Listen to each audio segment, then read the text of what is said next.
So once again, welcome to Vienna. We are very pleased to have you here with us, having this planning retreat taking place here.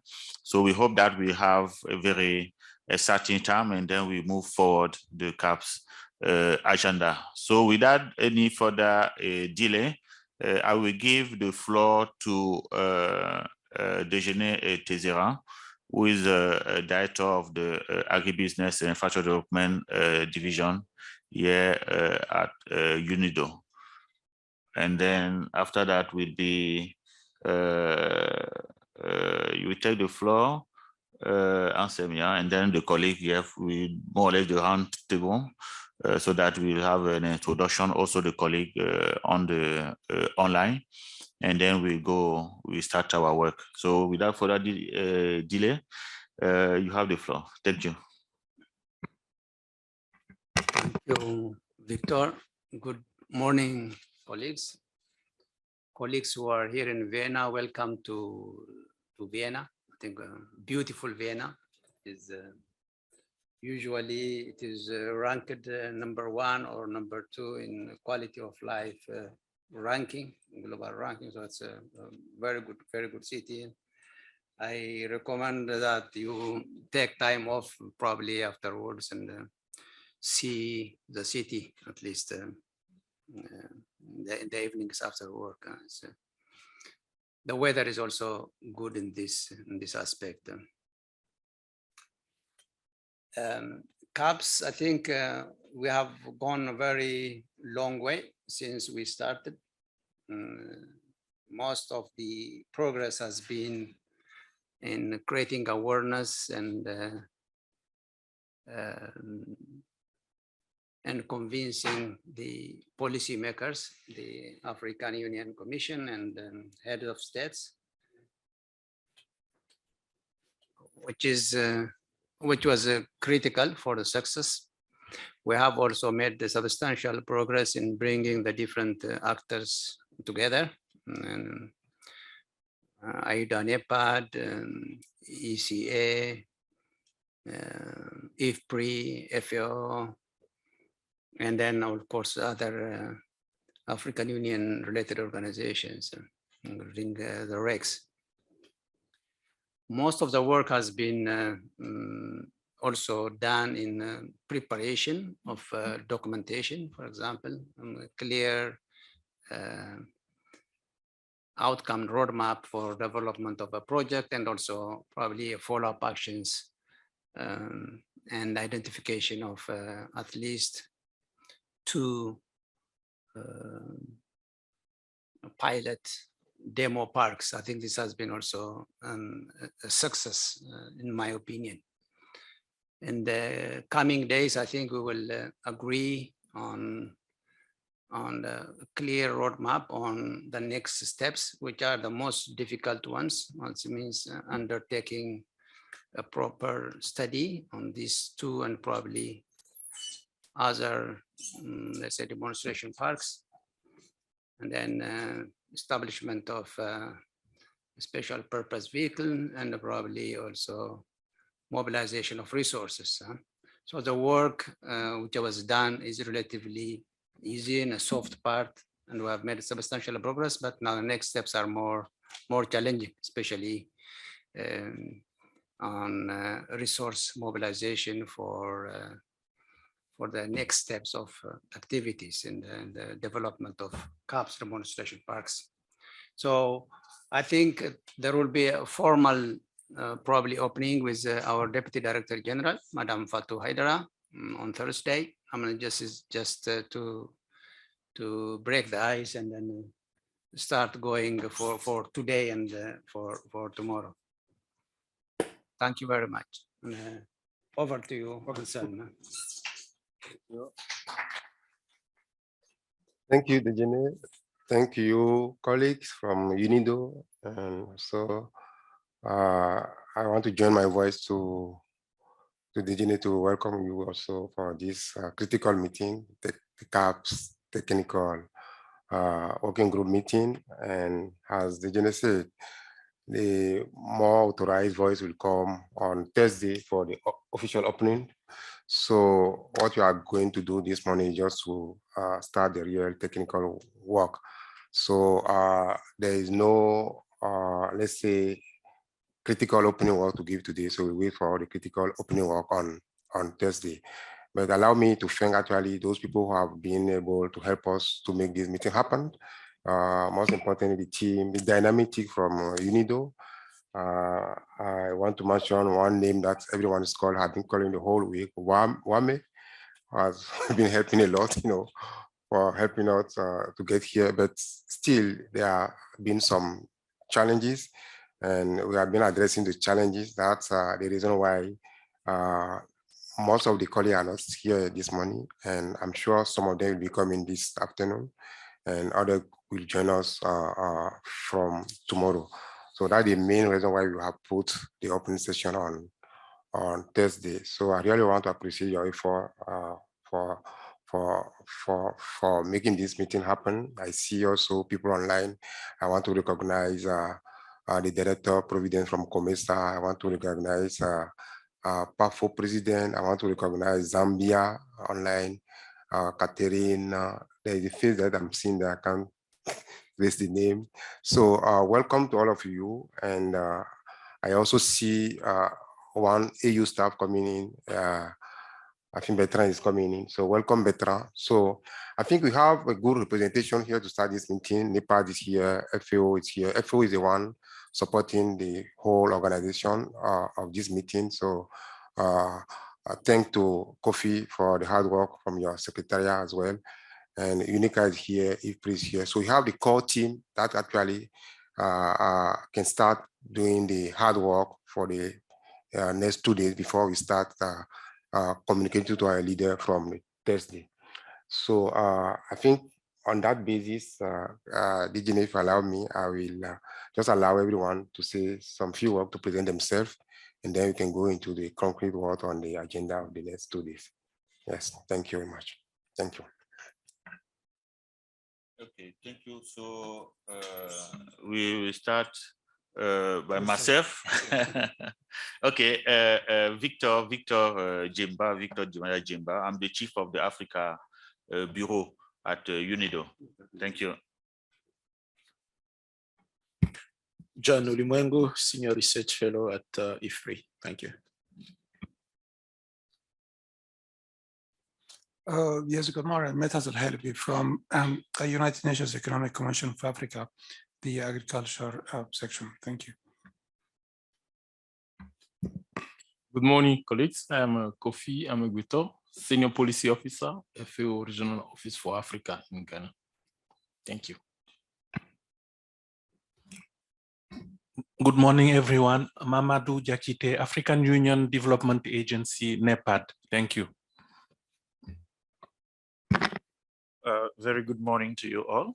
Jean-Bertrand Zapmo. I am with the Department of Economic Development, Trade, Tourism, Industry, and Minerals at the African Union Commission as the principal advisor to the Commission. Thank you. Abdelkader Kadi, Program Development Specialist with the Africa Bureau. Morning all, my name is Andrew Goodwin, Project Officer with the Division of Agribusiness and Infrastructure. Good morning.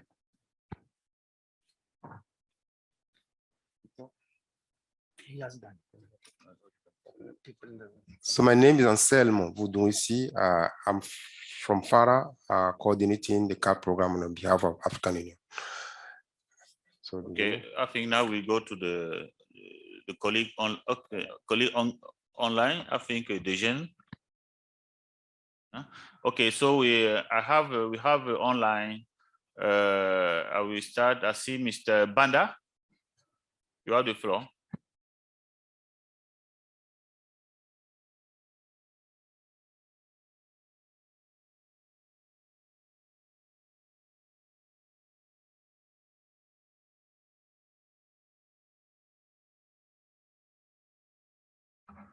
Mr. Banda is from the Ministry of Trade Industry in Zambia. Probably we come back, he's connected, probably move from his desk. So we go with Providence. Good morning, everybody. My name is Providence Mavui. I'm the Director in charge of Industry and Agriculture Program at the Common Market for Eastern and Southern Africa, COMESA. I'll be joining you later in the afternoon. I'm in transit. Thank you. Thank you very much, Providence. We have our, okay, I cannot see very well. Monday, FDB. Okay, AFDB. Good morning, everybody. Sorry, I've got bandwidth issues. I'll switch on my camera a bit later. My name is Monde Nyambe, and I'm a Principal PPP Investment Officer at the African Development Bank, also looking at rural infrastructure and the development of special agro-industrial processing zones. I'm sitting in for Professor Oyeleren Oyebanji. He won't be able to join us, and I will be sitting in on his behalf because he's traveling. Thank you.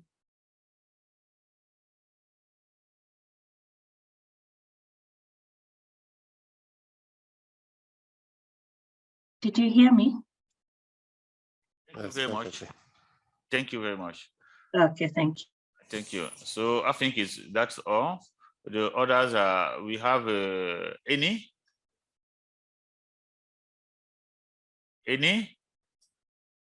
Okay, is a colleague. We have. Hello, everyone. I'm Eni Lamte, and I'm supporting with communication activities. Okay. Miss, I see the representative from PAFO, Mrs. Elizabeth, is that?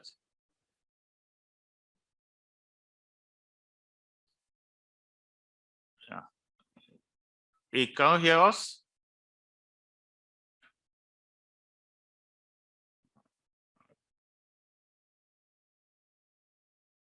Mrs. Elizabeth?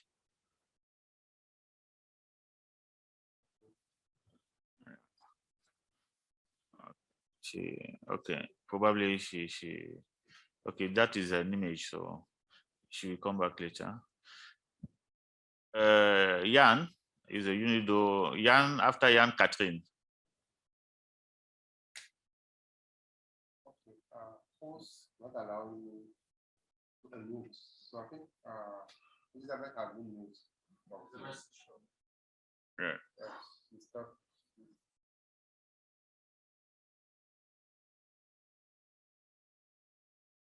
Catherine? Yes, good morning. My name is Catherine Mwangi. I work for the division of SME at UNIDO. I'm sitting in for my chief, Mr. Stephen Keza. Thank you. Okay, thank you very much. Jan?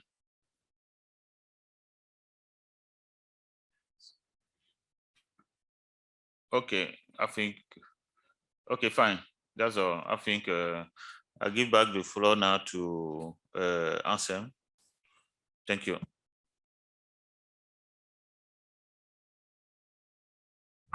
Okay, thank you again, colleagues, and thank all of you for being here online as well.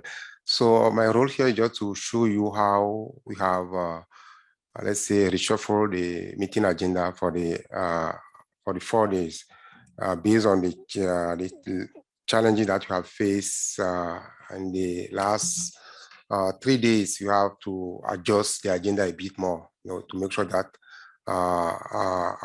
everything that we really want to address this meeting is addressed, even though people are coming late.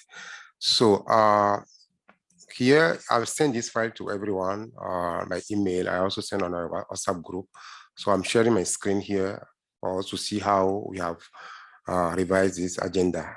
So before I go into agenda, let me highlight that we have 3 critical things that we want to deliver for this meeting.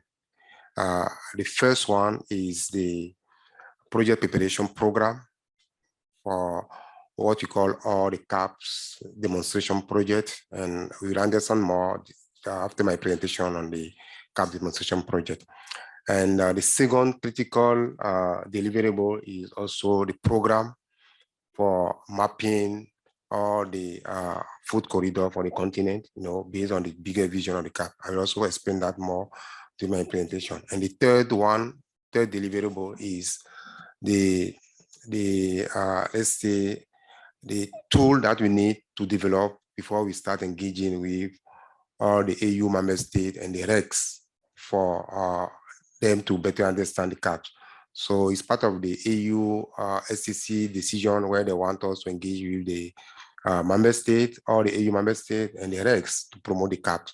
So there's a plan for engaging with them this year. So what do we talk about when we engage with them? So we really need to take time to discuss that and prepare all the tools that are required, before we start that engagement. So this is the third deliverable of this meeting. So after we work out those three deliverables, now the next part will be about, okay, how do we achieve all those in practical? So it will be a session, there will be a session on resource mobilization where we discuss, okay, where do we get money from and how do we mobilize money to implement those activity and plan that we come up with. And also we'll have other session that will be more to talk about how we prepare one of the critical events that we are organizing in Durban this year. And Karen is not, my colleague Karen will come online. I'm sure it's still early in Ghana. He has not been able to travel, but he'll be joining to lead that session. So what we decide, to make sure that we don't waste time as people are still traveling, we decide to use the first 2 days to deliver on the 2 major deliverables, the one on the program, project preparation program for the CAAPs, and the one on the project program for the mapping of the CAAPs corridor. And that one is led by April. So we are just finishing the first, we call it pre-opening, because it's not actually opening yet. So after this pre-opening, what we are going to have here is the session number 2, as the way it was stated in the concept note. And this for this session, I'm going to briefly introduce the discussion that is going on the CAAPs demonstration project, where we are coming from, and what are the criteria that have been approved, during the last AU assembly by the CAAPs steering committee. So I'm going to present that so that people know we are all on the same page on the CAAPs demonstration project. And then after that presentation, there is a plan also for us to get a kind of overview of the key conducive policy element or legal governance, whatever is required actually for us to establish the CAAP in the trans-boundary context. So we want UNIDO to share some experience on that, with the presentation that we are expecting from UNIDO on those based on their experience. And after that, we go for a coffee break. And the CAAP demonstration project, the way the discussion will be coming up is that there are 2 that have always really identified. One of them is Zambia, Zimbabwe, we call it ZimZam CAAP. The other one is the Ghana, Cote d'Ivoire, Cocoa CAAPs. And there's also some discussion that are going on. So the plan is here is to actually to reflect a bit on how far those 2 programs have been going in terms of preparation, and how do we, let's say, capitalize all of them to put them under the chapeau of the CAAPs. So those 2 sessions will start from 11 to 12:30 to have a kind of understanding of those existing 2 original CAAPs. I will explain more during my presentation on how many CAAP demonstrations we have agreed to implement. And then we want to capitalize all of them in one bigger proposal. And that bigger proposal will cover not only the CAAPs, the Cote d'Ivoire CAAP and Zambia, Zimbabwe CAAP, but you also cover other CAAP demonstration project. And there is a kind of original proposal that we developed last year. And at that time, there was no clear idea of the fact that we need to come up with 10 demonstration projects. So that proposal was actually led by UNIDO and with contribution from all the members here for the technical working group. So we really want to come back to that proposal and go into deep and reflect on it, how we can make it broader, to cover all the CAAP demonstration projects.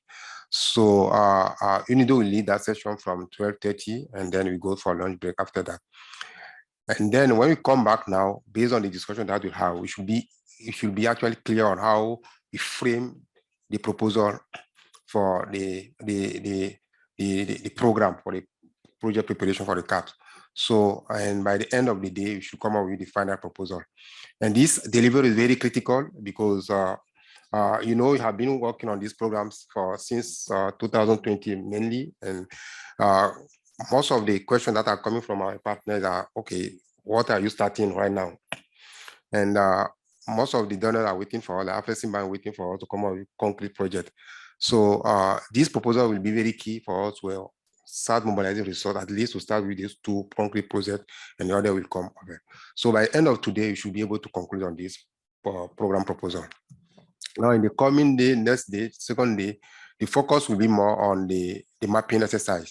So the plan is to come up with proposal for mapping the potential location of the CAAPs. So in my presentation, I will actually give you a kind of overview on what do you mean by the CAAPs in a broader way, and what the CAAP, how the CAAP demonstration project is situated under the bigger CAAP, and what is the vision of the African Union, you know, in terms of establishing the food reserve, food supply corridor, and with all the cluster of the 5 bigger transboundary mega CAAP that we are talking about. So with a video, we try to present the different type of infrastructure that we are targeting. And based on that, we also want to take stock on what is going on at country level, more specifically what African Development Bank has been leading on the continent. So a lot of work that AFDB is doing. I'm happy that AFDB is online now.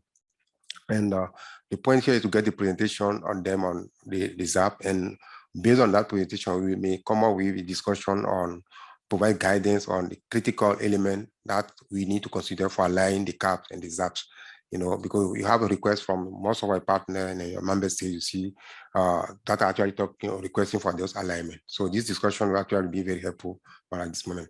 And this discussion also will also guide now all the plan, you know, that if we be leading in terms of developing that proposal for mapping the potential location of all the agro industrial cluster, or the food reserve, or the food supply corridor, and so on.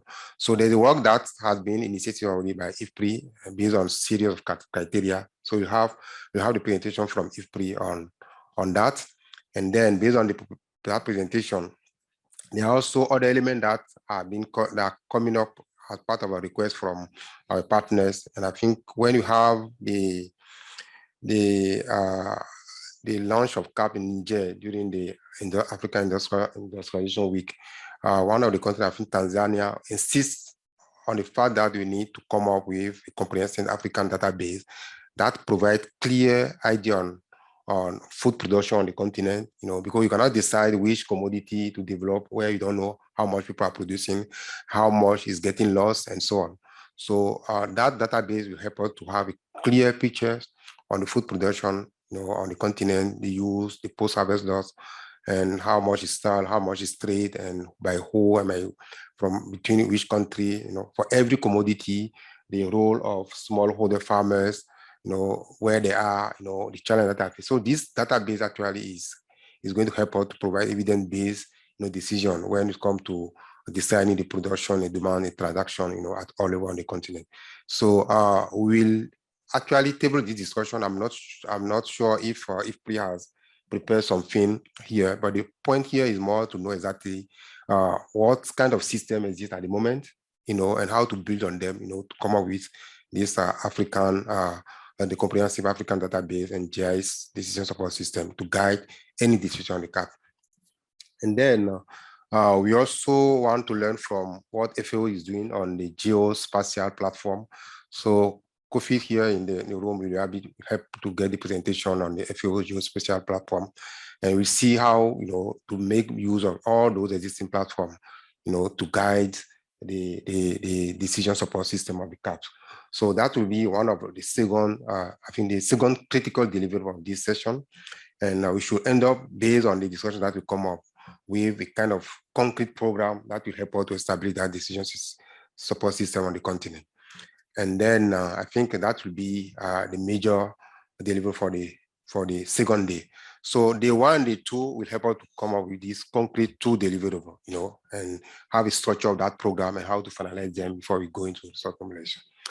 Then from Thursday, where we have everyone will be, we expect everyone to be here on Thursday. Most of them are coming today and tomorrow morning. And We are not sure if they will be able to join tomorrow morning, but at least Thursday, everyone is here. So from Thursday, we are planning to have the official opening session where we have the Deputy Director of DG of UNIDO, and the chair of the capital city from African Union leading this opening session. And then we can also have some clear commitment from every institution here in terms of what they are doing to support the CAAPs. So this is actually the major part of the opening. And then we also want, after this opening session, to present the outcome of what we have done from day 1 and day 2 for them, to brief them on key decisions that come up during the day 1 and day 2. So after we do that presentation, I think we should close that chapter. We get guidance from them for sure, from what you have come up with. So we should be able to close that chapter of deliverable 1 and deliverable 2, because you know that everyone has been part of it. Now, from like say 11 o'clock, we are going to start the session that is guiding for the deliverable 3. And this is about how we engage with the countries, and the RECs. So we plan originally to have 5 regional consultation workshops. So the issues are, what do we take to that workshop? And for us to be able to know that actually, we need to know what is, what we have as tool. So UNIDO will be presenting the guideline for integrated agro-industrial park. And that will actually have a lot of tools that we know. And then we expect to learn more about eco-industrial park and anything that in that guideline. We also hear about an initiative that is called Cloud Park Initiative. So from Republic of China, right? So we also be listening to them to know more about that Cloud Park Initiative. And there are also other tools like UNICA has been working last year with us to come up with the Agropole Development Guideline. We also want to know what we can use, as part of that guideline, how this guideline can be used to support the engagement with the country. And there are other tools, I think, they are also part of the discussion. We also be about the enabling environment that we want to establish, and CFT has been working, in terms of thinking about what are the critical elements that we need to, we should not miss, to make sure that we are addressing the trade and business barrier, in this movement of having cross-border investment, cross-border governance, and so on, so for the CAAPs.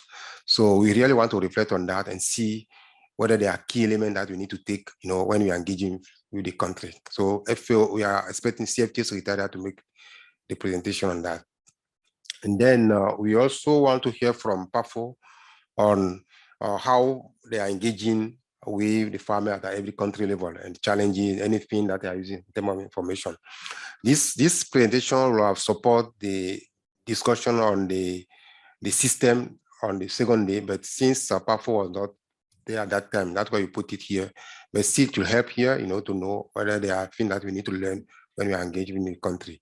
So based on all those discussions, we should be able to come up with the critical element, critical issues in terms of thematic issues and module that we need to develop before we engage with the country, through the regional workshop. So the plan is for organize the country by region, and you have that experience already at the African Union under the CAAPs biennial review process, where with the group of RECs, we coordinate all the countries. So we are going to use the same model to engage with them, but we really need to be ready in terms of what module do we prepare. So this discussion will help us at the end to come up with the series, the list of the module, and who is going to lead which aspect of the module until we finalize the module. And we'll have actually at the end clear role and clear responsibility, clear timeline, for engaging with the country. And that will be the end of the day 3. So the last day now will be about, okay, we are clear about what to do for the project proposal, what do we do for the mapping, what do we do for the engagement, and that are actually possibly the cost. So how do we mobilize the cost? So the last day will be more about how to mobilize the resource for all the program. And the critical role that African development has been playing in all this process. most important with the successful meeting they have in Dakar under the Dakar 2 conference. So we really want to learn more from EFDB on the outcome of the Dakar 2 and how we can actually make best use of Dakar 2 outcome, to support some of the action, in the CAP. We have been engaging with Badea. They were supposed to be here, but the last discussion that I had with them, everything is just impossible because of the situation, what is happening now in Sudan. And they are based in Sudan actually. They cannot travel, and it might be also difficult for them to join online. Yeah. And ITFC, they are supposed to join also, but they say they are having one of the critical meetings during this period, so they may not be able to join. So I will keep let's say tomorrow, I keep connecting with them to see whether they can come to make a presentation. If not, we can skip that 2 sessions. And FO also have been doing a lot in supporting this process with Afrexim Bank. And we really want them to just come in to say some few words in terms of the support that they're providing and whether they have any other instrument that you can also make best use of to support all the action that we have identified during the first 3 days. If you remember also during our last meeting, physical meeting in Addis in May 2022, we came up with a list of funding instruments that we are supposed to put in place, to support the development of the CAAPs. We talk about the joint proposal, that part of the thing we are doing already. We talk about commitment from financial leader. We talk about agricultural transformation facility. We talk about the green climate funds. We also talk about CAAP seeds funding facility. So it was described in some way during our meeting, but we still need to clearly define how we go about them to clearly reflect them as part of our fundraising strategy. We are taking a consultant under the FAO fund to come up with fundraising strategy, but we really want, based on this discussion, to guide that consultant to be able to come up with documents that they can use to guide the implementation of the CAP. So that will end with the discussion on resource mobilization. And we are sure that at the end of this session, we should be able to know how we go about mobilizing resources, especially for the CAPs demonstration project, the ZIMZAM and the COCOA CAP, most importantly. Afrexim Bank is supposed to join us, and there is a kind of constraint for Abba to join us. But I have a meeting with him yesterday night, and he has been giving some guidance. Most important when it's come to the Zambia, Zimbabwe, and the Ghana, Cote d'Ivoire Cocoa CAP project. So there is a big hope that Afrexim Bank will be supporting those, but they really want us to come up with a concrete project that AUC and FARA can submit to them for funding. So anytime that we think we can bring ABBA, I can find a way to bring it, that can also provide us with that guidance. And the last part of our session will be the discussion of the CAAPs side event during the FARA Agribusiness and Science Week in Durban. So we are actually planning to use that platform to engage with the private sectors. And this role has been given to the African Business Council. So during our last meeting in Addis, during the summit, African Business Council have been assigned to designate 2 private sector champions to lead the CAAPs. And we are hoping for them to conclude that decision by June, so that during the CAAP side event, we present that, so we are going to know during that session who will be leading, championing the CAAP on the continent, which private sector will be championing the CAAP on the continent. And it will be also a platform for us to engage with the private sector. And the session will be led by African Business Council. So all of us have to support African Business Council. As you know, they don't have funding. So this session will be more about how we go about the preparation, who can support. I know UNIDO can also do a lot in terms of supporting. So we'll discuss that. Afrexim Bank will come up with support, we'll discuss that so that we know clearly how we go about this event, which is actually now in less than a month. Let's say just approximately 1 month. Yeah. So, and this session will be led by Karin, and will be joining online to lead that. I think, and after that, you should be able, after all those sessions, to come up with clear role and responsibility, for every institution, when it comes to supporting the activity in the CAAPs. So it's more about coming up with roadmap, work plan, and how we do it. We have a platform that Farah has designed. Remember, we presented that last year, where you can put your activity online so that we can generate joint activity. So we can come back again to present that data, but it's not too much something that you want to conclude because of the time, here, but at least we initiate the process here so that after this, everyone should be able to upload the activity in the system, the planning system that you have established.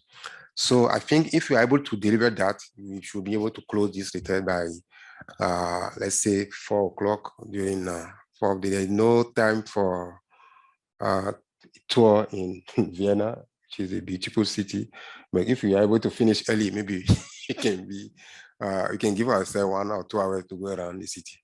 So Chair, that is what I can say now in terms of the agenda, and I look forward for your comment. Thank you very much.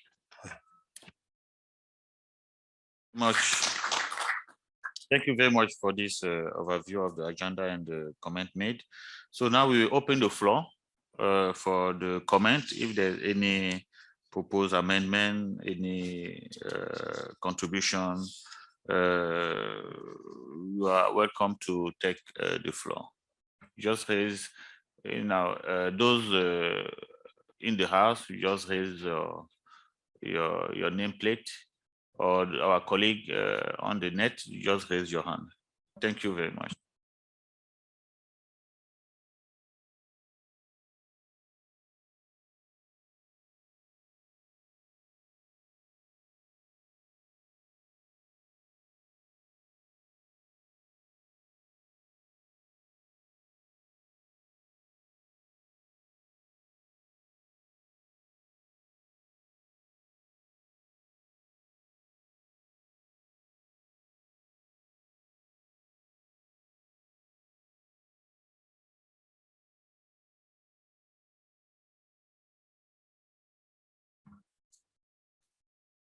Please go ahead and take the floor. Yeah. Okay, just a quick one from me to answer. I sent you some messages on the chat. If you could kindly email me the updated program and add me to the WhatsApp group, because all correspondence has been going to Prof. Banji and he hasn't forwarded me this updated program. And I'm supposed to represent him in some of these meetings. Thank you. Okay. I've sent my details in the chat directly to you. Thank you. Good. It's well noted. Thank you very much. Thank you.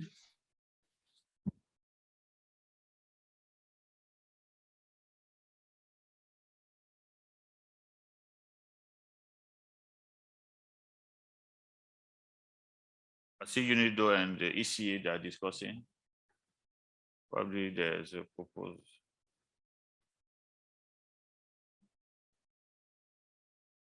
Maybe we can send it to everybody, the updated agenda, not just to. We'll send it again and.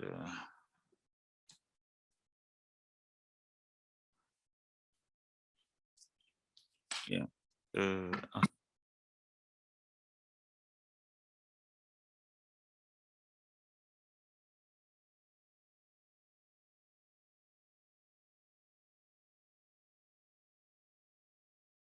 Still connected, because I know that she has to take a plane in the next.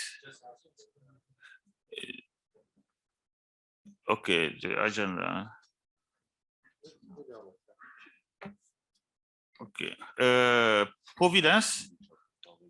Yes, Victor, sorry. Yes. Should I send it to your WhatsApp now or to your email? I don't know if you are at the to the WhatsApp, because I'm using my phone to join the meeting. okay. Yes, Okay. yes. I'm going to send it to you. Okay, okay, good.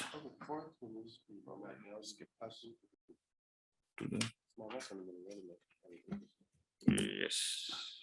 Wame, maybe you can share it on the chat, no? The new agenda. Directly on the chat.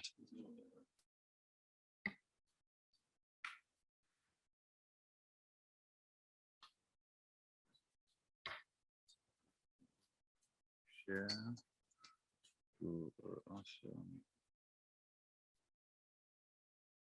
Okay. Yeah. Okay. We're sharing it on the chat and also on the platform. Providence, you are being added to the platform so that you will receive it also, everyone, at the same time. By email again. Yeah.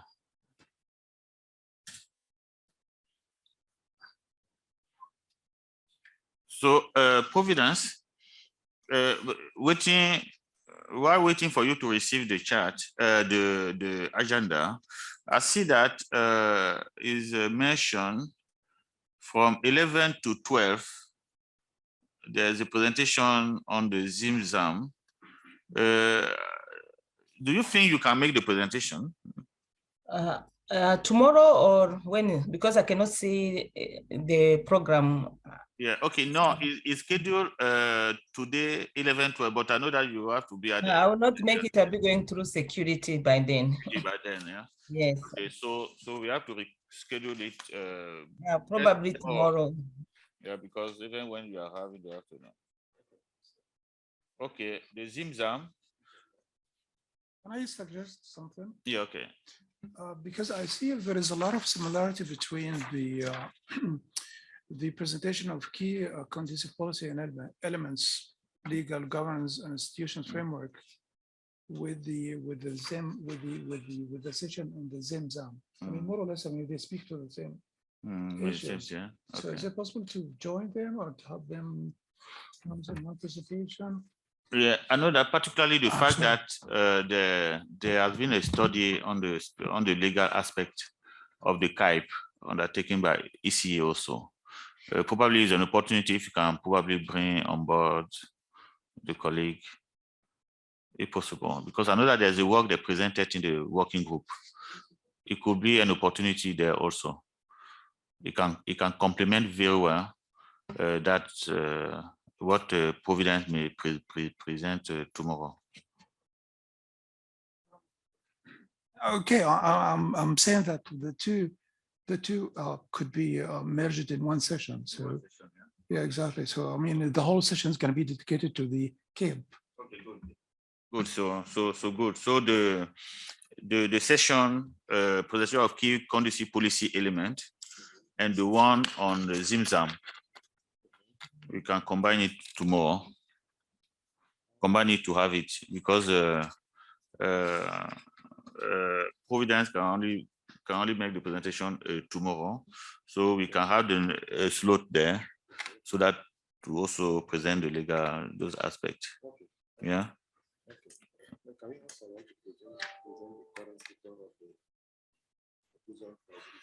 Is a Providence commissar. Yeah. Tomorrow morning. So we okay. We take note. Probably you need also could say something on the legal aspect of it in the thing. So together, because with ECA we are all involved in the ZimZam, so that we consider that tomorrow. So we will have to reschedule it tomorrow morning in the agenda. So now we have after the coffee break then. So it remains the CJCI, the CAAP.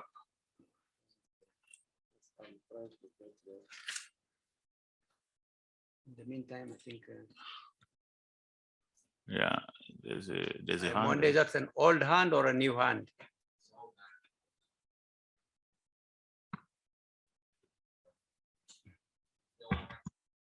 Sorry, it's an old hand. Let me lower it. Sorry.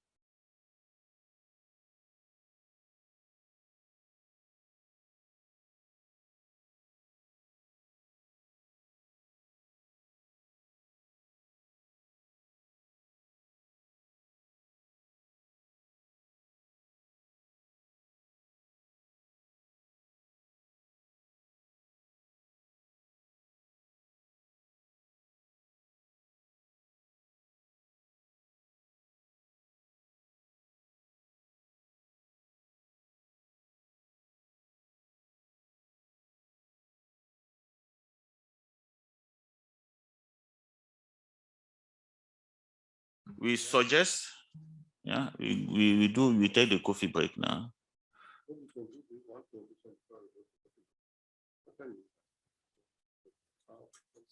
Ten 30.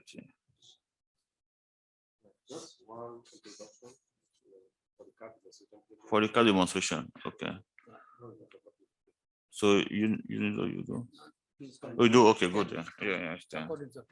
According to the program, okay, it's 10. The first page. Okay, good. Yeah, 10. Yes. Okay. Okay, good. So I will give the floor now to Anselm for the 10-20 minutes on the implementation of the CAAPs demonstration project. And then after that, there will be a coffee break, and then UNIDO will take the floor on the proposal. Colleague from COCO CAAP, and then UNIDO. Thank you very much. Over to you, Anselm. Thank you. Okay, thank you, facilitator. Can you all see my screen from far, those who are online? Yes, we can. Can you make it full screen here for all of us? Yes. Okay, thank you. Yes. So this is just a quick introduction so that when we talk about CAAPs demonstration projects, all of us should be on the same page on what we mean by the CAAPs demonstration project. And you know, most of you have been familiar to all these presentations that come up on the time, but this one is specific for the CAAP demonstration project. I just want to give 1 second on the background, on the quick background on the CAAPs. And now I talk about what do we mean by the CAAP demonstration projects. And there is a list of criteria that have been discussed during our steering committee meeting last month, no, in February in Addis Ababa during the AU summit. I'll share with you. And now the last part should be, I think that's the last part. I think the number 4 is not part of this presentation. So as background, for those who are hearing from the CAAP for the first time, the CAAPs actually are transboundary mega agro-industry and food reserve, food supply corridor that African Union is trying to establish on the continent, you know, under this move of the African continental free trade area. And it will be more about agro-industry infrastructure, you know, that belong to several countries. You know, that's why the word common is very specific for this project CAAPs. So we have a cluster of industry, you know, around the continent, and also food corridors. When you say food corridor, they have food storage system, you know, that will be located, you know, at some point, you know, on some particular geographical position on the continent, you know, and the point is to make sure that we are producing enough food actually that we have been taking for long from outside. And there are series of commodity that have been on the table since 2020 when it comes to CAAP, and for which Africa want to initiate a process for producing the quantum of those commodities that are taken from outside. So we have maize that have been discussed as part of the commodity. You have rice, you have livestock, poultry, horticulture, root and tuber, and cocoa and wheat actually were added during the last 2 years when the discussion emerged on the CAAPs. Yeah. So what the bigger vision of African Union is to have a big hub, you know, in every region of the continent. So we want to have a big hub in Northern Africa, a big hub in Western Africa, Eastern Africa, Central Africa, and Southern Africa. So we call it Eastern African CAAPs, Northern African CAAP, and so on, so on, so on. And the set of commodity that each of the CAAP will actually be specialized on are still not defined yet. There are some study that the PwC was trying to do during the CAAP process that was actually giving kind of idea of what could be the possible commodity in each of the region. You know, it doesn't mean like the region will produce only that, but those are the commodities that the region should be actually specialized in. But the discussion on this has not been actually concluded yet. We will be actually based on the several studies that will be coming up from led by IFPRI on the identification of full corridor and possible let's say commodity, you will get more information, more detailed information on this. I think I'm seeing my voice duplicated somewhere. I'm just trying to. Okay.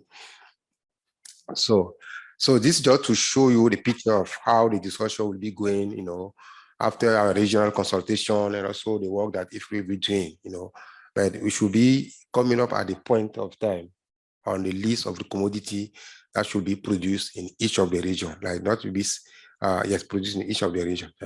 So when it comes to the CAAPs demonstration project with regard to all those large CAAPs, the CAAP demonstration project is something that had been first discussed in Durban when the steering committee met, and there were actually requests from Afrexim Bank saying, okay, when we are thinking on the bigger CAAP, let's also start thinking about something that we can start implementing to showcase on how the African continental free trade can work.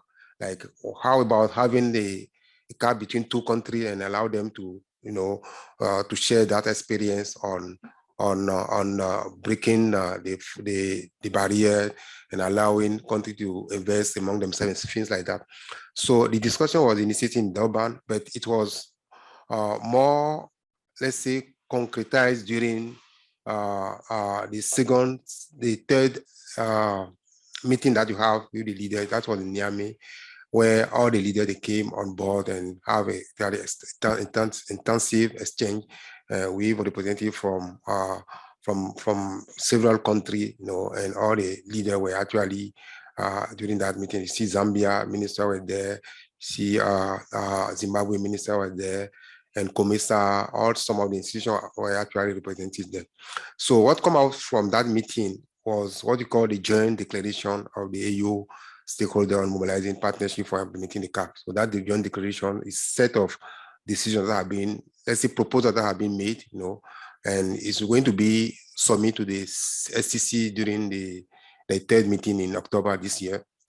So as part of those decisions, one of them is either the first one is actually to make sure that we commit to 10 CAAPs demonstration projects by 2025.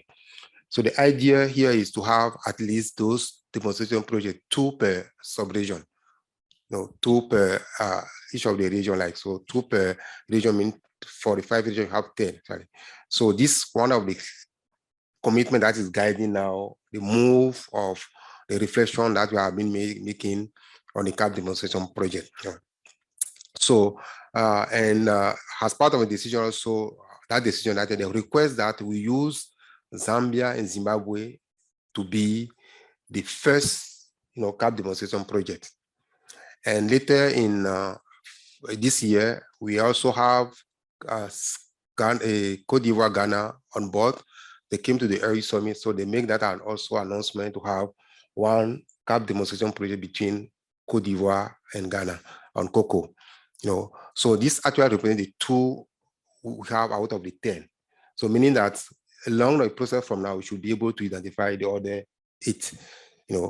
So now when it comes to CAAP demonstration project, what does it mean in terms of size? So the way we have been looking at it, and this has to be actually confirmed by the civil studies that are coming up. We are thinking to have a project of a size between 500 to 1,000 hectares when it comes to agro-industrial zone. And based on the challenges most of the industry have when it comes to getting enough raw product from the farmers on the that are let's say around the industry, based on the model that UNIDO have been promoting, linking the industry to the farmer in a radius of 300 to 500 kilometers, right? So we really want to make sure that we have enough zone, for the agricultural production to complement any raw product that will come from the farmers. So we are targeting about 5,000 to 10,000 hectares of agricultural production zone, when it comes to the CAAP demonstration project. Now, compared to the actual CAAPs, where you have the regional big consortium has vision by UNIDO, we are seeing something about 5 more than 5,000 hectares of agro-industrial production, production processing zone. Someone talking. And, yes. So can you mute people from that are not talking? Okay, great. So 5,000 hectares of the agricultural industrial processing zone, and more than 1 million hectares. You know, when you look at the quantum of food that we are targeting to produce, we need to have, let's say, allocation of enough, provision of enough, space, to be able to produce raw produce in case we cannot get all of them from a local farmer. So this, when it comes to size, when it comes, we talk about CAAPs demonstration project and the actual project. That's how we need to look at it. And to make you feel it better, actually, we try to compare this to what is happening at country level. And we take one example of what's happening at the country level, and you are familiar with this agro-industrial project in Ethiopia, the Tigray and Amari project and Hamara project. You see the total size combined, I think this total and integrated agro industrial park, it is about 250, 260 hectares, you see, for both of them. If you compare to what we are talking about when it comes to CAAP demonstration project. So you see this demonstration project even bigger than what we call country project. So the reason why we are actually doing this comparison, when it comes to CAAP demonstration project, people think it's just a pilot project, something you want to test. There is nothing to test when we talk about CAAP demonstration project. It's actually a real project that we are going to implement. What's going to be tested is just the policy measure, trade barrier measure, all those things that CFT want to bring on board. Because we cannot go into that project if these projects are not bankable.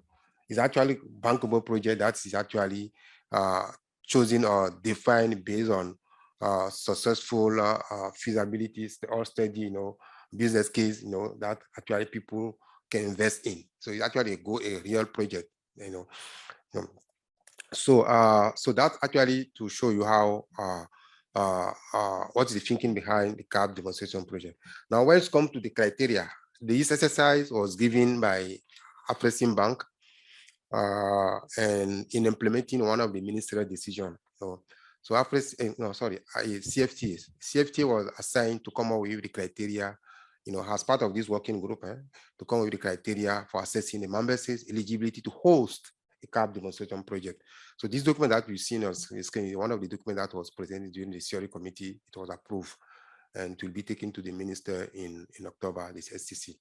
So the document that we share to some of the people, I can still share it with you here, that show that have actually 4 or 5 major parts. It shows the concrete step taken by AU. It shows the key consideration of the CAAP demonstration project and the criteria for the CAAP demonstration project and criteria for assessing the member state eligibility and what's come after if a country is chosen actually. So it's important to present this because we are talking about series of projects when it comes to how to officialize them, we also need to make sure that it's aligned with what is happening, is being discussed at the AU level.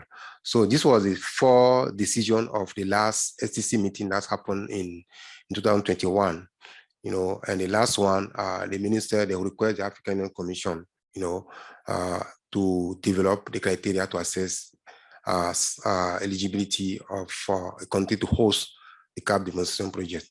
And this was given to the CAAP technical working group, and the CAAP technical working group have assigned CFT to lead the process.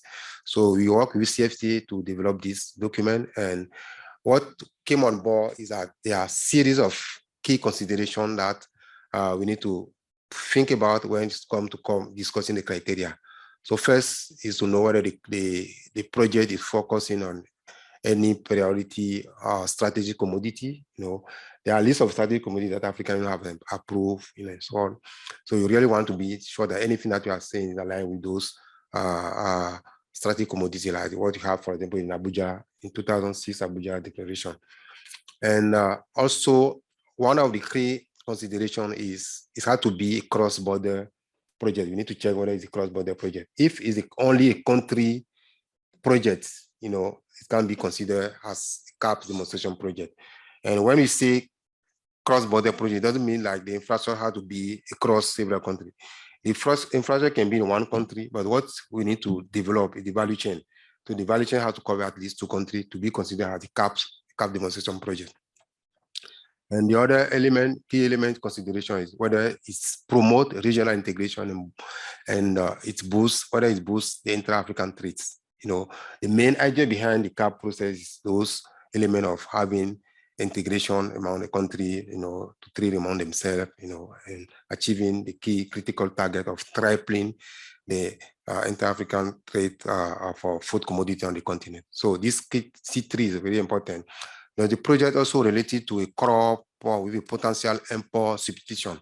Yes, one of the consideration of the CAAP when the CAAP discussion came in is by looking at how much Africa is importing on the continent, where the CAAP idea was actually developed. Like we are importing, we are spending several figures now. We are spending more than 50 billion, to bring food on the continent.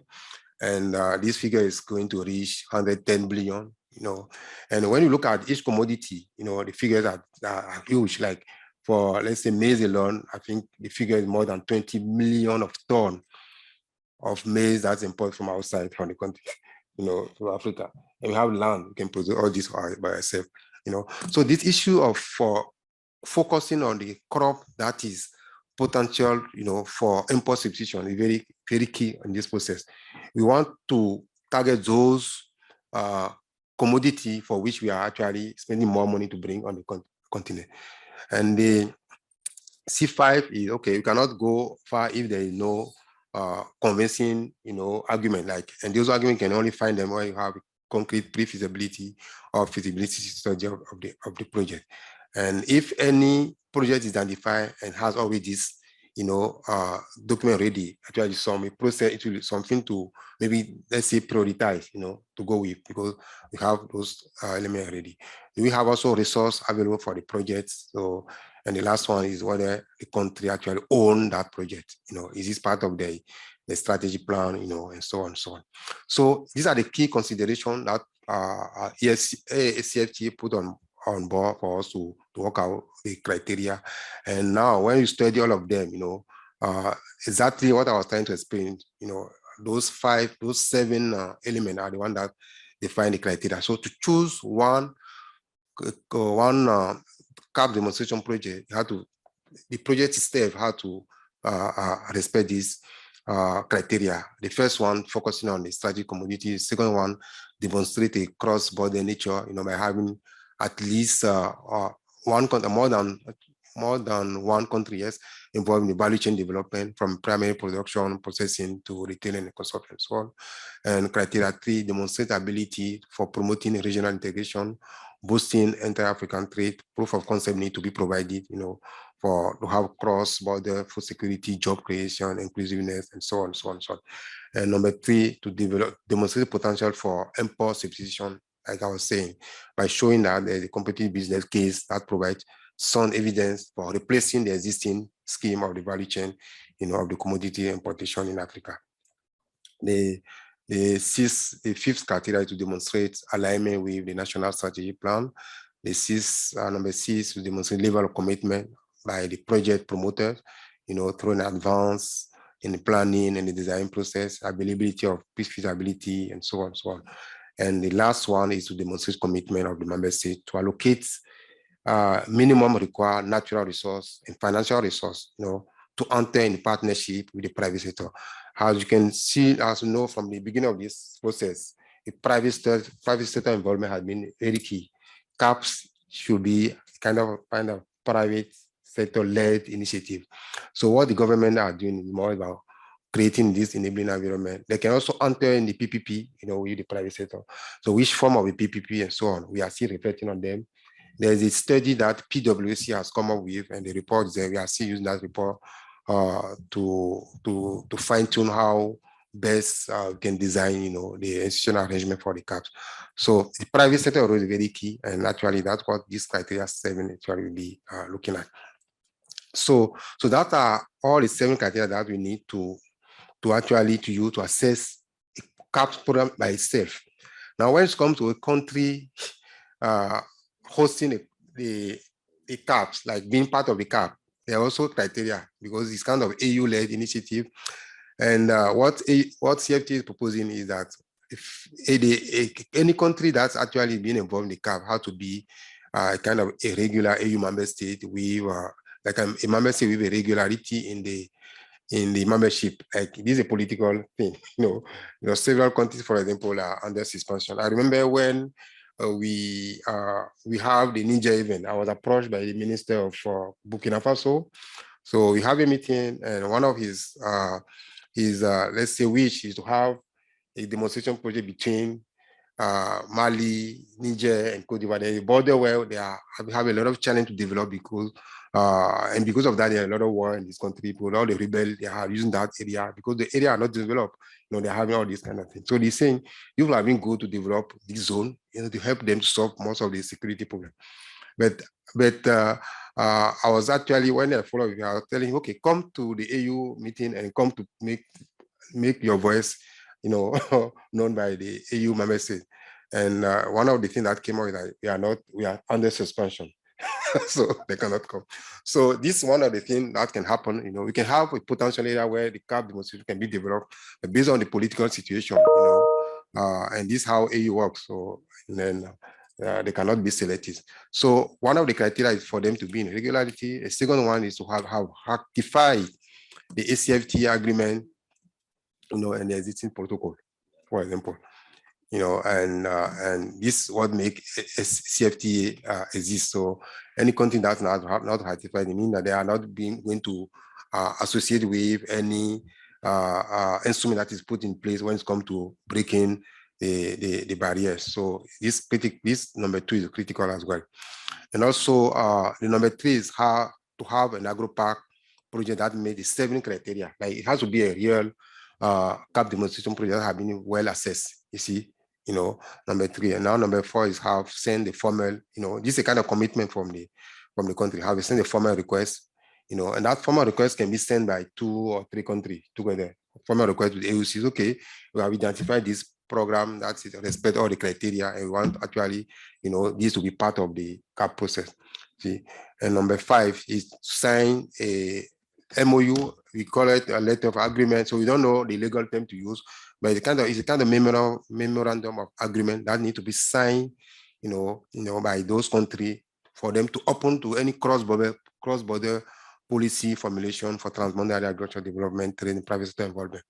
And exactly what's happening now between Zimbabwe and Zambia, you know, are they open, you know, to open everything when it comes to any instrument that we'll find necessary for them to develop to allow these cross-border trades. So these are the things that need to be clearly, let's say, committed to under the criteria number 5 before they are selected.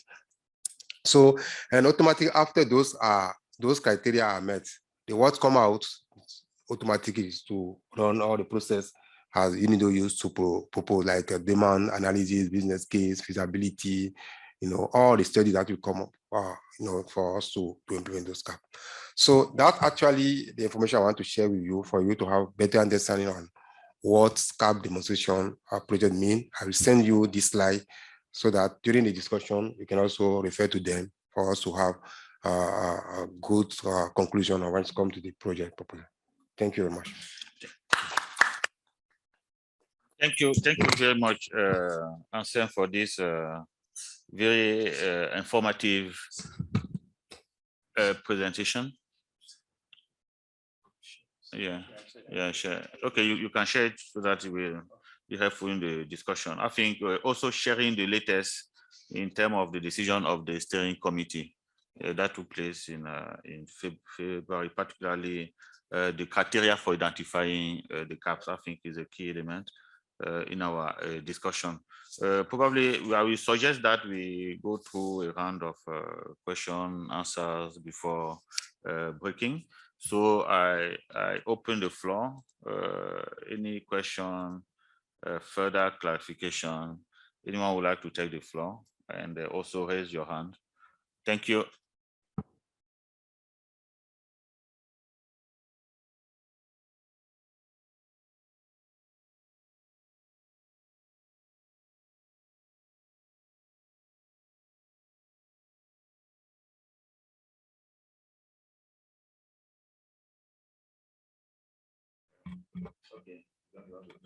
Thank you. Thank you very much, Anselm.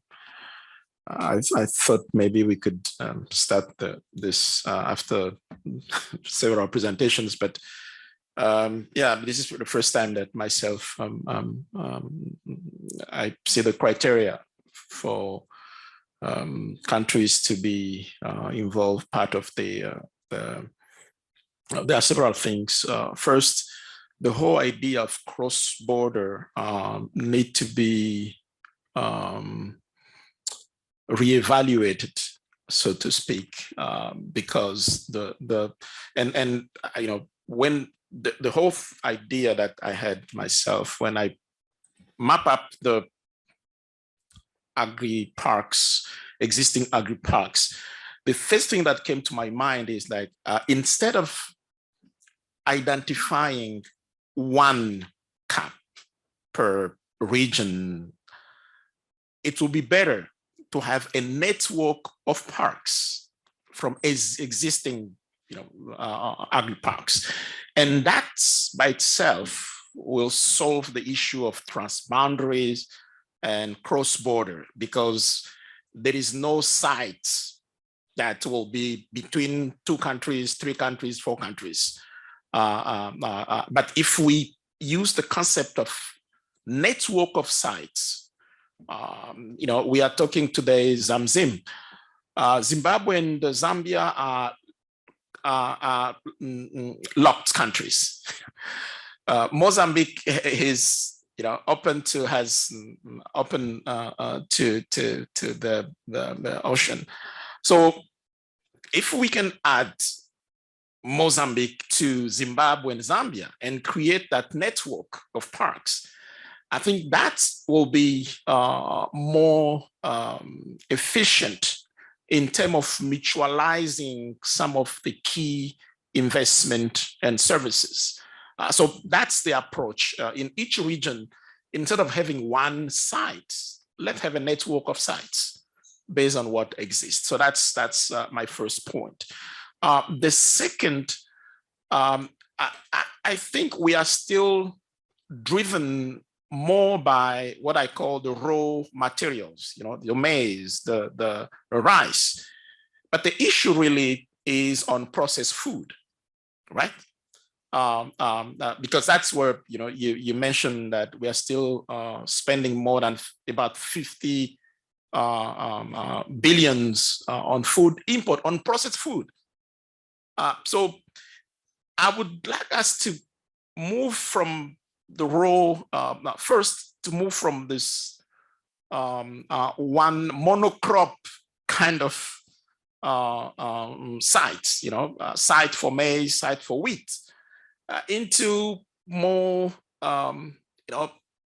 food process driven approach. What can we get as a processed food from that network of parks? I don't know if it's maize flour or wheat flour or whatever it is. And then, then we will define what type of crops we can bring together based on biophysical characteristics as well, of course, from that network of parks. So that's for me. It's a critical, and then I'll come back later for some other things. So those are the two main concerns. Thank you.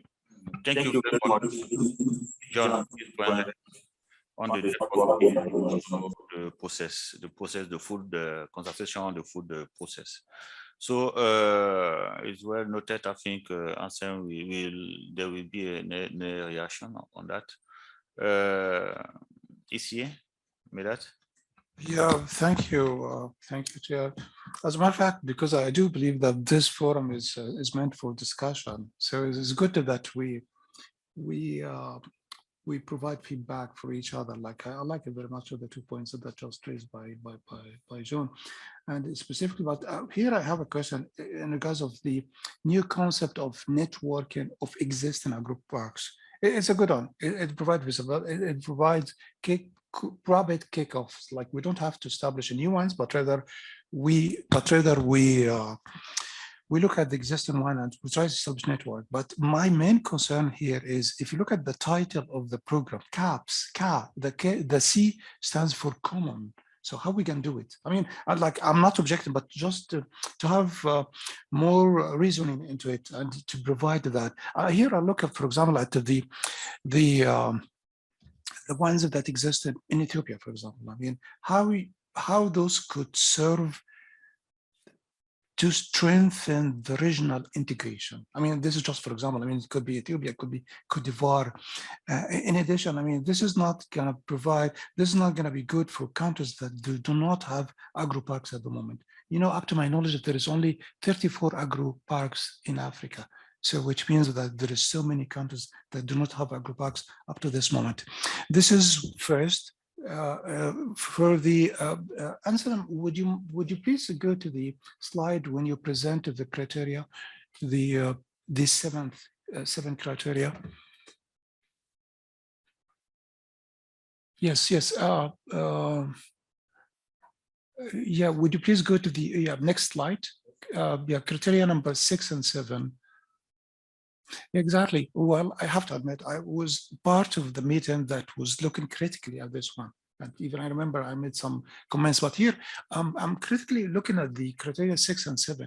What exactly the difference between both of them? Because see, criteria number 6 is addressing projects owners and promoters, but to me, projects owners are the same as criteria number 7, which is national governments. I'm looking at the key between Zambia and Zimbabwe. The owners are the national governments. So to me, 6 is very much similar to 7. So I would merge the two of them. This is a humble suggestion, unless you have different definition of who are the owners. At least for the inception, it's the government. As a matter of fact, it's the Minister of Finance. I mean, this is from our own experience. Maybe Victor knows, aware of this. This is what came up recently in Zambia and Zimbabwe. And would you please move to the other slide when you talked about the criteria for countries, specifically criteria number 2. Yes, here, if you look at criteria number 2, is even I know I'm the one who suggested that, but it's up to my knowledge, it should be have ratified, not rectified. Criteria number 2, have ratified. Yeah, I mean, this is the term that we used in the African Union. Ratified the agreement. Sorry, it's a typo, but it's a very important, it's a sensitive thing.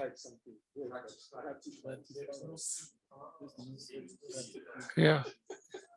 Yeah, I'm sorry. I'm not saying ratified is bad, but it's ratified that is used in the African Union. Yeah, thank you. And maybe we need to elaborate more on the second comment made by John. Thank you. And Bertrand, yeah. AUC. Well, thank you so very much, and thank you, Anselm, for the very comprehensive update. I think it gives us an idea of where we're coming from, and also thanks to previous speakers. I want to, before reacting on the presentation, just want to react on the first comment that was made. I think that comment brings us back to some of the conversation that we've had regarding the concept itself, in terms of how do you make it happen in practice? Because one thing is to discuss, ideas, but the other is to, make those ideas happen in practice. And in as much as there are countries that share a border where you could locate a park, whether agricultural or industrial, there are no many countries that have that kind of that will have that kind of a space available across the border. So this is something that we've discussed, and probably raising it here is, the way I see it, is to bring another dimension, which we've talked about, but it is to say, I think it's time for us to have it as, you know, the second element of this cross-border or transboundary criteria, to say there could be networks, there could be beyond networks, there could even be parks that are, you know, that are operated in two countries, you know, neighbor countries, but not within the same vicinity. You know, I'll give you one example. Today, we are also supporting this program between, this project between DRC and Zambia for the production of batteries. And all along the way, we thought, you know, it will be, you know, at the border, you know, between the two countries, but it's becoming clear that that will not be the case. And instead, you will have one plant, you know, somewhere here, and then another plant, you know, in a different region, but you could connect the two. So I think we need to bring in that element. It has to be there. It will also facilitate the conversation, you know, in terms of identifying some of those projects. So that is the first thing. The second thing is, I think we also need to bring on board the element of best practices, because it appears that there are parks that exist on the continent. And the question is, how do we bring those existing parks on board? How do we build on them so as to have some low-hanging fruit? Because this conversation has been taking place for quite some time already. And the question is, when do we actually move and start, you know, operationalizing them? Because I know after all of this, there are going to be feasibility studies. Some will say, oh, let's even start with pre-feasibility studies.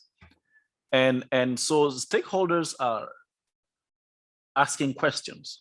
And I can say to it, because, you know, working with my commissioner, for example, the question is always, okay, when are you guys moving to the next stage? So I think we also need to bring in that element.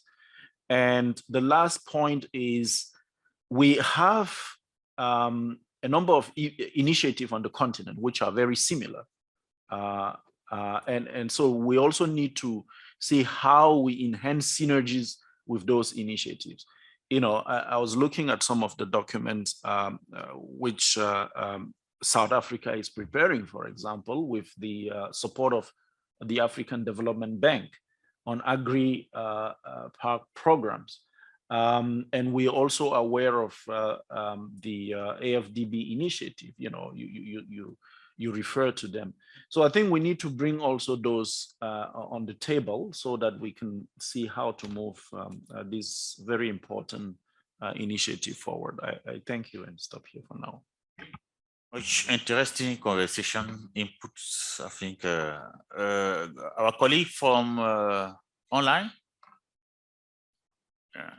Okay. Okay.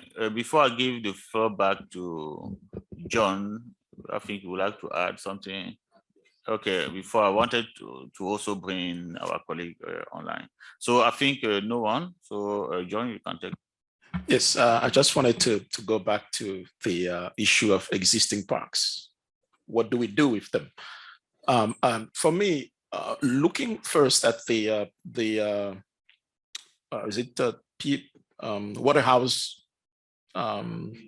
PwC report, and they made it clear that when they compare green field versus brown fields, that the results were more, you know, the performance were more for the brown field, which means field where something has already happened. It's very important, even if as we speak now, we can consider them as failed, but because something has happened, because some investment already went into those sites, it is much better to start with the brown field. So that's why it is very important to start with existing parks. Another, because we are looking for pilots, right? It's much better to start with the existing parks. And there is a study that ADB released in 2021, which lists 58. You know, I don't know, Monday is on the call, 58. And I, made an effort to map all of them into, to put them on the map. I didn't add the one in Tunisia and Morocco, which are also known for that. So more or less across the continent, regardless of where they are, fail, not fail, successful, not successful, we do have 68 those brown fields in the continent from which we can easily draw the, better ones or the least worst one, whatever we call them. So instead of starting from zero, ground zero, we will be better off to start from those existing parks. And then, of course, each country, when they will decide, they might pinpoint some other sites where they're planning to do something based on their own national programs. And I mean, I'm hoping that at some point we'll have, and that's at least what we were asked to do, we'll have an assessment of all those sites existing and those countries are planning to develop, and then make a ranking based on criteria that might be less political than what we would expect coming from the countries. Thank you.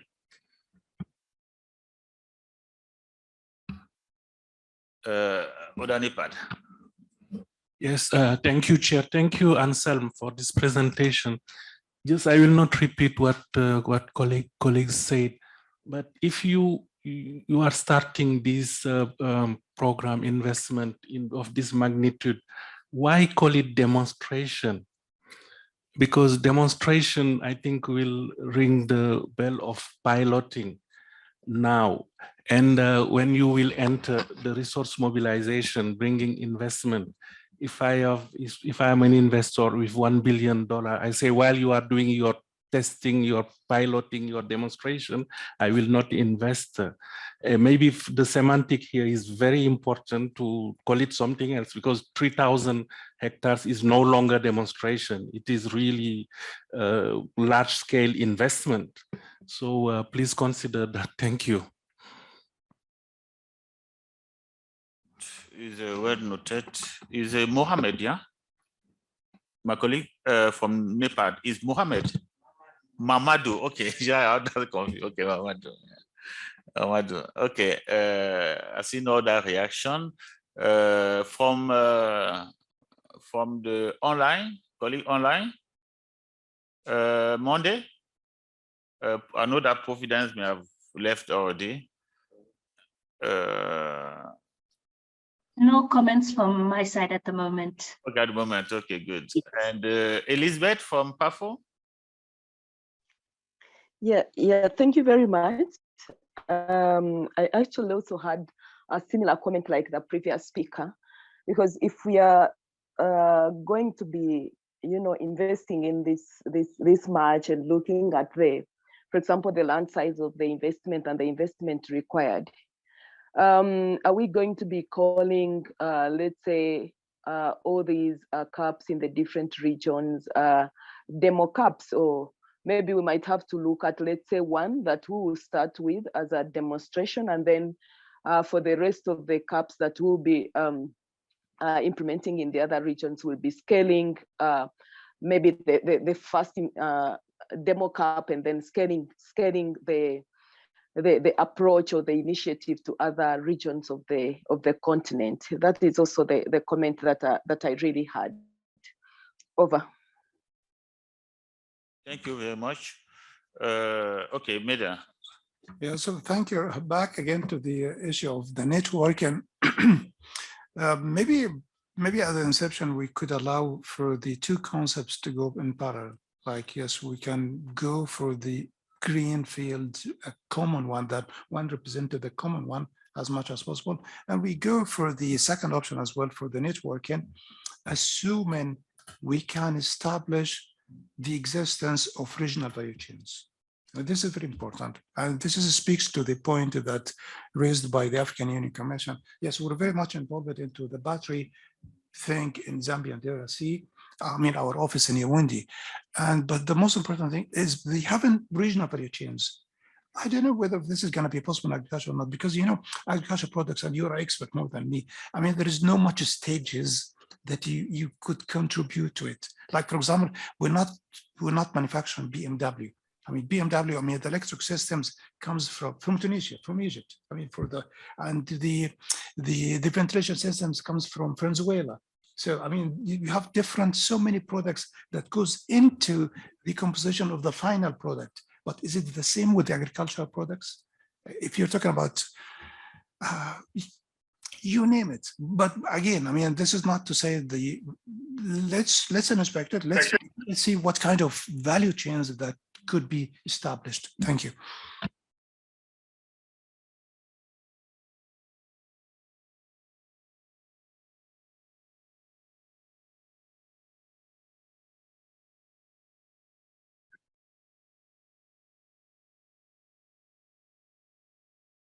React on this. I have also some comment to make.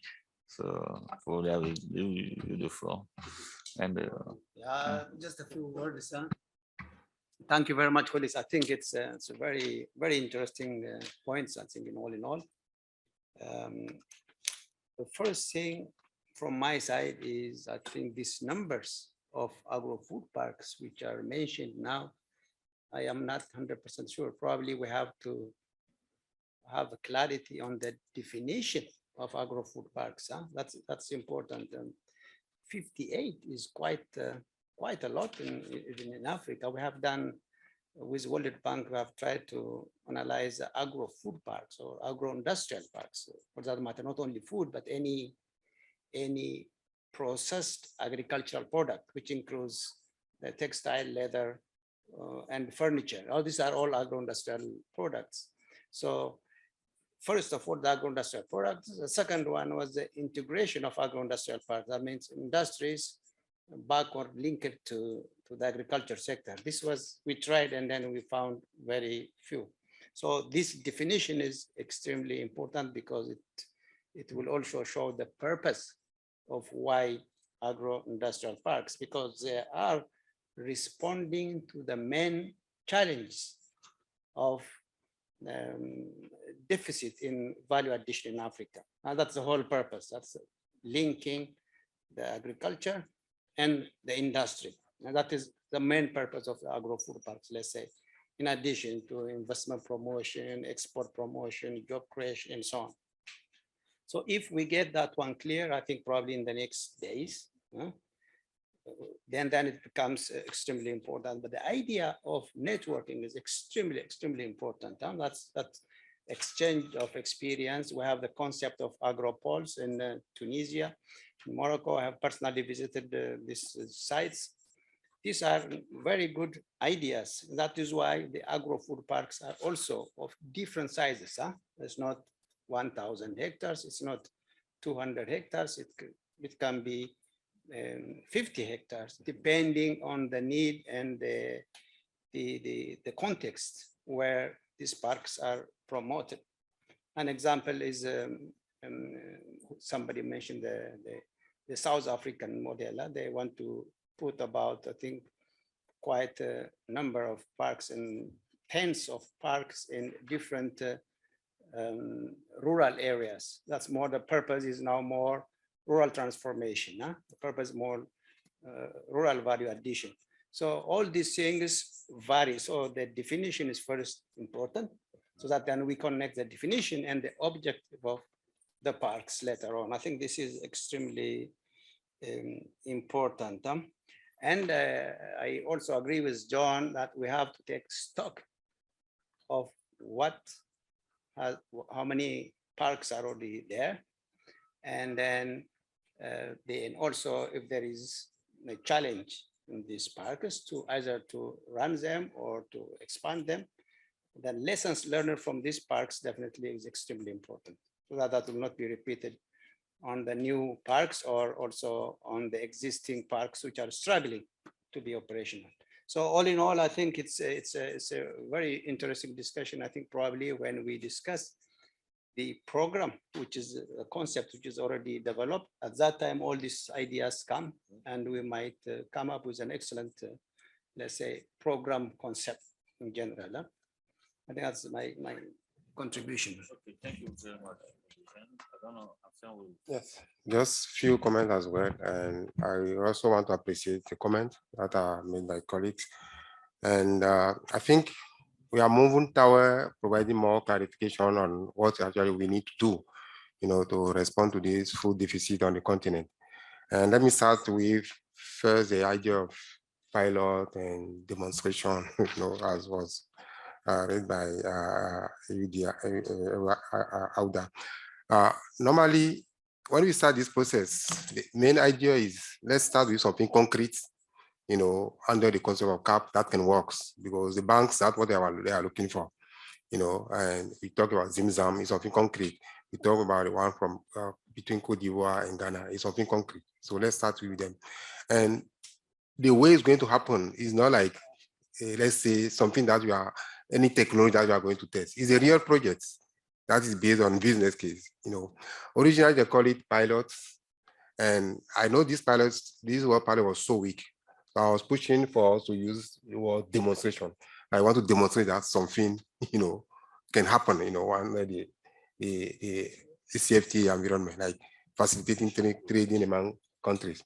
But if you feel that this is still weak, let's maybe come up with a good, better name, But what we are testing is not the business. We can only go for the CAAP demonstration project if we are sure that it will work, for any private sector to come to invest. What we are testing more about, okay, I'm from Benin, I want to invest in Zambia, do I have any barrier? I'm from this country, I want to develop an infrastructure or take one part of the, let's say, the development of the CAAP under the particular type of PPP arrangement, am I allowed to do it, without any barrier? So these are the things we really want, to test. But if you feel like this word is still weak, let's make sure we get a word that can make people actually confident that, okay, they are not going to waste their money because they are testing anything. No, they are putting their money on a real business case. That's how to work. That one. Now, in terms of where do we start from? I like the idea of, looking at what exists. And this is very important. And that's actually why we have been pushing for all these 2 deliverables that we'll be talking about this during these 2 days. We can have a greenfield option, a mix and so on. And it's based on what you want, like when we talk about cocoa, Cote d'Ivoire, Ghana cocoa initiative, it's something that is new. So this is automatically something that we can call it, classify under the greenfield option, right? And I don't know how the Zambia-Zimbabwe is coming up. Is this a value chain or commodity that you want to develop? That it will be based on something that exists between the 2 countries. It needs to be clarified, and based on the nature of the project, you can either clarify whether it is green field or a mix or the brown field. So it will be discussed. But what we need to know is we are flexible, and the issue of having a cluster of agropark to serve a purpose of a deficit, we are going to take it seriously. And that's why this mapping that we are assigned to IFPRI is very important. Because this same issue that you are discussing was discussed in Niamey. It was the Minister of Tanzania who raised that issue. How are you going to decide whether we are going for processing or production if you don't know exactly the dynamic of food production on the continent?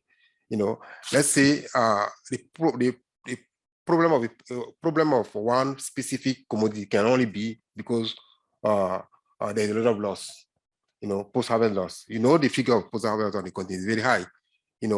Maybe if we target how, the dynamic of the production and trade in the region and try to find a development infrastructure to drain all the products that are produced and go put them into industry to transform. It will maybe be enough better than developing new, new, let's say, production hub and so on and so on. So, and we cannot take that decision if we don't have evidence. So that's why the decision support system that's giving the mapping of everything that we are mentioning in this document is very critical. And it will help us, all of us here, to say everything with confidence. We want to put this agro park here because we know that this is the situation and this is what this CAAP is bringing. So the issues of actually networking, I was actually looking at, for example, what African Development Bank is doing. The ZAPs is something that is done in several countries. Maybe you'll get the situation from the presentation of AFDB today or tomorrow, probably. And if, for example, we have a set of ZAPs that exist and they can serve, because when you talk about CAAPs, it's not necessarily having infrastructure in several countries, in 20 with all the countries. It's just about having the value chain. If a ZAP program, which is producing a certain commodity, even transforming, is allowed to go to enter into a value chain, that cross several countries, to allow trade for those countries to stop taking from outside, but taking in Africa is what we want to achieve, for example. So we also need actually to learn from what AFDB did, learn from what will come out with the mapping. I saw the map that we were coming up with yesterday. We need to confirm from what the is saying, what exactly are we looking at? 58. We need to come up with clear definition, what is AgroPark, classification. And based on that, you can see, okay, those 58 CAAPs, let's say AgroPark, are made of what, and then it can help us. So just to say that this mapping, is very critical for us, and we need to get the resource as much as possible, as soon as possible, to start it. It is going to guide the other cards. We can say for the moment that we are sure about the Ghana, Cote d'Ivoire, and the Zambia, Zimbabwe one, but the one that are coming, we are not really sure about. So those studies will be very important, to guide them. So I think discussion, the way it's going, I think they are all useful and they will help to guide the two main deliverables that we're having today and tomorrow. When it comes to coming up with project preparation plan and also the mapping. All the discussion should serve as TOR for John, because John is the one leading this heavy exercise. Yeah. Okay, thank you very much. I think there was one question on the number 6 and number 7 from Medak. I think I was taking the key consideration rated down criteria, because all the criteria were developed based on this consideration. When you look at the consideration number 6, it's more talking about resource available, for implementing the project, and the resource might not be maybe at the country level. You just want to make sure that we have enough resource from any private, to come in. I think that's what is looking at the 6. The 7 is more about the country commitment, whether the country is ready, to create the enabling environment for anyone who wants to invest. And you can see later that there was a letter of commitment that are all associated to these ownership issues. Yeah. So we leave it like that, and the idea are there, those that is fine. Can keep it like that. I think that okay, the other one on ratification, I think that's Cambridge. We try to, to correct that. Okay, thank you very much. Thank you very much, Anselm, for this comment. Very useful. I see that many other colleagues join us online. I see Temba is online, also Tony. I see also Melin from Farah. I don't know if some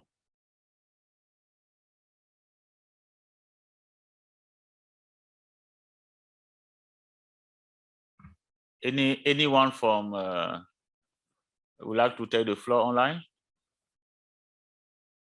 Okay, Melin. Morning. Hello. Good morning, everyone.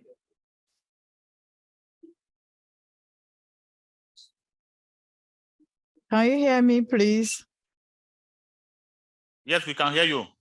Good morning. There's a delay. Okay, the network. I think she's just greeting us. Huh? Okay, good. Okay, good. That's good. Thank you very much. The discussion for me is very rich, very informative and insightful. And I think what we could say, what we have been seeing here are very necessary in this journey we are in. We are in a journey, and we have to, I think, address different complexities in the process. The end game is what I think is to have more or less a continental, how to organize the production system in the continent. In fact, we are moving towards a network of production system in the continent. We have to network the entire continent. We have to develop regional value chain from input raw material, even the intermediary input on tier. That means we'll have to develop all those instruments in the entire continent, but we have to start somewhere. We have to start somewhere.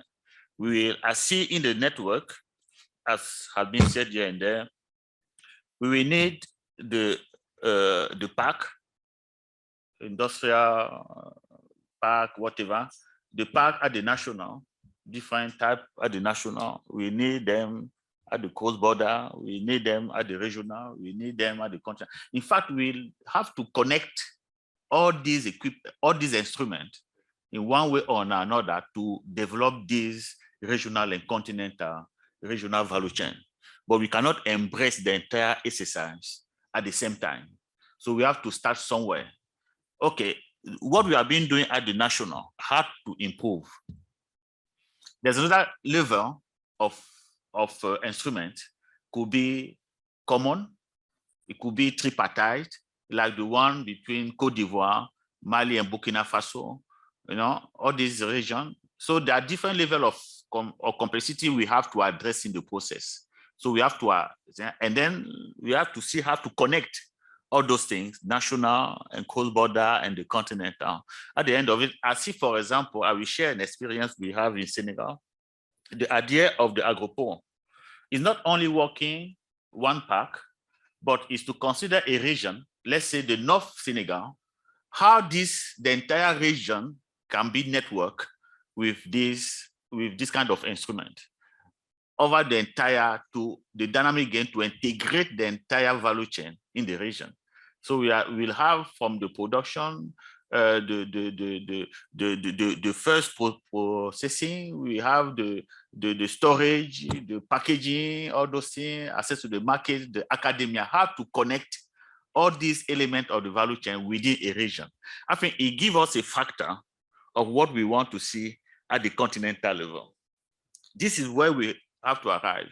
So this will require, in fact, and then the fact that we cannot embrace the whole thing, we have to start step by step. We have the experience at the national. Okay, what are the difficulties at the coast border between 2 countries, 3 countries? And then we have to learn from there and so forth, with the idea that the idea is to integrate, to create value chain, effective regional, continental value chain that will connect to the global value chain. I think the idea is there. That will certainly require to know exactly what do we produce, who does what, even in terms of intermediary product, if we need to address a shock, who can compensate in the east, in the west, and so forth. We can, at each time, we can say, this is what Africa can deliver in terms of food. In each period of time, that we need to control, to have this real time. We will have to put in place some instrument, but it will take some time. I think the key element here is to have the holistic view, but to start building somewhere. Yeah, we say, okay, the coast border can help us. There's some difficulty we have to address. We know, like, we just share something. Our colleague from Zambia is here. They went to Ethiopia in the context of the Zimzam to see the park in Ethiopia, to learn. I think one of the lessons when they came back, they say, okay, we engage in the Zimzam, but let us also develop within the country some park that will help us at the same time we are developing, because the level of difficulty are different and the time frame. This always say that we have to network. Same park within the same vicinity. We know that the informal sector, we know the amount of trade that is taking place in the borders. We have to capture that to bring it to the formal.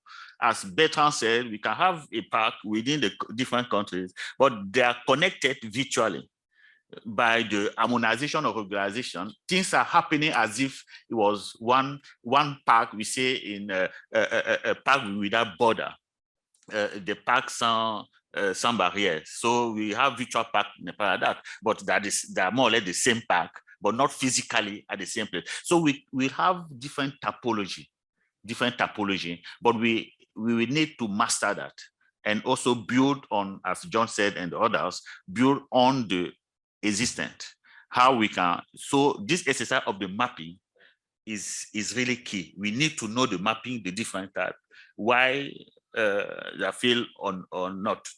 So in the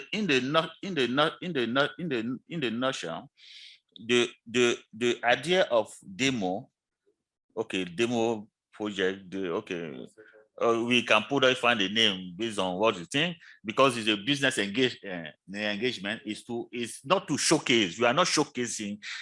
We do not want to demonstrate that the approach work or not.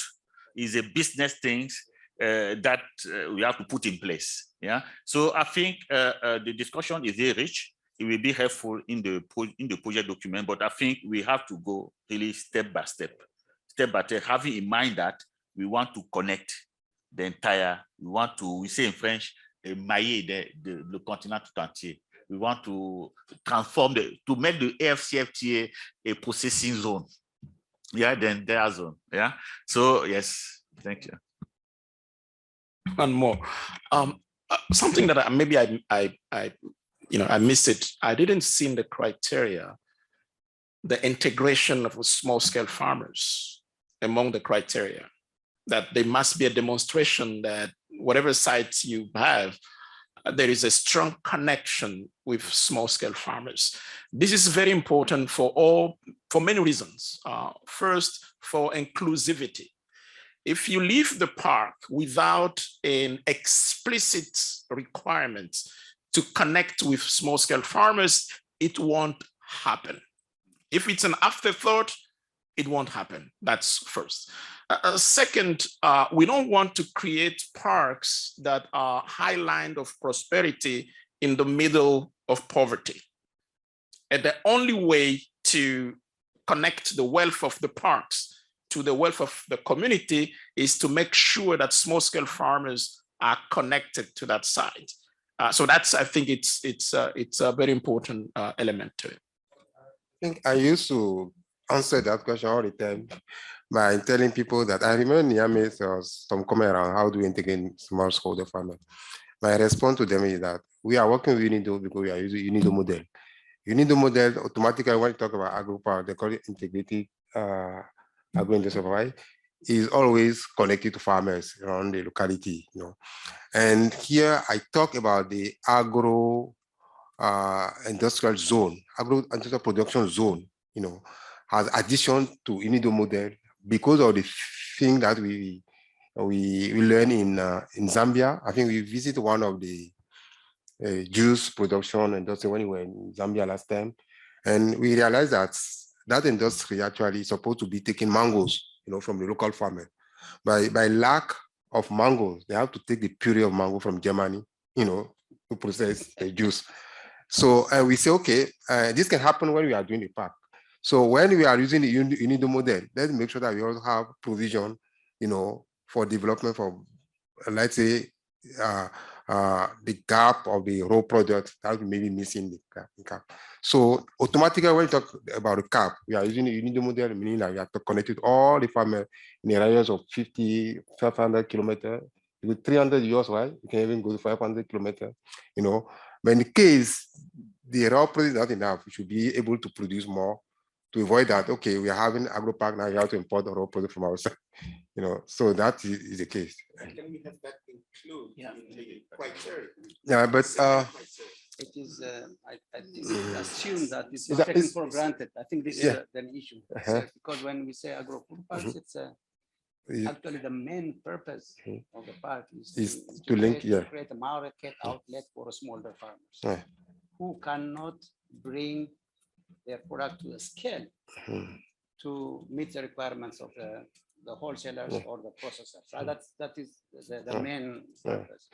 So this can be included, but it is It's for a, us, it's it's automatically, yeah. But a lot of people, if John could not get it, that means a lot of No, people. right, like, okay, we'll see how to reflect that.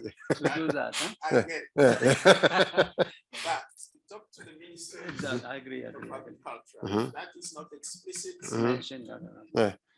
That's why PAFO is part of this is group. also And always Mhm. the case when we go and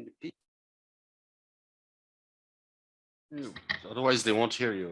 agro-food parks to our development partners or development financial institutions. The first question is, especially the bureaucrats, first question is, look, Africa is in deficit. There is no surplus production. So why do you put this huge infrastructure where the farmer cannot even feed themselves? Huh? This kind of argument will come. Huh? This is we argue back again, telling them, okay, this is one of the reasons why parks are important. Parks bring in structural transformation. They soak out as many people as possible from the farm into other sectors. So the household income increases, then the productivity also per capita increases. Huh?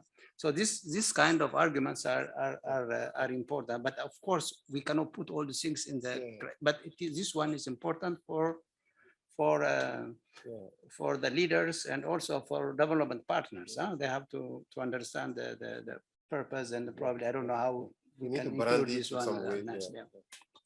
Thanks a lot for yes, and actually the AUC BR, the Malabo commitment explicitly in one of the the indicators is PPPs with strong link small to small scale farmers. So if the AUC thought it was very important to explicitly mention that, we need to, because it's not obvious. The whole concept of agro parks, even within the government, sometimes it's led by the Minister of Industry, sometimes the Minister of Agriculture.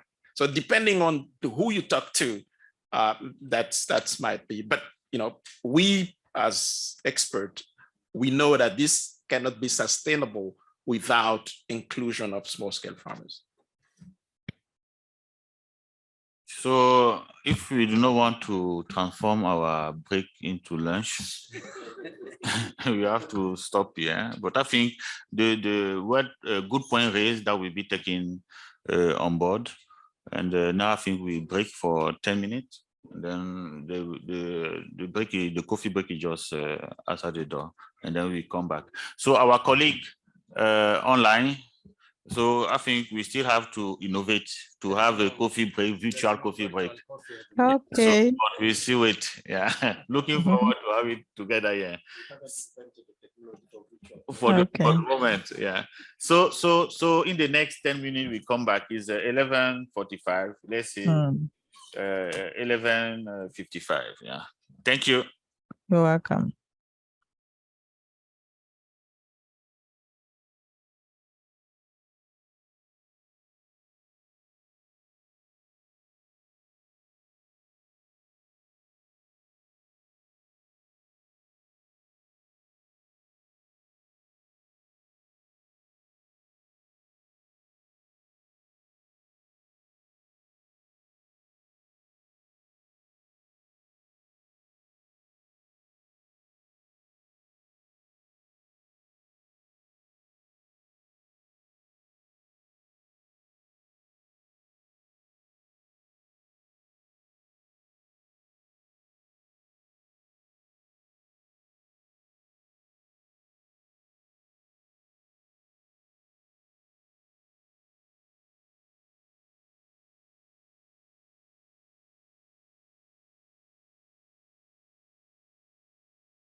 It's okay now. Hello, can you hear us? Yes, we can. Thank you. Okay. Well, we'll continue along. I think if there's any questions from the colleagues online who may have missed some of that, maybe we can try bilaterally to do any kind of catch up. Essentially, though, it was a little bit of a recap of the discussion this morning. So you can move on to the next one, please, Wame.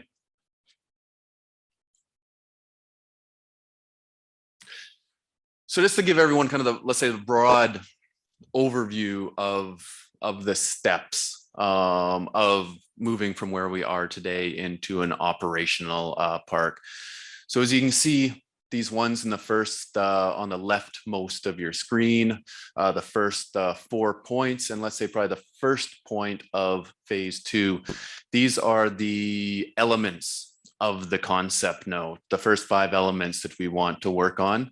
And you can see there roughly to the duration general time frame that we're looking at. But of course, when we're talking about 10 different demonstration parks as well, different ones obviously starting at different times, and so a time frame as well would be much more flexible. But when we're talking about a per park time frame, this is more or less what we're looking at. You can move to the next one, please. So again, this is based off the concept note we're all familiar with. We'll be adding a little bit more information, and I hope after our technical working group workshop this week as well, that we'll be able to add in a little bit more information as well when we get updates on the Zimbabwe, Zambia, and as well the Cote d'Ivoire, Ghana, cacao initiative as well, and so that we can have this, let's say, details in the concept note as well. Yeah. So just before we get into the 6 outputs, and we will in just a moment, it's simply to give the overview of those six outputs.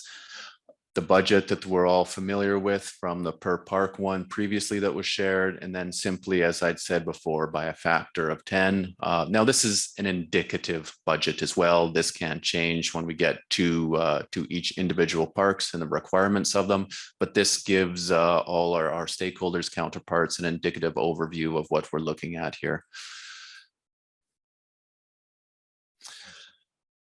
So I want to get into the meat of the concept note. We'll take a few minutes going through this, and probably what I would ask is if there's anything that comes to mind when they're seeing the activities, the outputs here, that you're taking notes, for example, because I suspect there'd be a good amount of conversation that would come back to these activities. The deliverable, rough targets, and of course indicative lead agencies on these as well. So of course the first thing is the pre-feasibility study. There's been work already done by our colleagues at IFPRI on this as well. And this would be clearly the first thing that we want to get into is a preparation of the terms of reference for the pre-feasibility, putting together the teams for this, and then a lot of the desk-based research as well. And here again, I know that there's been a lot of work, let's say the geoimaging, mapping type activities that IFPRI has been working on extensively already, that want to capitalize on some of the things that would be done already. And then some of the ones that would be done, let's say in the future on the specific locations as well. And then of course on the ground as well, once the desk-based research, let's say, would be followed up by the ground truthing, the work on the ground on the pre-feasibilities as well. And this takes place over the course of months. These are not let's say, a quick jogged by a few consultants, but quite large teams over the space of a month or more to get this information. This includes things like the value chain studies, the business case analysis as well, extensive stakeholder consultations as well. And then, of course, would be wrapped up through these workshops with the member states or RECs, whatever the case may be, or both, for example, to get the endorsement of the feasibility study before we would move on to the full-on feasibility study. Next, please. So, of course, the next thing is what we're calling a standard feasibility study.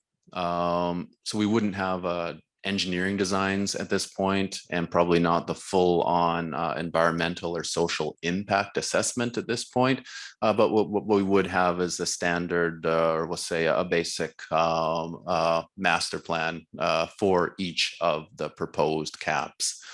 And this would be each of the proposed CAAPs. This is not an overall, of course, for all 10. Each one would have its own idiosyncrasies, its own specialties. And again, the preparation of the terms of reference, putting together the team, and then the site visits and digging far deeper, taking the elements of the pre-feasibility, but working far, far deeper, looking at revenue, for example, the linkages to the industry,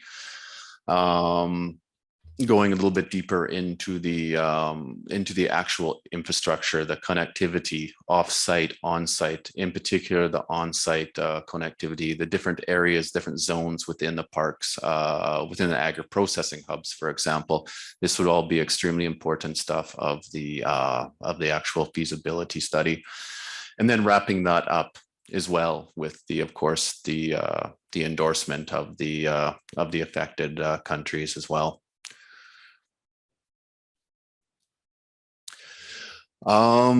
Setting up of the governance structure of the parks. This is critical right from the beginning as well, depending on the countries involved. Often when setting it up, a lot of input from the public sector, probably, especially in development, although we would, the preference is always private sector, but reality, sometimes we are looking at public sector, or setting up the private-public partnerships as well. And in here, such as a special purpose vehicle, for example, as a governance structure to help lead the development, push the development, champion the development of the parks. So it's, and a critical part is setting up this, let's say, institutional infrastructure. And as we referred to earlier, this, in this case, will be stretching across boundaries, political boundaries as well, which adds another element of complexity to this entire endeavor that we have not seen sometimes in the country-based agro-parks that have been done up until the moment.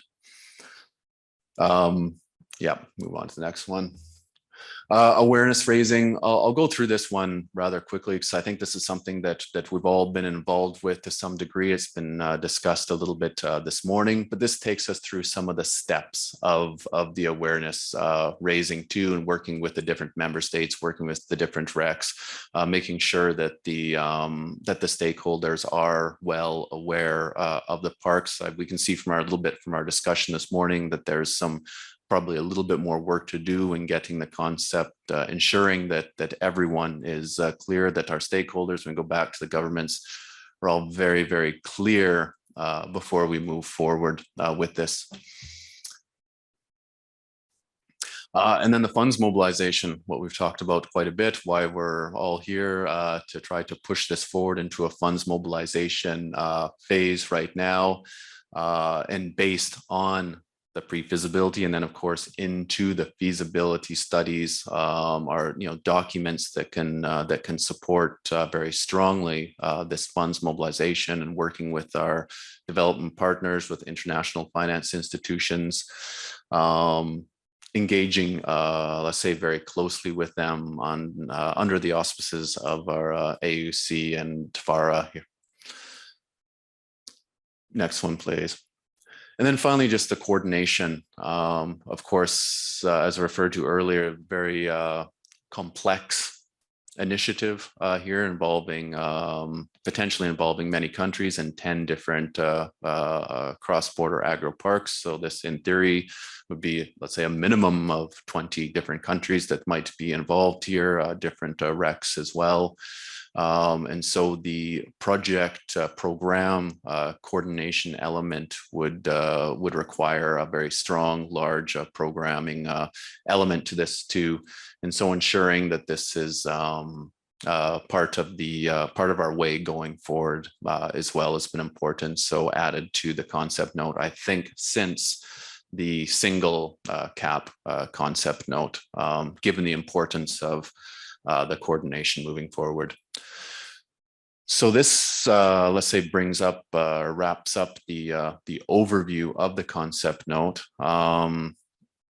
I think now probably I'll turn back to the chair here, and probably into some sort of a discussion or questions on the concept note. Thank you. Thank you very much, Andrew, for this presentation. I think just to correct the moderator, I'm moderating facilitator. Okay, so good. So I think good overview of the project. I think we also have to link it with the previous discussion, and that will be helpful in finalizing the document. So the floor is open. So as you raise your nameplate or you raise your hand online so that you take the floor to comment. We note that as indicated by Anselm, this is one of the deliverables. So we have to come out at least today, I think so, with something more or less that reflect our thinking. Our colleague may consider that probably when they come when they join Vienna. So let's really discuss and as in the previous session. So you have the floor. Anyone would like to take it? On the line. I see Timber is connected, but I don't know. I've not heard Timber since. Yeah, probably they are still busy with the after forum. Probably it will take the floor later on, I think so. So I see no hands. No hand raised. Yeah, Bertrand.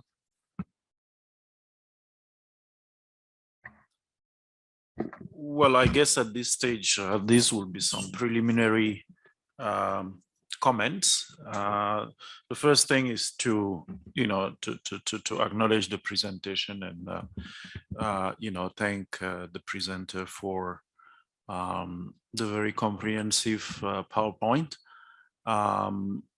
First, I guess we'll receive the document so that we have time to really go through it and digest and further appreciate some of the elements.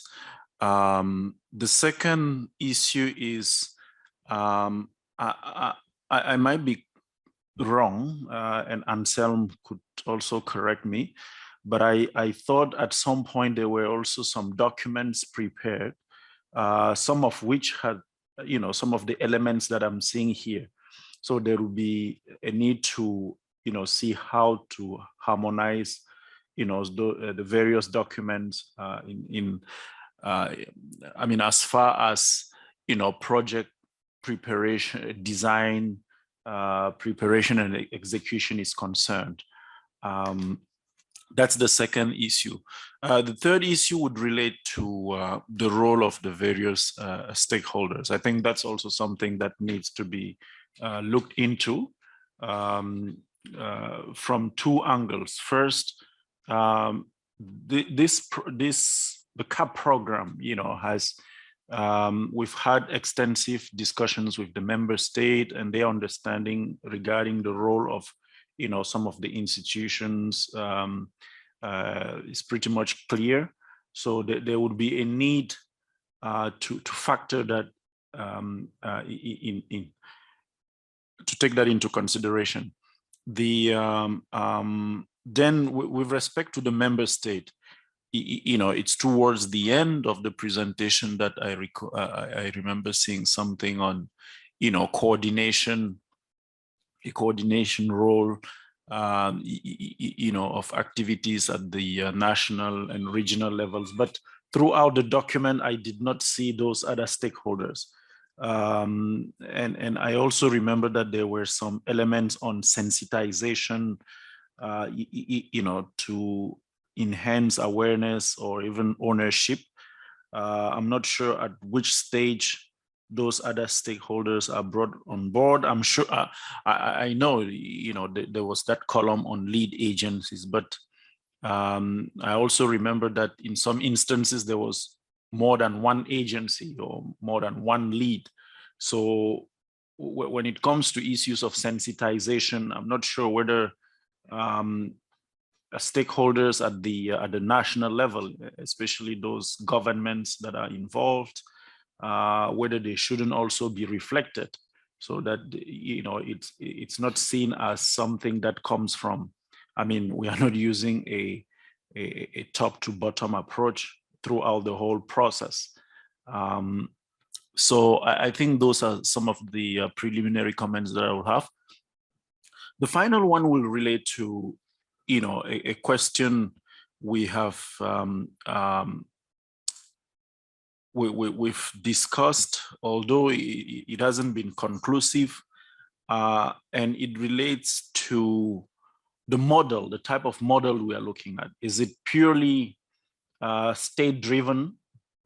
Is it a state-driven model? Is it a PP? Is it, PPP? Is it private sector? Yeah, I think there is also a need to, I'm not sure at what stage of the whole process this is going to be taken on board. And I say this because depending on the model also, we'll need to bring those other stakeholders on board as soon as possible, so that they are part of the whole process. So let me stop here for now. But like I said, I may come back with additional comments. Thanks. Thank you very much, Bertrand, for the point raised. I think very understandable, and the colleague will react after we finish with this batch of questions. So any other? Yes, Midas. Oh, thank you. Let me start with the last comments made by the previous speaker. I think in our case, it has to be, at least from the inception, to be state-owned or state-driven, and then it could be turned into a private sector. Because from our experience with Zambia and Zimbabwe, so the one that initiated is the government of both countries. Then it has to be, the private sector has to be involved. And this is why it's very important that one of the activities that you have is sensitization. It's extremely important because the private sector will continue to push forward. As a matter of fact, it's going to end up that the private sector is the one to drive this because they see the importance, the economic viability of it. But again, we have to start with the governments. So this is first, and second, this is a question maybe not for UNIDO, but for all of us, because if you look at the approach that you're doing it to establish those 10 integrated agro-industrial parks, it's a bit different from the one that was prescribed by the Pricewaterhouse study. I'm not saying one of them is correct and the other one is wrong, no. But at least we need some sort of harmonization. We needed to, not to standardize the approach, but at least to come up with, this is the approach that is going to be used towards the realization of CAAPs. So whether this one or the other one, because remember, even the other one was endorsed by the steering committee a couple of months ago or 2 months ago. So this is my second question. My last question is, in your activities, are these sequential activities, like each one of them has to be follow the other, or they could be done in parallel? Because I remember your second activity, which is the master plan, has to come after the first one, which is pre-feasibility. Makes sense. But present awareness, which is activity 5, and coordination, which is activity 6, those should be like come at the same time simultaneously. So otherwise, we may need to come up with the sort of one activity that refers to knowledge generation, for example. And the other, my last point is, I did not hear that you're doing visibility study. You said that you're doing a master plan that should be provide the meat for visibility study, but where is the visibility study? Because you can't do it. Maybe I was not able to understand, but visibility study, it's important. And maybe we can sit together as well to decide on figures, because, you know, for Zambia and Zimbabwe, so far we have done the pre-feasibility study, so we have a better understanding of how much it costs. I mean, for your information, it costs us something like 130, 150 for the pre-feasibility study included. And of course, you have to travel guys from Zambia to attend a meeting in Zimbabwe. You have to invite the private sector, blah, blah. So yeah, but that's it from my side. And thank you so much for a well done presentation. Okay, Mamadou. No, it's Yeah, coffee. Yeah. Yes, yes, coffee. Thank you very much. No, it's a very small, light one. On the first page of your presentation, you presented the African Union Commission as the counterpart.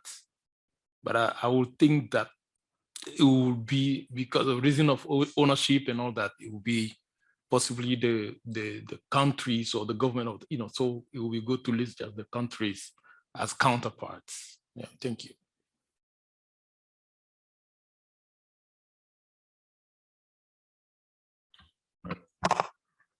Okay, thank you, facilitator. Actually, I want to thank you, Nido, for this great job. I can see that we are heading to one of the concrete deliverables. Thank you a lot for the hard work. I want to appreciate actually the participation of CIGCI. I see Mrs. Tawia online. Mrs. Tawia. Hi. Okay. Good morning. Yes. Thank you very much for coming. Thank you very much. So Mrs. Tawia is representing Mr. Alex that who we met in Addis on this Ghana Côte d'Ivoire Cocoa Initiative. Yes, welcome. So my first comment is around what's been said first for my coffee on the branding. And that one we talk about it after the proposal is finalized.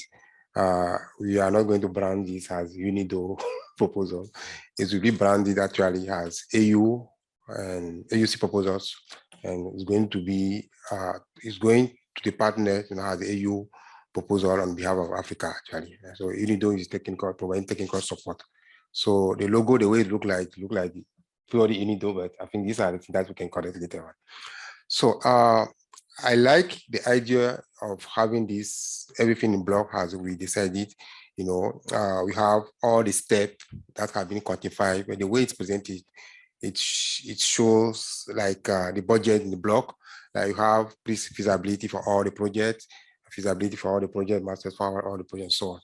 But in the practical way, we need to let's say restructure it to show the major phase. And yes, we are targeting 10 CAAP demonstration projects, but there are 2 that are actually already identified that we need to start with. And I consider that one has phase 1. So having that as the phase 1 means that when it comes to budget, structuring the budget, you need to structure the budget. How much do we need to start with the Zambia, Zimbabwe, and the cocoa one for Côte d'Ivoire and Ghana right now? You know, that will be phase 1. Phase 2, we can target like 4 other, and phase 3, another 4, you know. And I see the duration of 40 months, you know, and the way it's presented is like it seems like we are going to do everything in 40 months. I'm not sure how right it is, but I really want to know first how much we take to run all the feasibility study, whatever we need as preparation for the 2 first project, Zambia, Zimbabwe, and Ghana Cocoa one. Ghana, Cote d'Ivoire, Cocoa one. And I'm saying that because I had a meeting online yesterday with Afrexim Bank. And one of the comments that was coming up is, why do we need 40 months? You know, because the Zambia, Zimbabwe is already in the pipeline under discussion at Afrexim Bank, you know, and they're actually waiting for submission of African Union, you know, on that. So one of the questions is, why do you need 40 months to complete the study? So let's be clear on how long we need exactly for the first two projects that are already ready, almost, let's say, ready in terms of commitment, you know. And if it is less, it will be actually better, actually. We really want to accelerate them, you know, to make them conclude on time. So we consider them as phase one. Now, in another phase, it will be like, as the other one starting, we also identify other one, you know, based on the engagement, you know. The engagement, actually, is called sensitization, but it's more, I call it engagement. Engagement is one of the critical parts of this whole exercise, you know, engaging with the private sector, engaging the EU member state, engaging the REVEX, all those consultations, and I see it is put under coordination at the end of the project, but it's something that will start, you know, from the beginning. And we need to come clearly about how much it costs on those projects. It's just about mainstreaming our budget into this program to have one set of budget. So what I will actually suggest is for us to have the document shared to everyone now, you know, after maybe this preliminary discussion, and then we'll go step by step and see what are the things that you want to address to restructure the document. One of them is the phasing, and we should clarify all the different phases and when they should be starting and when they should be ending, and come up with the budget by phase. So that when we are submitting to any partner like Afrexim Bank, we tell them, okay, these are the whole thing that we are targeting to do. And the phase one is going to cost this, and it will be starting from this day to this day. You know, so that will be about the structure that you can incorporate that. So a part of that, see, the document actually is reflecting most of the things that you want to do. So once will be, I start reading the document, you can also see what are the things that are missing, you know, that you want to reflect. So I'm sure by the end of today, you can get all the information ready so that we compile everything to have one single document. And I'm sure we also get the contribution from the two other presentations, ZimZam and also the Cocoa, Ghana Cocoa initiative as well. Yes. So I'll start my comments for now on this. Thank you very much.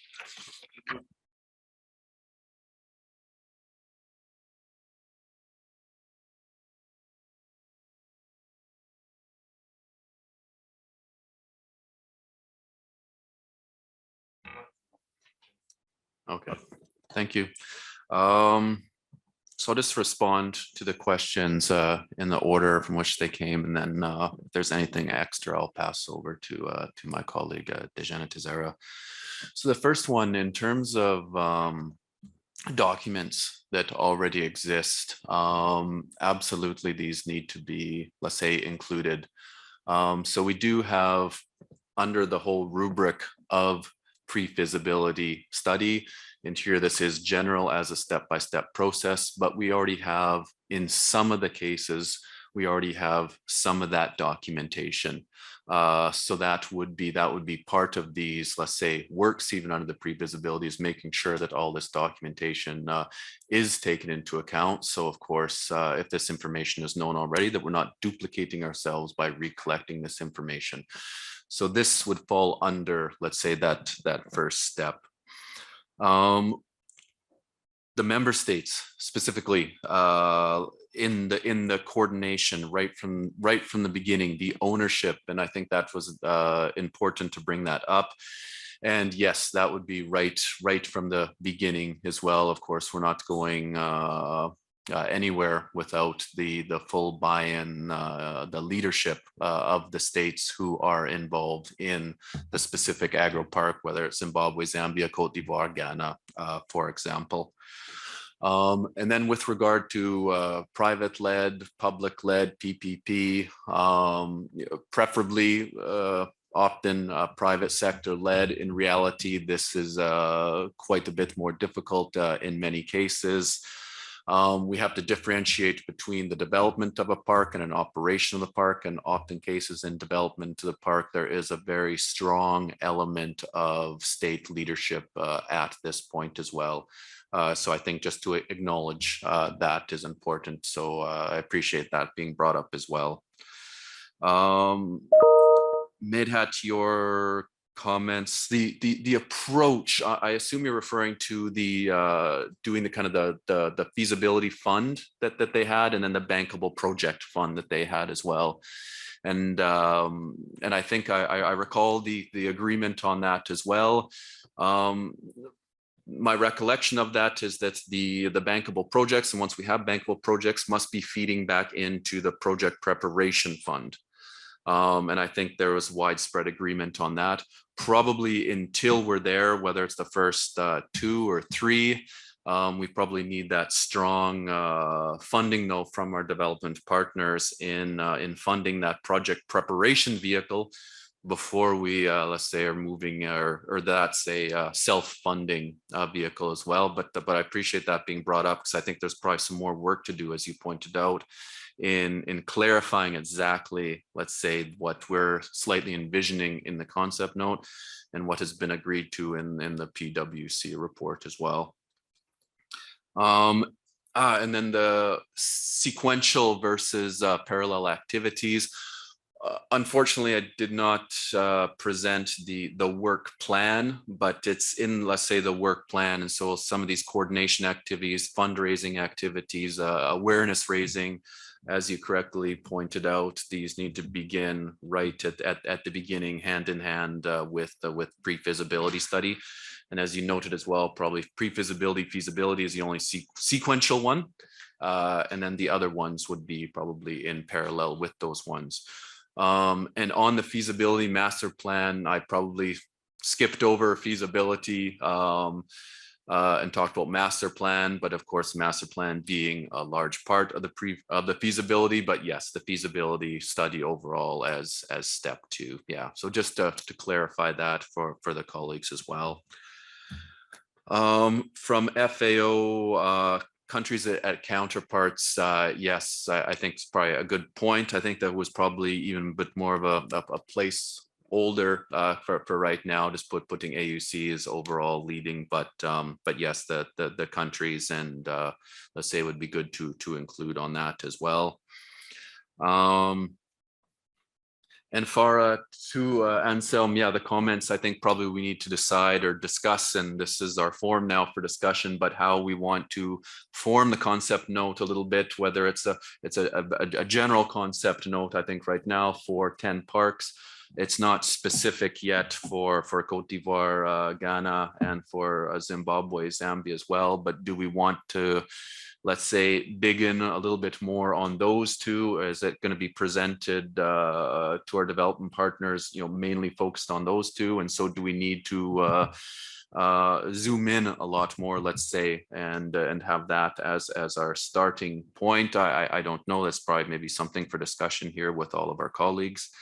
But let's say point well taken. I think with our colleagues here from the Cote d'Ivoire, Ghana Cacao Initiative and Zimbabwe, Zambia as well, we'll have a lot more information on those two initiatives as well, that we'll be very pleased to put into this concept note to strengthen it further. I think that was probably addresses some of the questions, comments that were brought up by our colleagues. I might pass over to the colleague Dejane Tezera if there's maybe something else that I've missed or you wanted to add. Thank you, Andrew. Not much from my side. I think the issues raised are relevant, and the feasibility study, the pre-feasibility study document is required for financiers, for developers, and also for the governments as a policy instrument. They have to convince their banks, their sovereign banks, and also development financial institutions. That is the whole purpose. Whether, as Medhat mentioned, in Africa at the moment, in most cases, the parks are developed through public financing. It has become a common practice because for the reasons I mentioned in the previous discussion, private sector is very reluctant to put this huge infrastructure required, and also building the synergy with the different initiatives in the country. For example, the road, the power development should be somehow synchronized with a national plan, which is for a private sector, they cannot wait or they cannot align themselves, or a lot of other issues which require at the moment leadership of the public sector, the governments in Africa. I think this is important. The other thing is synergy. I think what we have to see as it's a part of the criteria. We have to align the parks development also on building an ongoing synergies. There is a PIDA, big infrastructure development program. So we have to tap into that one. Otherwise, a park itself cannot develop access road, or power grid, waste treatment plant, or we cannot establish. Also, a lot of other things are or somehow, I think probably John, when they, during the spatial analysis, might touch based on these kind of things. But we have also to align with other initiatives. African Development Bank has the Feed Africa program, probably large scale agricultural development program. IFAD has also financing smallholder farmers, small and medium enterprise in rural areas. So we have to put together there. FAO has a program, probably large scale program. IFAD, for example, have usually now a lot of irrigation schemes, which is also supporting the agricultural development part. So, and the regional value chain program, I think all these initiatives, whether it is BMZ or European Union, all these initiatives somehow we have to make sure that this synergy is built with this one to make the, first of all, to facilitate the integration of all these programs toward some large scale impactful program. As it is happening now, is are all fragmented. So this park can bring together all these initiatives for, as I said, for impactful program. This is so the public and private model. Andrew has mentioned it. I think initially it is the public sector. Probably during the development, the SPV can already start the involvement of the private sector, whether it's an anchor investor or it's a private sector managed park development. These are all options are there, but all these things cannot be decided beforehand, whether it's a PwC program, whether African Development Program, whether World Bank program, all this will be decided during the study on the specificity of that program. So we have to wait and see, look, this is the country or this is a region, these are the potentials, these are the funding possibilities. And then we decide on what kind of steps we are going to take, and then how far we spend time on the agricultural development part, more on the infrastructure development part. So these all things depend on the situation. I think the ownership for the time being, I think as I mentioned, I think African Union has to take the lead, probably at the policy level and the management and the coordination, but the national governments are more responsible in kind of coordinating this activity. So, but then we all have to support this initiative in different ways. So I'm not 100% sure this listing of responsibilities of Andrew is not exhaustive. It's just, I think, during the project preparation phase, it's important. More important is, I think, the involvement of the financial institutions. Afreximbank, African Development Bank, play a very important role because ultimately most of this finance might come from their end.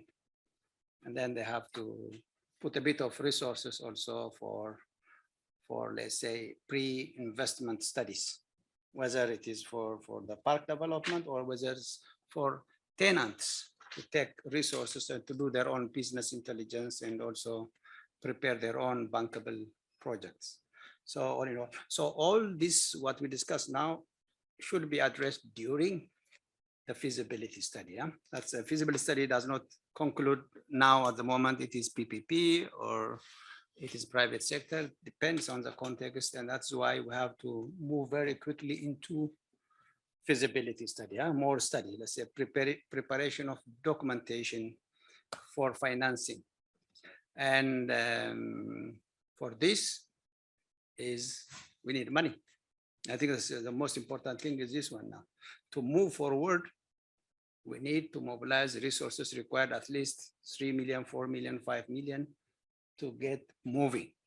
If this is not available at the moment, we will be meeting next year at this time. We'll be doing the same thing. We'll be in the same stage. As I said in the morning, I think the political work has been done. The buy-in is there from all big institutions. Countries are on board, banks are on board. Now it is our main task in the coming few months should be to get resources and to put together a proper study. I think that's it. Thank you very much. Okay, thank you very much for this clarification. I just have a quick question. I think there's a point mentioned, the 40 months. I just pick up from your conversation with Abba. So to clarify a bit, the 40 months, is it the overhaul for the 10 CAAPs? Because we can have studies in parallel, or some are advanced or something like that. Could you clarify a bit more, please?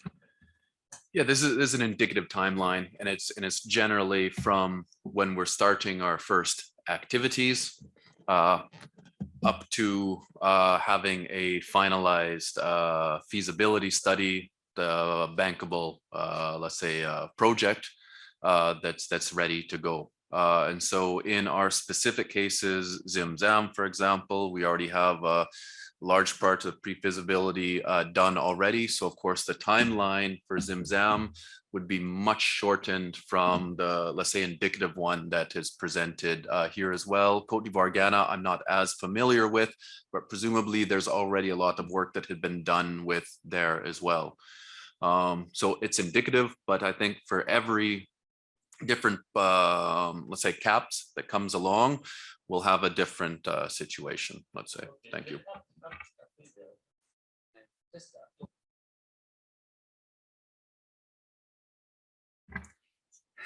The 40 months is a little bit, let's say, longer, long. It depends also again on the previous work done. That's very important. If the longest time in this 40 months is identification of region, let's say an area, and then a specific location. That is the critical part, which requires a lot of information, a lot of negotiation and discussion with the government and with the private sector. So that part can be drastically shortened if the work of IFPRI is properly done, and then we go zoom with the data. Look, this is, in our opinion, area required, the area which is suitable for this park development. Then the financial analysis, the economic analysis, the environmental and social impact assessment, the design, master plan, and the detailed engineering design, all these things can be accelerated. It's not a big issue. The most important, the critical time-consuming thing is the identification of the area first, and then zoom into specific location. This is, let's say, it took, in our experience, it took us 1.5 to 2 years to properly locate, okay, this is a place.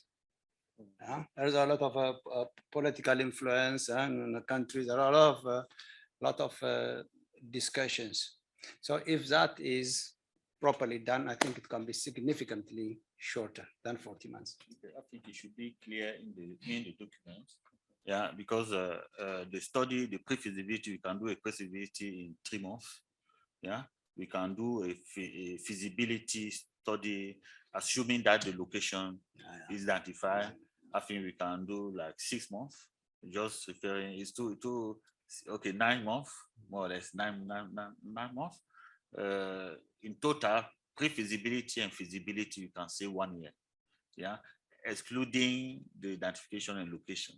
If the identification and location is, in fact, it should also be kind of outcome from the feasibility, from the pre-feasibility study, because you have to enter into the pre-studies.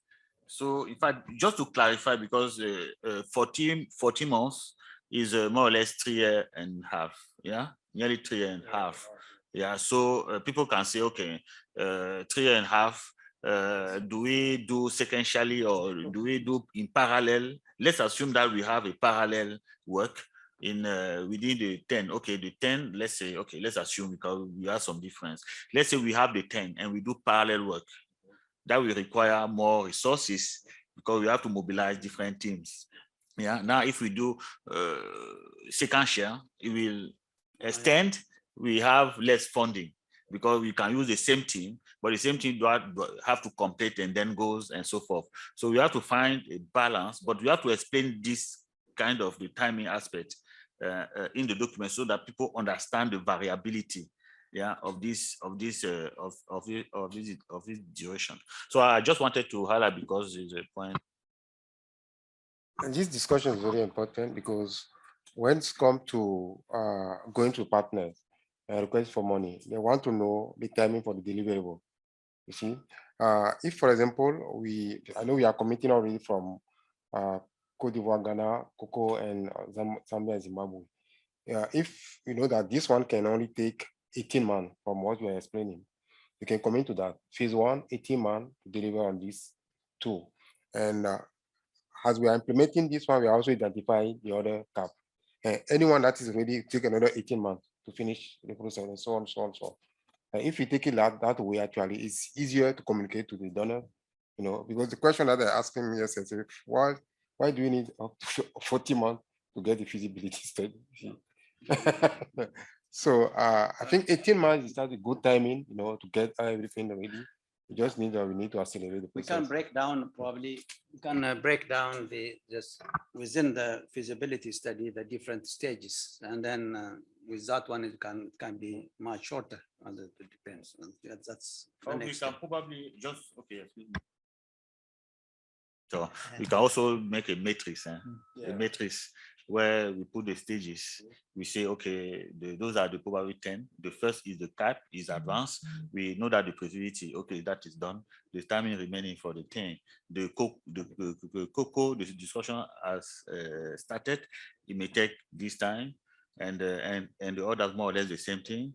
With the caveat that concerning the identification of location, because sometimes it's an issue that may delay it may delay the resources, it may delay the implementation and also the mobilization of fund itself.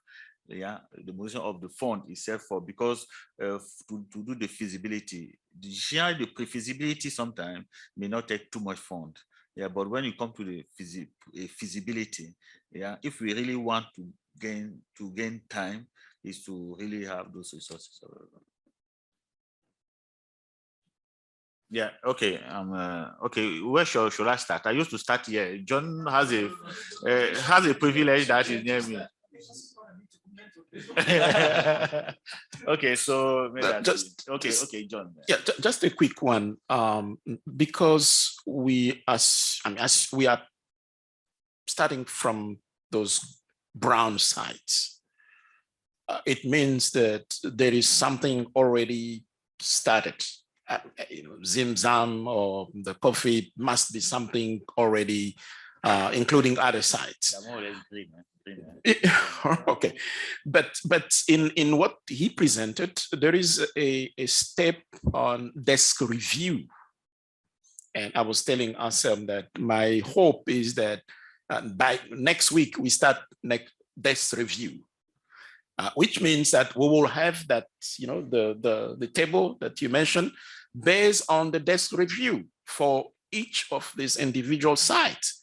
What is it that exists that we can use in the process of developing those pre-feasibility and feasibility studies? And then we can pinpoint the time that will take to get to the final product. Thank you. Okay.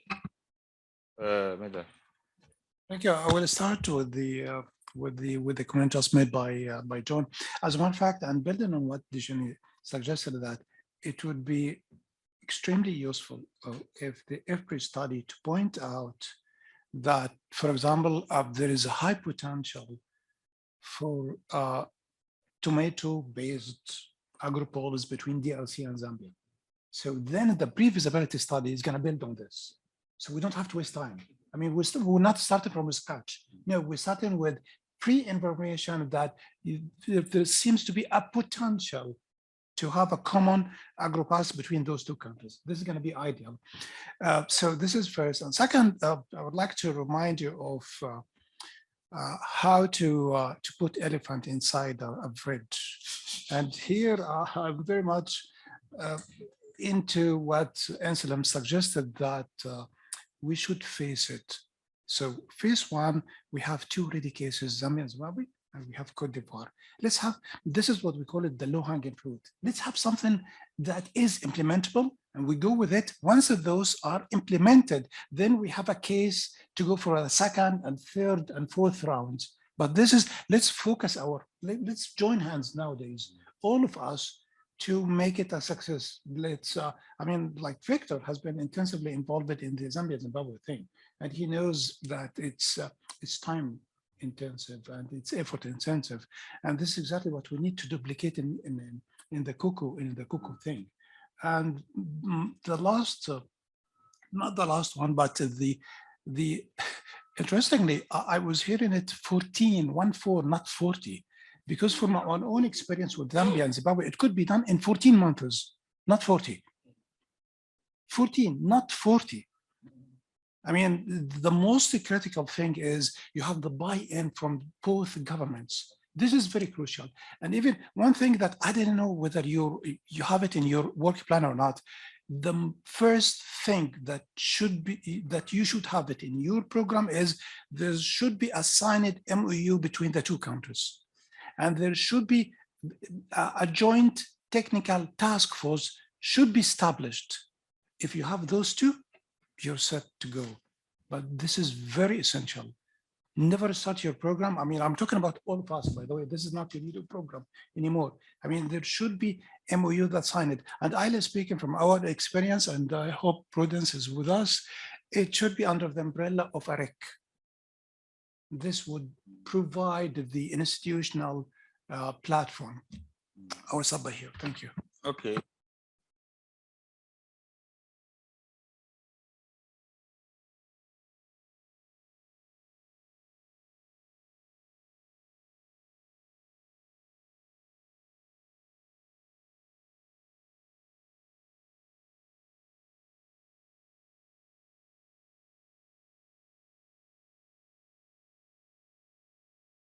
They try to consider, when I try to understand, if we consider the 10, okay, let's track a balance, an average timing. Okay, there are some we will be an advance, all those things, but it will be good to break it. Yeah, it will be good to break it. And then we will see that in average for each one, it will be around, okay, when things run well, because we have the experience in Senegal here and there, depending on certain things, it can be between 9 or even it can be even take 2 years, depending if the machinery at the national level, the combination of sources, how the partner understand themselves, the coordination, even the institutional coordination at the level can also delay. Even within the CAAP, we see to mobilize the feasibility, the fund, We see how, Zimbabwe, Zambia, all this timing, if we see, since we started the discussion, if we add everything, it will be more beyond the 12 months of the actual technical work. The actual technical work can take probably 1 year, but if we add all this discussion of, since we had a discussion in April, in March, for the two parties to meet with the AFDB offices in the country. But this is an information bundle provided since last year. So more or less they spent 12 months without doing the necessary exercise. Where is the critical point? 12 months, if we add all this time, we see that is more than thing. So yeah, we just consider the effective technical time, effective without other circumstances that may strongly delay the thing. So we just try to avoid this delay. That's why we say, okay, let's have a package to mobilize a package, because if we say we mobilize one after another, it will be 10 years. Yeah, that's why if we have a package or some partners, because this initial work, the partner has to come strongly. Some of the country may come with seed fund, something, but we have to have that reserve. Is a key. The private sector cannot fund these public goods. Difficult. Thank you. One additional comment is that the political buy-in can evaporate very quickly in the African context. So 40 months, that's a lot in African political environment. I heard some politicians telling me that I cannot deliver feasibility studies to my constituent. I promise to deliver goods. So we need to take that into account as well. So we have a political buy-in right now, but it's a capital that can be, can evaporate very, very quickly.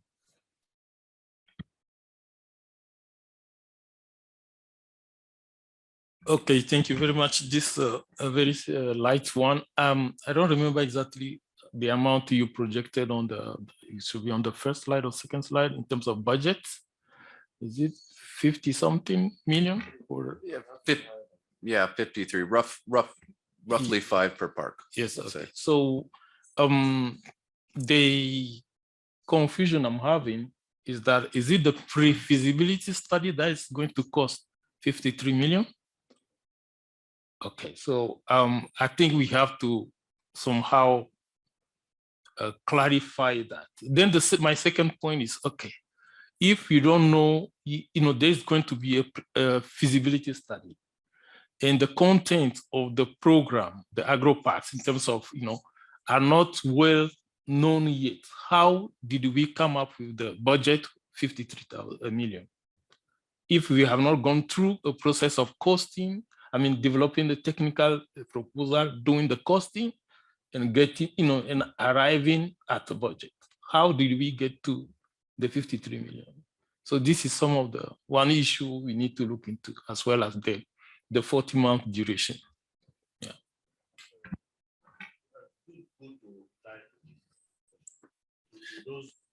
Yeah. So just back up to the budget. And again, this is an indicative budget, and this is based on, let's say, the organization experience in developing integrated agro-industrial parks as well.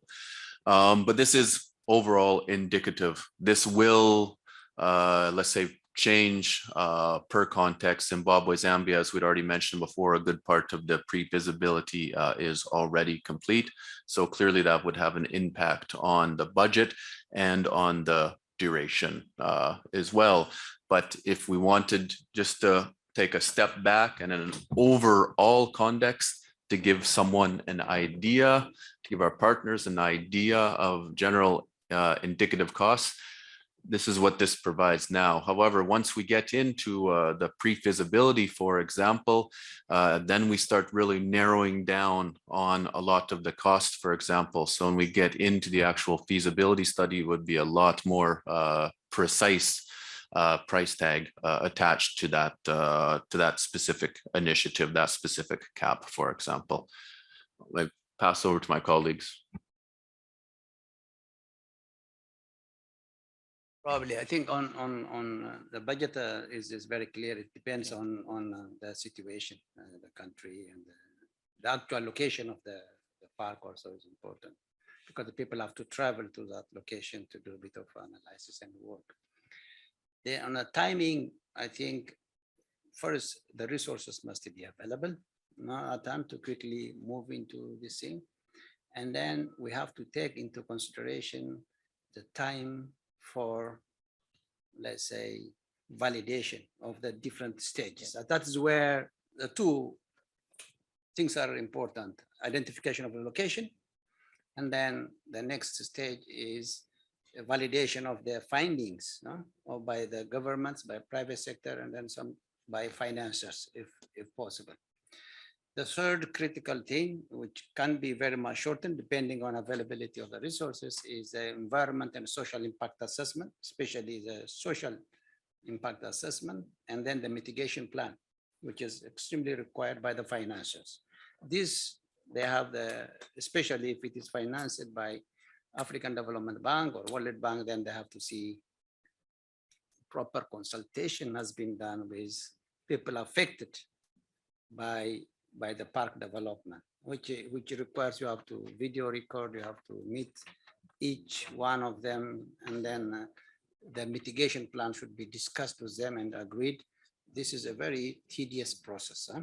But this can be done once there is a financial and then there is resource allocation for let's say preparing the mitigation plan. That's also resource required for that one. Then it can be, we can move faster. Well, we don't have to go into to wait until this consultation with the stakeholders is complete. We can move on the engineering design, on environment impact assessment, and so on. This can be expedited. So this is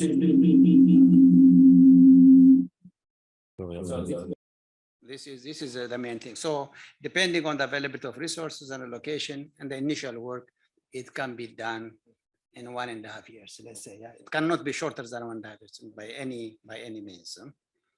But you can go in 1.5 years. In the worst case scenario or the best case scenario, then we can have it done in one year. Is also possible. Huh? I think this is it.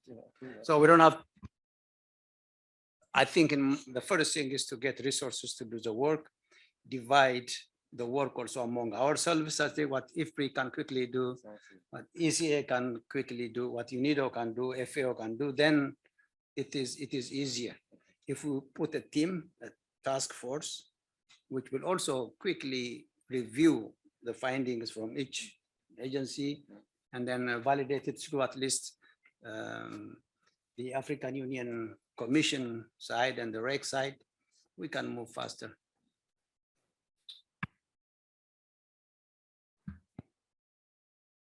Well, thank you very much, facilitator. Just building on what I've heard so far, it seems to me that obviously I didn't want to comment on the amount at first because I wasn't quite sure about the details, which I now have. But what is very clear is we need to make a determination on how do we move forward in terms of numbers. And Anselm spoke about, the need to have a phase approach. Phase one, the 2 projects that are on the table, and then phase 2, determine how many we bring on board, whether 4 and then 4, or I think that's very important because it will affect the cost. And because also of what you just said, that is, we need the amount on the table in order to undertake those activities. Now, what I think we also need to do is to listen from those, the stakeholders or the countries that are involved in the 2 projects. How far have they gone? Because, and this is with respect to all the aspects, I mean, at least the first ones, how far have they gone in terms of doing their own pre-feasibility studies, feasibility studies, and even in terms of resource mobilization? Because I'm not quite sure whether they've already approached some of the financial institutions to know whether there is money to undertake this or one aspect or the other, because they may also be thinking that, oh, it's the AU which through its networks, its convening power is going to mobilize some of these resources. So I think it's good that we, in quote, park the conversation on this presentation. There are a lot of elements which enables us to understand what are some of the implications. But I think the next immediate thing I would be very much interested in is to hear from those countries. How far have they gone, so that I can then come back and have more comments or more discussions on this presentation. I think I stop here for now. Okay, thank you. I see on the our colleague online, I see no hand raised. Are they still with us? Are they still with? Are you still with us or not? Yes, we are. Okay, okay, Merlin. Okay, the others. Yes, we are. Okay, that's good. Yes. Okay, good. Okay, good. Our colleague. Okay, I see that Coco Caps is there, so it's fine. And Monday also, and the others. Okay, so I give you would like to. Sure, maybe just a quick response with regard to Zimbabwe, Zambia, but making full recognition that Camisa is here as well and will be presenting later and probably has even more details than myself. And at ECA2 probably following quite closely. But with Zimbabwe, Zambia, they are approaching AFDB. Their ministries of industry are meeting with their ministries of finance. That was supposed to happen a few months ago. I think it's been pushed up to May. By the end of May was the deadline for those conversations. And then with COMISA to be jointly approaching AFDB to request funds for the feasibility study, given that the pre-feasibility study is more or less complete. So that's kind of where we stand with that. That also speaks a little bit to our timelines as well, is that process itself, and just that process has been a drawn out process with the two member states and approaching the AFTB in this case. So just a little bit, but probably we'll hear a lot more from the Director of Industry of Providence, Mugabe, later in this workshop. Thanks. I'm a facilitator, but I'm also actor. Yeah, excuse me. So, in fact, coming back to what Bertrand was saying, yeah, based on the experience also Zambia, Zimbabwe, where we said we need resources, yeah, if we maintain that we have a project of 10 coast border project, if we have that project of 10, is a project, yeah. Is a project, and how are we going to lead it? Because the 10 we more or less already have the potential 10. What are the potential 10? That means we need to effectively, to the sensitization that is in the plan of the CAAPs, we need to meet them and then sensitize. We know, okay, these are, we have the 10, and then we build a project around the 10. Or are we going to say, okay, we have the CAAP, that is one. Okay, Coco we have, so we start working on that, and to identify the others. How are we going to present this project of 10, or are we individual project? So individual project will be a bit complicated because we will be doing mobilization things. So how do we involve? Do we integrate the identification of those 10? That means the remaining 8, yeah, so that we have an overhaul. So that if we want to go faster and then achieve this objective of 10, a coast border project, I think we had to see how we manage this identification phase. The plan is to have one big project for all. We don't want to put ourselves in a situation where for every program we are having a different proposal and going to different one big project, submit to all the donors, have a basket from where any donor that put money, we put in the same basket to implement them.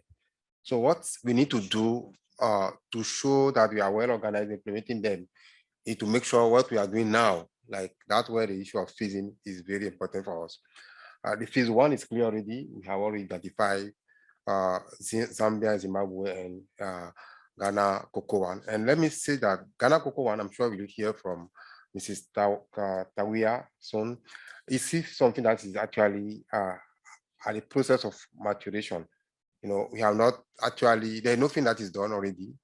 And they are going to, we have a meeting with them yesterday. We were the executive secretary, Alex, and there's still a need for them to work on the buying process.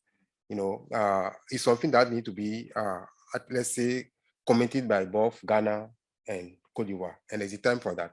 You need to factor those time in the process, and also factor the support that we need to bring to them, you know, because if they, for example, they want to come up with concept paper to bring to the board member, things like that, we need to support them actually, you know. So those are the things that we are putting all under the phase one. And now phase 2, 3, and 4, I'm actually thinking about having phase of 2 to 3 projects. Phase 1, 2 projects, phase 2, 3 other, 3 another, the phase 3, 3 other, and the last phase 2 other. But how do we identify those projects? Yes, this regional consultation that we are initiating this year, the main purpose of that regional consultation is more about listening to the member states on where those projects can be located. So based on the way we prepare ourselves, I'm sure we should be able at the end of this regional consultation to identify the other potential area where we can put the other demonstration project. Like for Zambia and Zimbabwe is considered as Southern Africa. So meaning that if you are going to do the Southern African regional consultation, we know that there is only one that is identified. We just need to agree on the second one in that region. If you go to West Africa, you know that one is always committed, the Ghana Cocoa is committed. So during that consultation, we should come up with another one and so on. So by the end of the 5 regional consultation, we should come up with clearly with this project. Now, in terms of, let's say, starting the process of the study, it's just about us phasing them. Phase 1, now what you are agreeing here is about 14 to 18 months to complete, you know, the whole process of up to feasibility study. So as the time we are doing that, we can also start another one, you know, based on the level of resource that we have been mobilizing, so that within the 40 months, you know, we finish everything in terms of readiness to start every of the CAAP demonstration project. And anyone that is completed, if you are able to put all the process in place, they can start. You see, so let's have everything in one document, you know, and for different phases. Yeah, for the different phases, so that when it goes to any donor, they know where we are going to, where we are heading to. And when it comes to resource mobilization, we discussed that during the last day. It should be like one project submit to all partners, not about different partners going to different donors. You know, it will not actually help us actually, you know, and that's our main purpose of this meeting. Thank you.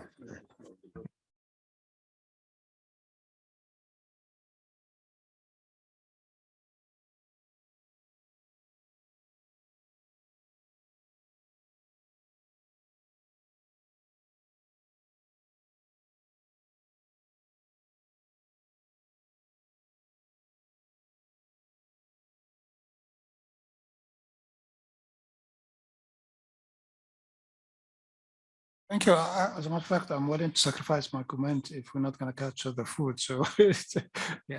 But let me quickly back to your question. And actually, let me start from the excellent point that you raised. Maybe in this case, if we needed to come up with a mega proposal, maybe we needed to put the FPRI proposal within this one, because really we can't identify the other 8 or whatever unless FPRI provide us with the meat.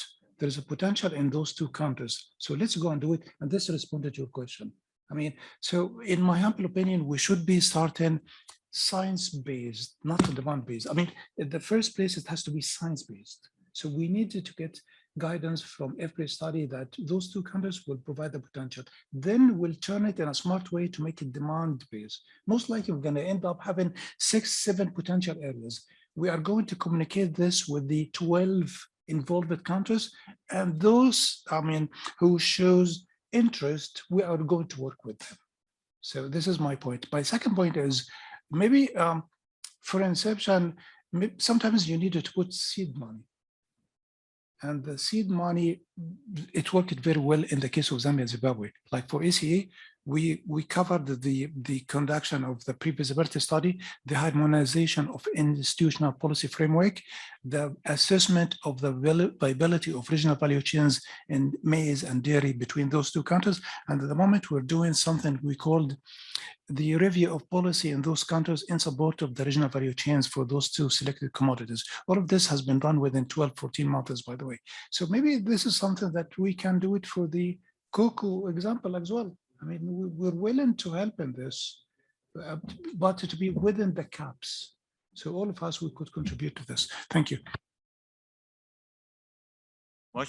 Yeah. I think that's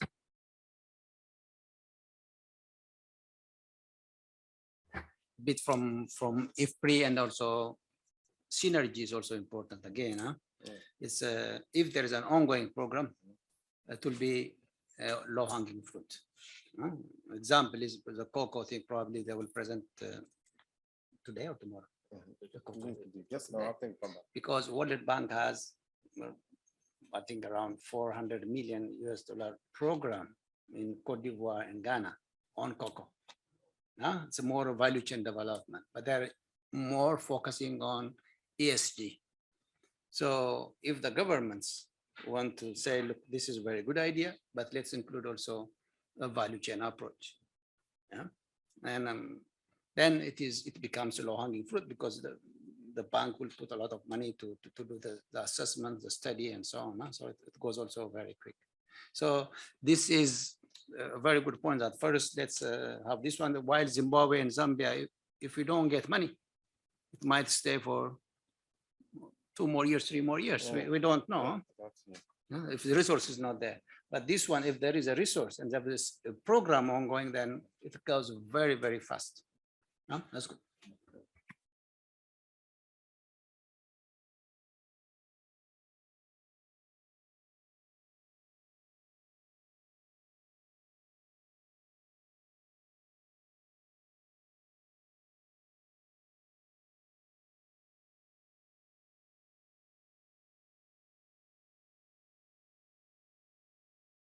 Okay, sorry. With this colleague, we will stop here for lunch. So we come back. Normally in the program is a 1 hour lunch. So it was a 3:14. So we try to come back here by 3. We should be here by 3. Yeah. Let Mrs. Tawia that once we come back, she'll be taking the floor for the next session, so that we discuss all the critical steps for Ghana Cocoa, Cote d'Ivoire Ghana Cocoa Initiative. Okay. Okay. Thank you very much. So I think we can leave our stuff here. Mrs. Tawia is there? Yes, Anselm, I'm here. Okay, great. Thank you. Let's say in 1 hour. So in 1 hour time we talk. In 1 hour. In 1 hour time. Okay. Thank you very much. Okay. Thank you.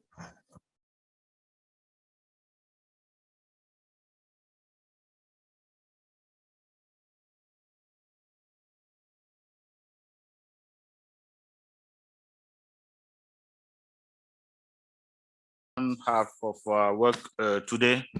So as is mentioned in the agenda, the revise, now the floor is to the cocoa CAAPs to take the floor. Sister? Okay, Mrs. Tawia. Yeah, okay, I will get used. Yeah, Tawia, she's the floor and take tell us exactly where they stand with these cocoa CAAPs, and see how we move forward in the context of the CAAPs. So without further delay, you have the floor, sister. Thank you. Thank you very much. Good afternoon to everybody from Accra, Ghana. So my name is Tawia Ijaku-Kwating. I work with Alexa Samvo at the Côte d'Ivoire Ghana Cocoa Initiative. I serve as his deputy and also the technical manager at the initiative. So very great that we are able to join you this afternoon, and he sends his sincere apologies that he was not able to join today's meeting, but I hope I can share a few things with you for us to continue to move forward in the discussions. I think it's been mentioned already that the Côte d'Ivoire Ghana Cocoa Initiative was proposed as one of the CAAPs back in the February meeting in Addis Ababa. And so we wanted to just take a few minutes to share with you all what the initiative is all about. I think just to give a bit of a background for those who may not know too much, a little bit of a background and what the intent is in concerning the development of a CAAPs related to cocoa in West Africa. So I'm not sure if you can see slides. I had just 2 slides I was going to share. If you can't, that's not a problem. It's just introductory to provide a bit of background to the organization. Ansem, is it possible to share? Yes. Share your screen. All right. So I'm doing that right now. And I hope you can see the screen. Yes, very clear. Excellent.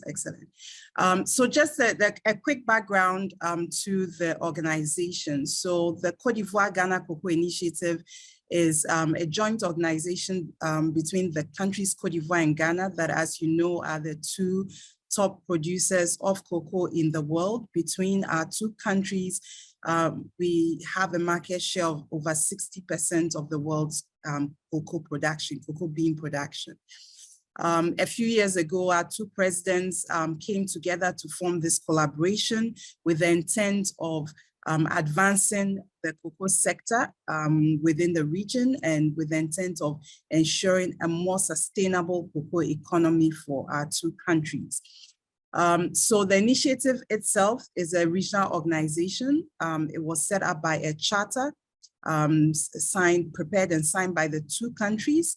The 2 countries are the founding members. The intent is membership would be open to other producer countries over time.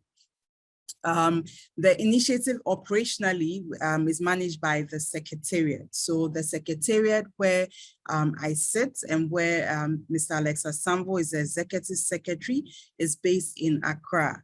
Now, our Secretariat became fully operational at the beginning of last year. So we've been running for now full operations for a little over a year. Our governance structure that we have at the Apex is a steering committee chaired by the Ministers of Agriculture for both countries. This is the supreme authority or decision-making body of the initiative. And below that steering committee, we do have a special committee that supports the Secretariat in terms of operational guidance. And then we have 2 technical committees. These committees are all made up of members from both countries, technical experts from the regulatory bodies, and we have 1 committee, technical committee on economics and marketing, and then we have another on research and production. So that gives you a bit of a sense of how the organization is set up. And then I'll just briefly mention a few of the key objectives which are part of our core mandate, and that will help you understand how the CAAPs concept is situated for us.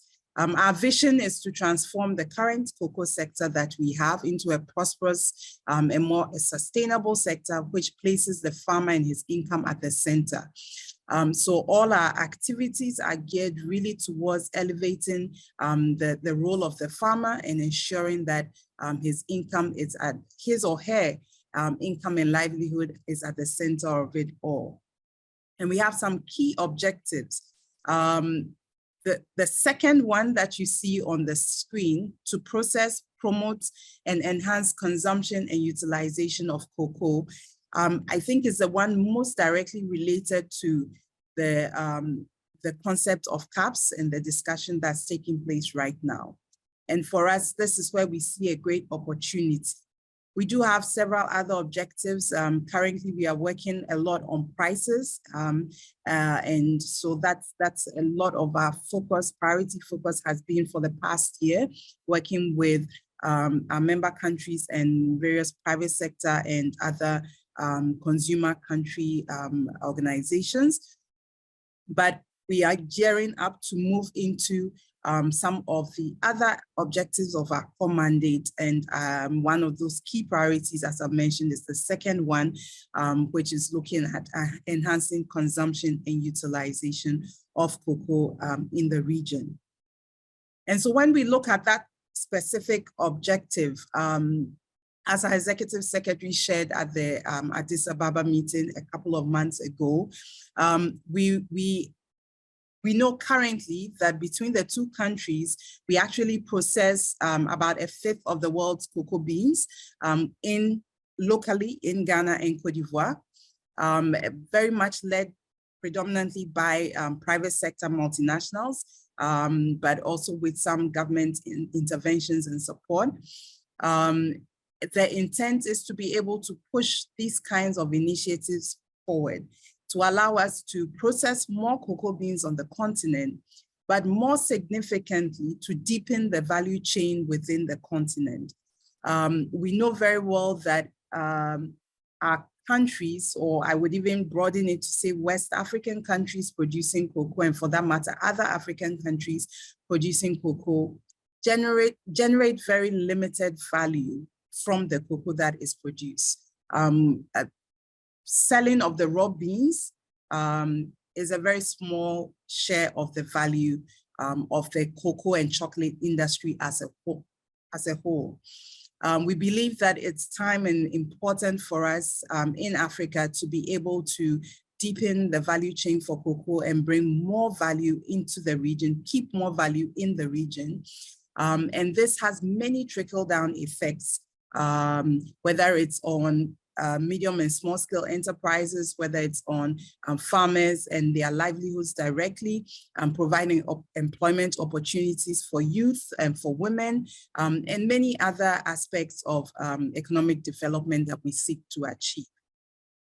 Now, when we look at processing of the beans, that is one area, yes, but we strongly believe that there is a lot of opportunity to look at value addition of cocoa, to look at various products, maybe not necessarily confectionery. Confectionery, the market for confectionery on the African continent is quite limited. It can be grown, but demand is quite limited if you look at it compared to other continents of the world. But we do have other products, whether it is other food and beverage products, when you look at other byproducts of cocoa in terms of, for example, how can the pods of cocoa be utilized for fertilizer, for feed, for animals, the pellets used for feed, so many other aspects of cocoa that can be developed. And we believe that it's really time for us to begin to deepen the work that we do on that front. So as an initiative, this is one of the key areas that we really want to focus on. The two countries sharing various kinds of scientific and technical knowledge and information for mutual benefit, being able to do more research and development, to be able to advance some of the products that have been identified. These are all areas that we believe would be very key. And when we look at the concept of the CAAPs, and for that matter, having a cocoa-specific CAAP in the West Africa region, it really does provide the opportunity for us to bring this all together and to be able to advance this cause better. So these are some of the things that we have been looking at. As I've mentioned this already in our mandate as an organization. Therefore, there is the room for us to work on these issues and explore how we can really build strong industrial hubs for cocoa value addition and processing.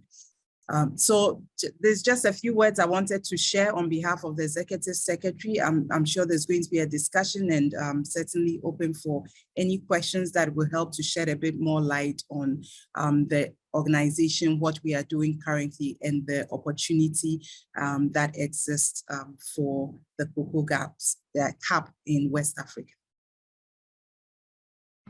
Thank you very much, Mrs. Tawea, for this presentation. I think you bring more light on this initiative Farah has been talking about. It's true that in Addis, we met with the executive secretary.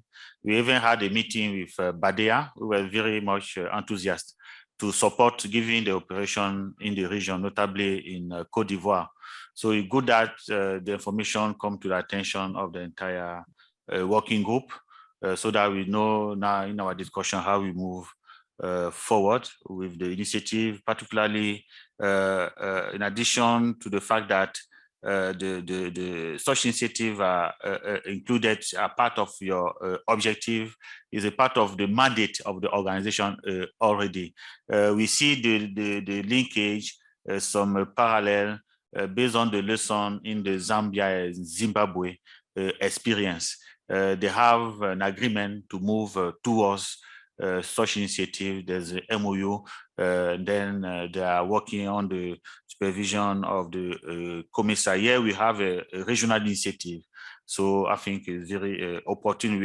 We see that the needed, I will say the institutional setup around developing a CAAP. We have the element. If we go to the criteria, I think we will even see that the initiative meet some of them already. So with this, I will just want to now open the floor for, I know that your presentation has generated questions. So the floor is open. We have our Mrs. Tawea with us here. So I leave our colleague here in the house and also online. So the floor is open. Okay, you have John, Mr. John Sousa from Ipswich. Thank you. Thank you very much. That's, I mean, that this is really the type of things that we've been waiting for as far as Africa is concerned. I have two main questions. The first is a very easy one. Are there studies, feasibility, pre-feasibility studies that have already been conducted? That's one. Second has to do with this idea of a network of sites. And here, I think there is a case to be made here because, as you mentioned, chocolate is not the only value chain coming out of cocoa. You have you mentioned animal feed, which is still a very important undeveloped sector as far as livestock development is concerned. So we might see here a link between whatever is happening on the cocoa side with animal feed to supply the livestock sector. You mentioned fertilizer, which for me, with what is going on in Ukraine, we know that we have the fertilizer crisis. So this might also be for countries in the same regions, riding on the cocoa development to address also the fertilizer. And then there is a black soap that can be also be produced out of cocoa. So, is there any thinking on how to expand this initial agreement between Ghana and Côte d'Ivoire to countries that are not necessarily on the cocoa and the chocolate line, so to speak, but maybe served through the other byproduct, animal feed, fertilizer, black soap, and the other things. Thank you. Thank you very much. Yes, thank you very much for the questions. The first one you mentioned related to feasibility studies. So currently, under the initiative itself, we have not done any feasibility studies related to this particular objective under our mandate. As I mentioned earlier, the first year our priority was really on pricing. But with the same kind of structure that we used on that front, the intent is to really look at specific areas with guidance from our technical committees. What areas of interest are there? And launch some feasibility studies in those specific areas that will help us to help to inform and propel actions moving forward. So currently we don't have any feasibility studies under the initiative. Under the two countries, however, there have been previous works done in various forms that could always be pulled together to serve as some kind of initial input or foundation to some of the work that has been done. And that's the role of the Secretariat, really, to bring together the two countries, whatever has been done already, and begin to that kind of information together and see how to leverage that to the next level and do any other further studies that need to be done. On the second point, you hit the nail right on the head in terms of the networks and linkages. For any product that one looks at, we do have to see what is the market for it. And this is one of the very reasons why we're exploring beyond chocolate. Because chocolate itself as a product in the confectionery space within Africa, the market and demand for it is not that large. But perhaps there are these other products out of cocoa that have much more relevance and market, more immediate market within our African context and within our African countries. And so it's important for us to really look at those very kind of linkages and to be able to see how, therefore, setting up the industrial hubs to develop the value chains and develop the products for those specific areas, how that links up with the various markets within the region. And this is where obviously AFTA plays also a very important role. And indeed, when the initiative was being set up, that was one of the intents to be able to tie into the vision and policies of African continental trade agreement. So this is definitely an area that you've highlighted that is extremely important, the networks and linkages. Thank you very much. Now, Isie. So thank you, Mr. Facilitator. Actually, two questions. The first one is maybe is related to the first question raised by John. If their financing that is associated with this initiative, I mean, either from the two countries or from any of the existing development partners. And second question, you know, from a technical perspective, just to ensure the economies of scale of the proposed agro-processing, it can't really be based on one commodity, regardless what of it. So in your opinion, is there any potential commodities that could be used as well to between the two countries to be among the crops that to be considered in the proposed agro park? Thank you. Okay. Thank you for that. With the financing of studies, so as the initiative, the Secretariat is actually responsible also for mobilizing funding to support some of these kinds of activities. Yes, the countries themselves, the member countries finance some activities, and we do have that mandate to mobilize funding to support activities as well, such as these. So currently what I would say is that the intent is to be able to work with various partners, to be able to support the partners and the member countries themselves, to be able to support whatever resources are needed for the various kinds of feasibility studies. Once that is defined and we know exactly what it is that we want to work on and actually implement feasibility studies on, then we would be able to determine the financing sources for that.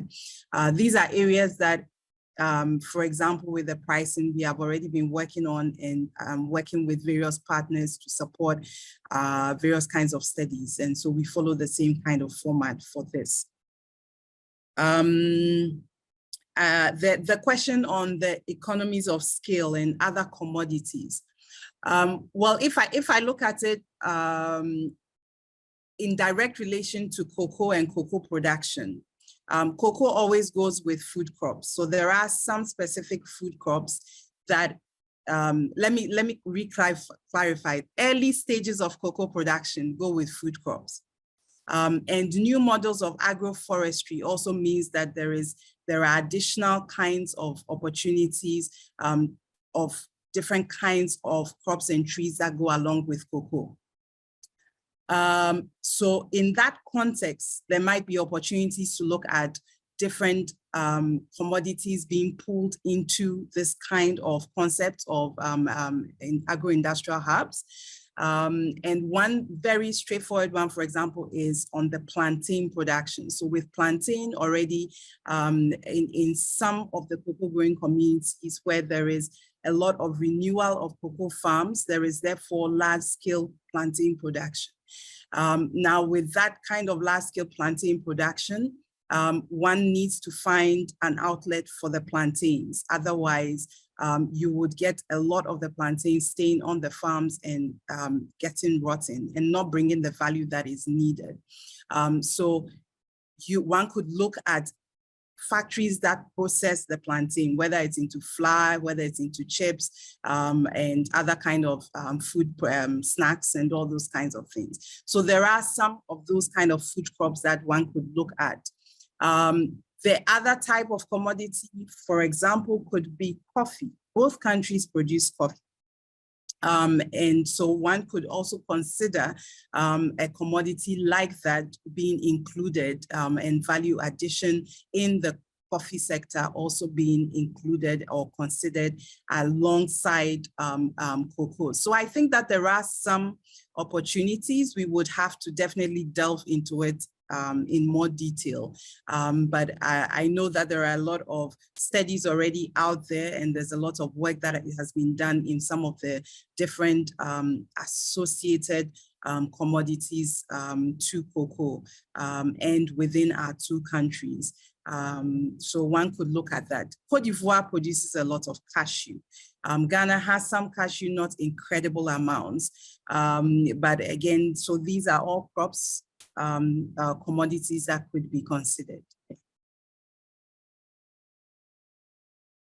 Thank you very much. Any other hand? Our colleague, I see a hand from Karin online. You can take the floor, Karin. Thank you, Victor, and thank you, Tawia, for the wonderful presentation. Mine is a follow-up on the question on economies of scale, and this is looking at the supply side. For instance, I just wanted to know if you have any mechanism to ensure sustained supply of cocoa in a way that it aligns also with the human capital required for it. At least we can probably learn from what you have done as we set up the other CAAPs, just to ensure that we have the right human capital to sustain these linkages and markets to producer linkages. So I don't know, do you have any mechanism in place for that in terms of capacity, ensuring the youth are involved and women? And yeah, we could talk about that. Thank you. Okay. All right, Karen, thank you for the question. On the supply side, within both countries, cocoa is predominantly produced by smallholders.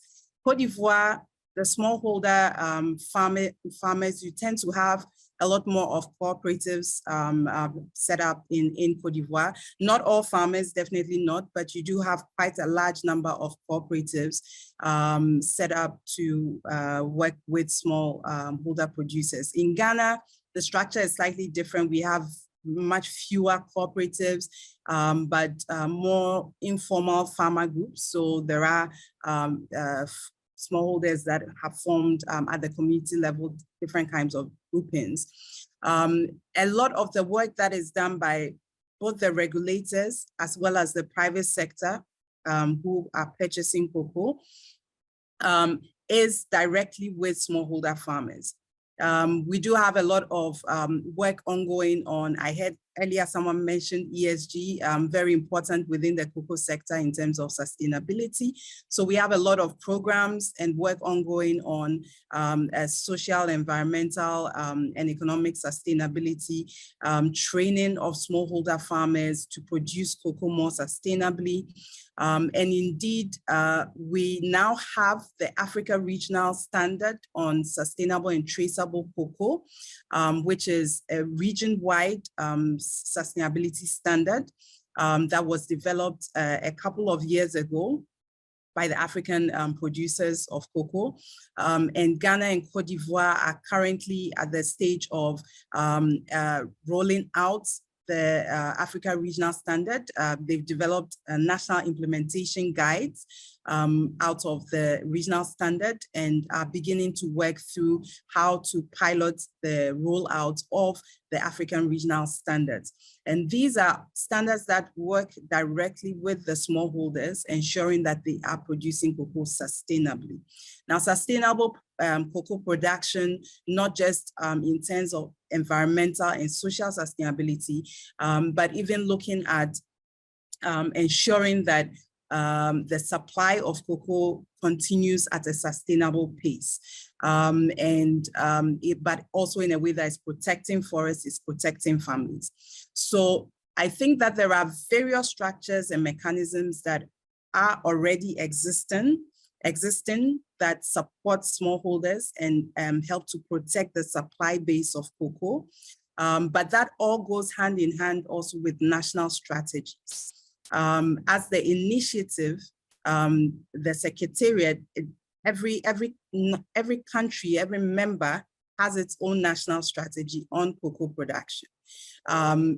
Aside from those national strategies, as a collaborative institution, we do come together to talk about production and about the challenges around production and how to support smallholder farmers.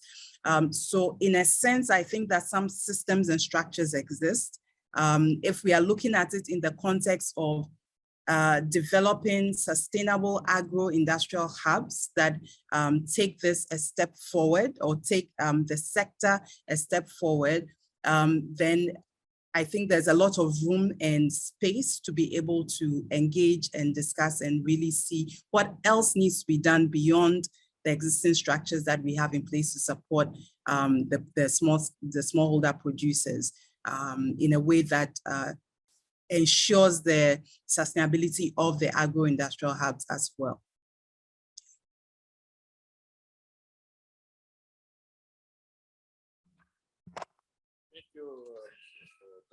Okay. Thank you also, Mrs. Tawia, for the well-elaborated presentation, actually a very rich one. And I actually want to congratulate you for the work that you are doing at the CIGCI. And to tell you that we got excited when Alex make that similar presentation during the AU summit. One of the key announcements that everyone actually is paying attention to is the fact that CAAPs, Cocoa CAAP will be part of the 10 CAAP demonstration project.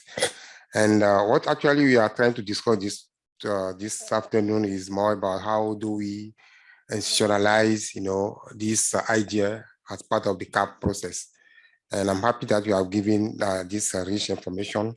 And my question to you first will be, what is being done now at the Secretariat to ensure that there is a buy-in, for the two countries, in taking forward this idea of having these cocoa CAAPs in between Ghana and Cote d'Ivoire, because that is very important for us to know how far we are, in establishing the plan for the feasibility study and pre-feasibility, all the study that are required actually to make this happen. And it would be very good to agree with you at this session on the critical step and the fact that we are actually mainstream that in our plan that we are having, not only for the cocoa CAAP, we are also having the plan for all the 10 CAAP for under the AU program.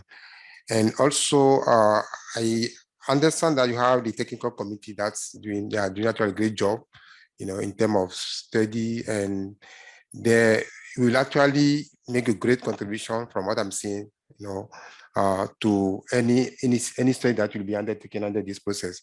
So my question will be, how do we mainstream actually engage with your technical committee into the CAAP process so that we are all together when it comes to discussing any technical issue around this cocoa CAAP? So these are my two major questions, and I'm sure this can guide us to know how well we should prepare ourselves for this particular case. Thank you very much. Thank you. You have the floor, Mrs. Tawe. Thank you, Ansem. Yes, so in terms of buy-in from the two countries, so the process the Secretariat takes in all of our work, as I mentioned earlier, that we do have two technical committees at the initiative level with membership from both countries. And one is on research and production, the other is on economics and marketing. So for the CAAPs, Project CAAPs initiative, the intent is that we would be able to present to and engage with our technical committees on this particular project and idea. As I've mentioned already, it falls directly within one of our key objectives under our mandate. So that provides us with a very good foundation to step up from.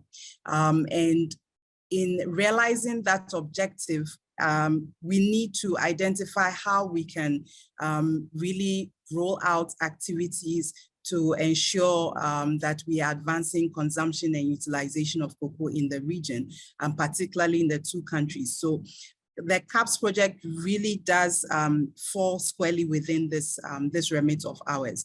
So for us, it is working with the technical committees. We have in each technical committee is made up of about 10 to 12 members.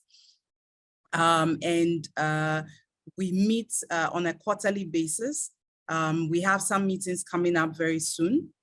So we should be able to begin to have that engagement, aside from, I would call it day-to-day kind of engagement at the specific country levels with different people. This is the structure within which we can, or the instrument within which we can carry forward the engagement for buy-in. And so as you have highlighted how you could also, as the technical working group for the CAAPs, engage with our technical committees, I think it's in the right direction. It will just be up to us as the Secretariat to identify some specific moments for us to be able to have more formal engagements on the specific topic, and then begin to look more concretely at steps or the next steps that need to be taken. So yes, we do have structures to be able to engage and have buy-in from our member countries. And yes, we should be able to figure out ways for us to engage more formally between the CAAPs team and the initiative team as well.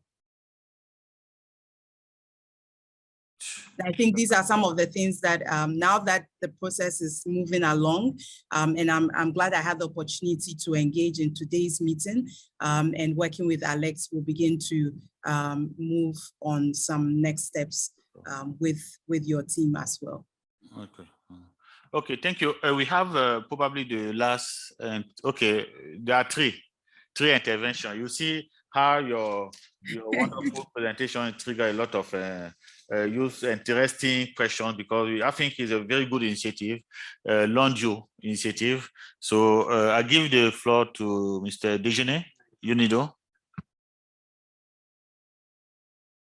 Thank you for a very good presentation. I think very, very quick question. The World Bank and the Ivorian government and the Ghanaian government are in the process of designing a large-scale program on cocoa. How much is your initiative connected to this program? Okay, thank you. Thank you for that. I think the work that's being done with the World Bank and the individual member governments currently is a bit separated from the work we do at the Secretariat. For the Secretariat, the member countries will direct and provide guidance onto specifically what aspects of that large-scale program they would like the Secretariat as the collaboration between the two countries to engage on. The individual countries have their individual programs of work with the World Bank. But when it comes to joint activities where they would want some collaborative actions to be taken, that is what the countries would then bring to the Secretariat for us to support and guide how that collaboration should take place. So yeah, for now, we are not directly involved in that for now.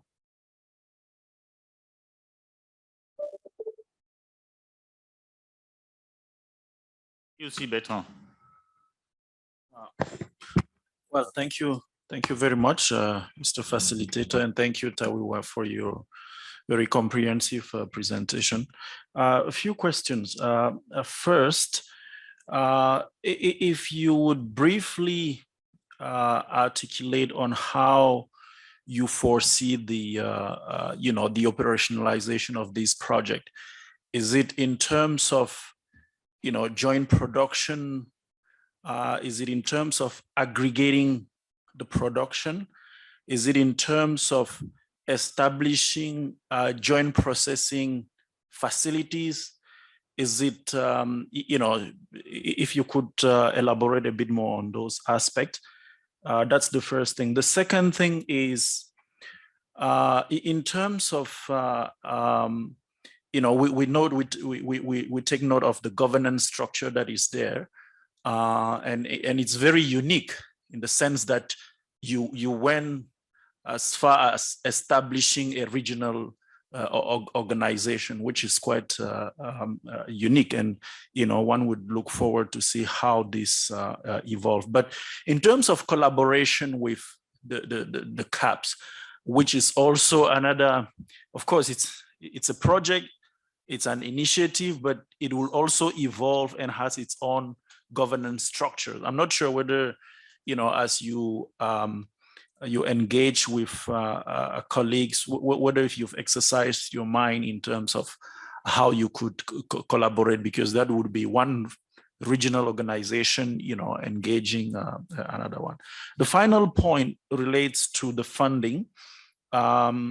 I'm not sure. I know you spoke about not having done any feasibility study, but how far are you in terms of mobilizing or engaging partners, in funding the activities that you plan under this initiative?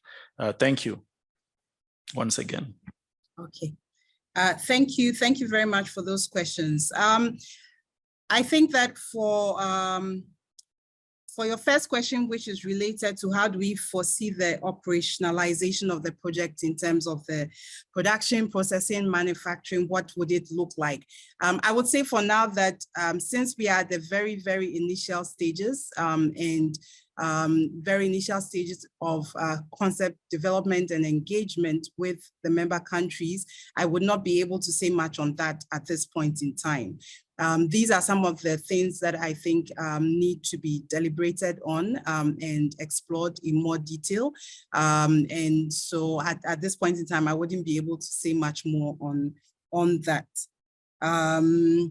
For the collaboration with, in terms of governance of CAAPs, of the CAAPs project or initiative, I think that this is really organizational collaboration, regional organization to regional organization. I think once that we have a clear sense of what the governance looks like and what the governance of the CAAPs looks like and how what the expectations are related to collaboration and engagement.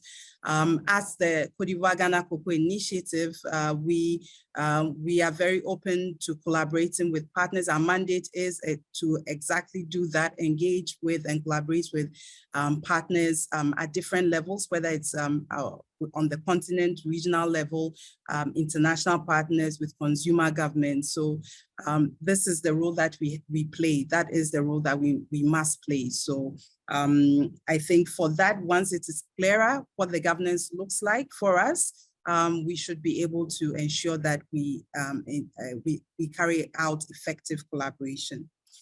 In terms of the funding, similar to your first question, we are at very initial stages. So I have very little to be able to say on that front.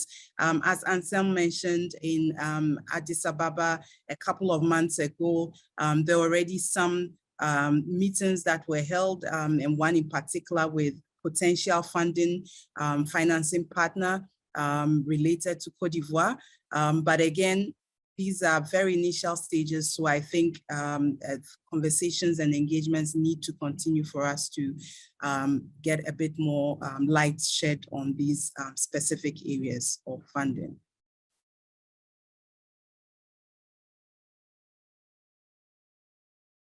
And I would just add, if there are no more questions, No, we have, please, yeah, thank you very much for your, also for your time. We have two more from the floor. I don't know, because I see our colleague from the EFCT Secretariat also online.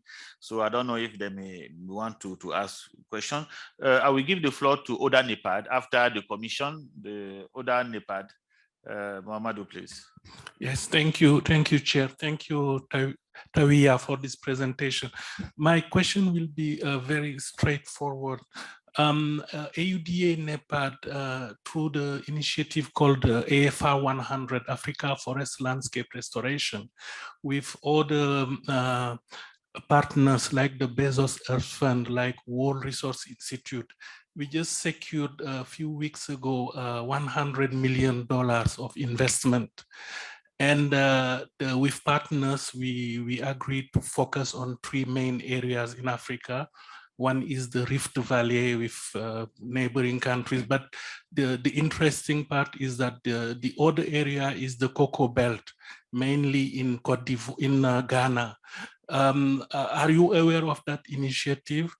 And would you be able to sensitize maybe smallholder farmers and all producers of cocoa in the region to apply, because there is one component that is grants, I think up to 50,000, and also loans with concessional loans or very low interest rate. Are you aware of that? Because deadline is 5th of May. I think it would be so good that as many producers in the region apply to that initiative that comes also from the AUDA NEPA. Thank you. Thank you very much for that. I was not aware about this initiative that you have raised, and it's excellent to hear about it. I think these are the very things that bring value to these kinds of engagements and collaborations. There is a lot of work and need for work on the Cocoa Belt in terms of forest protection and restoration. It's a big part of environmental sustainability of cocoa.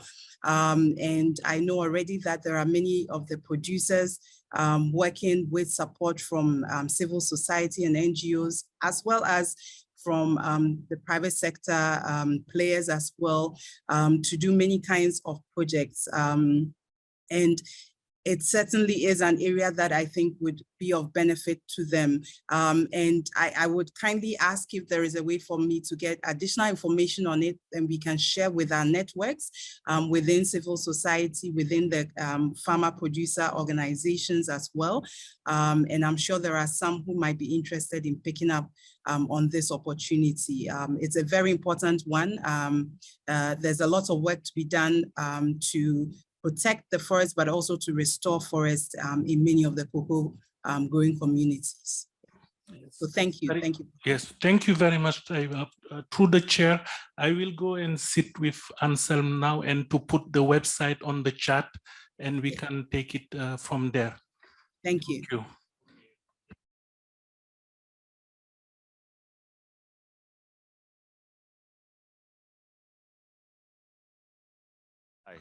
Yeah. So we have to secure the supply, so the quality of production, do the integration aspect of the CAAPs. So we have the last from the floor from UNIDO, our international financial institution division. Thank you. So by way of introduction, Michael and I work at the International Financial Institutions Division of UNIDO, and thank you for the invite.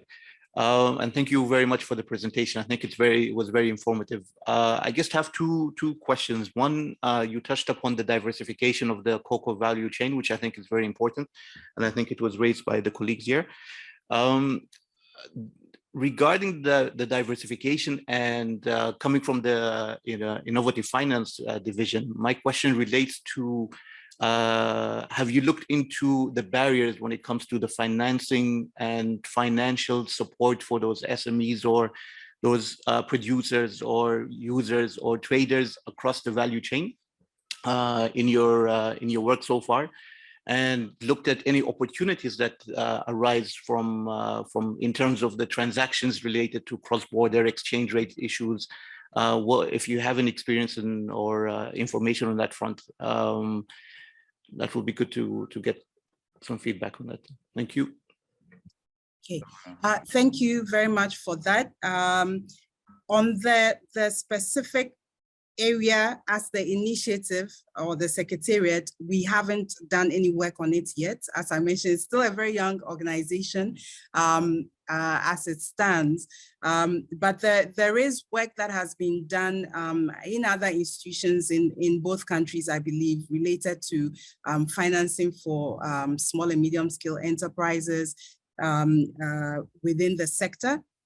And I think there are some lessons already out there that we can pull in. There are indeed many challenges, even in terms of setting up businesses and having the right kind of access to credit. To be able to, we have many artisanal chocolatiers, for example, that have been established now in both Ghana and Cote d'Ivoire. Very interesting work that is going on, but they are extremely small scale. It's very difficult for them to get financing, even in getting the raw materials. Unfortunately, is quite challenging for some of them, just based on the way the systems and structures have been established so far. So when we look at these aspects, these are the very reasons why we believe that the initiative has come at a good time to open up the member countries to further exploring how to create a more enabling environment for various industries to thrive along the value chain. We have lots of involvement from multinationals, not necessarily from local regional organizations or companies and small and medium scale companies. We need to create a better environment for them to be able to function and benefit from the opportunities the sector can have for them. So currently, no, we have not looked into any of that. We haven't done work directly under the initiative, but these are all areas that should and need to be explored. And others have done some work that we can pull in. Good. Thank you very much. I think we are finished with the question from our end. Yeah, I see no hand also for the colleague that who are online, but I see that the engagement, the conversation was very rich, and there's more to this engagement. I see so because we saw your presentation, but what follow your presentation is even more richer. So we anticipate that when both technical committee engage, a lot could come from there.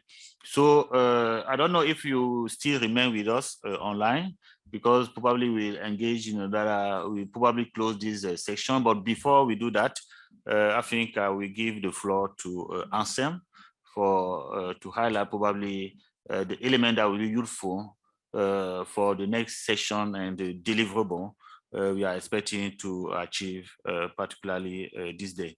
Thank you very much again. Yes. Just quickly, thank you very much for having me join the meeting. Thank you for the time and the engagement. I think it's definitely portrays that there is a lot that we can work together on, and we are looking forward to that. So thank you so much. I will stay on for a little bit longer. Okay, great. Thank you. Thank you very much. Okay. Okay, I think just say some few things that I consider as a follow-up. So Tawia, thank you, and our regard to Alex. So what we are trying to do as follow-up now is to make sure that we include all the activities that are required for mainstreaming this program into our bigger CAAP program, into the proposal. And we'll also engage with you when it comes to finalizing the proposal, to have your input. I'm sure you'll be online with us for the next 2 days. On Thursday, we are going to present the outcome of the discussion today and tomorrow to the leaders who will be on board during that time. So you can join to see what we'll be saying about your program. And as part of the next step also, we'll be connecting with you to make sure that you are part of the governance structure of the CAAP. And we have the group that we call the CAAP Technical Working Group, which is this group, which is most of the key partners who are working to support the CAAP. So you will be part of this group. We will find a way with the share of the group, which is the African Union Commission, to make concrete agreement on how do we bring you on board this group. And also, we find a way also to see how the discussion that we're having on this particular program will be mainstream to the discussion at the leadership level and also at the ministerial level. And part of your work, or our expectation of your work, is more to make sure that the minister in Ghana and Cote d'Ivoire, most important, the agricultural minister, they are aware of this, so that they don't get surprised when they are talking about the CAAP during the next SCC meeting in October. Probably when we are presenting the CAAP, we mention Ghana, Cote d'Ivoire, Cocoa CAAP. So if they are not aware, they may be surprised, or people talking about things that they don't know. So let's make sure that your communication will reach them, so that we are all together as part of this process. And we'll come back to you with official written letter on how we want to engage you and also on the outcome of this meeting. So that's what I want to say for now. Thank you very much. Okay. Thank you very much. I think is clear on the next step for engagement. I think Mrs. Tara, during the participation in the next session, probably not today, even tomorrow and the next day. On Thursday, probably she may come with additional input that could be useful in finalizing our deliverable. So with this, I think we will close the session. That has been very rich. They're helpful also to move now to the next one. That will more focus in towards the to more or less to I will not say the finalization, but to work on the proposal on the CAAPs project. Yeah. So with this, shall we go directly, or do we need a break? Or that's fine. Do I come in? No, I think is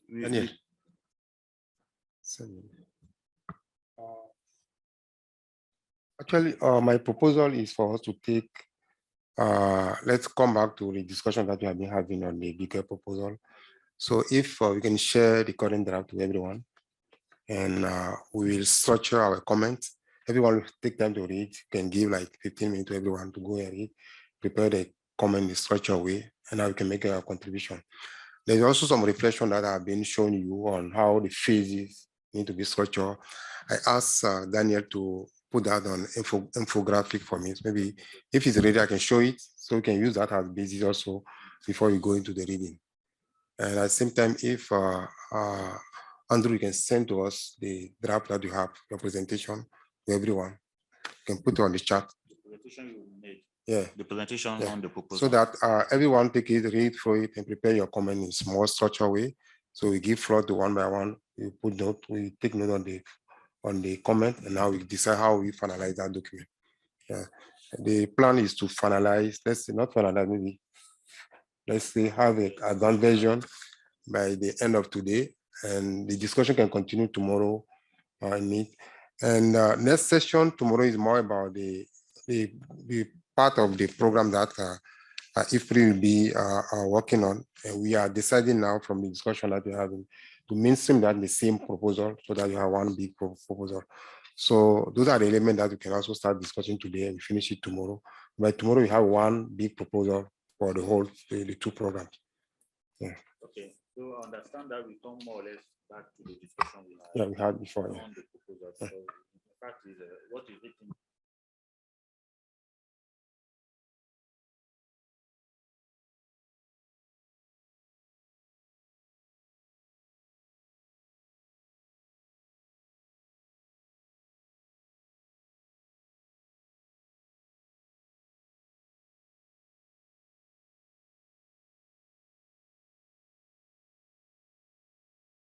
We expect that even before we leave the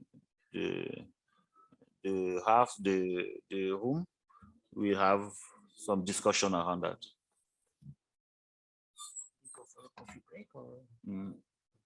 Is the time is I think we can take a coffee break and then yeah.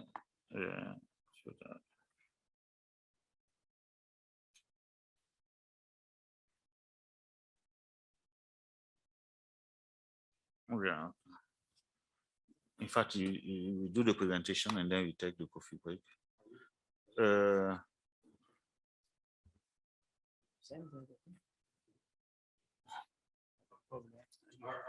colleague is in the midst of sharing right now. Okay. Yes, excuse me, sorry, I'm just getting the link and I will share the link to the presentation in the chat. Is not everyone okay for the colleague online? I think also emails, because not everyone is connected to Zoom. Yeah, email also, please. Yeah, email and chat. Yes. Okay, good. Yeah, the most I think we share with no. Okay. You sent it, right? No, we sent it by, it was sent by WhatsApp, I think so. Yeah. In the platform.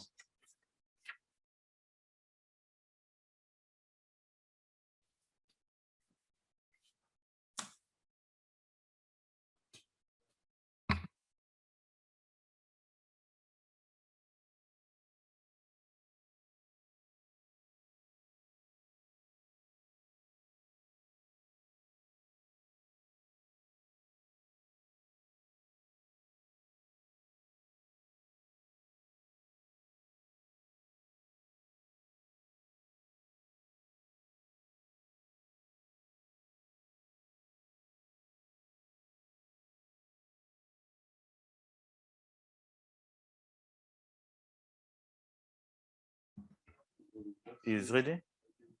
Okay. Okay. So that we continue presentation discussion and then we close. So colleagues, we have a 10-minute break. Our colleague online, we break 10 minutes and then we come back. If Yeah, Mr. Victor. Yes. Please, who will be sending the email? There is an email address on the chat. They have to consider it. Email address on the, okay. From Madame Nyambe. Okay, Madame Mond Nyambe. Yeah, yes. Yes, okay, please include it also in the. Yes, I will send, shared the link in the chat, but I will also send it by email to everybody, all of the participants. Okay, have you included the email of Mrs. Nyambe? Yes, when I send the email, I will include it. I've noted it down. Okay, okay, great, that's good. Thank you, Merlin. Okay. Okay, in the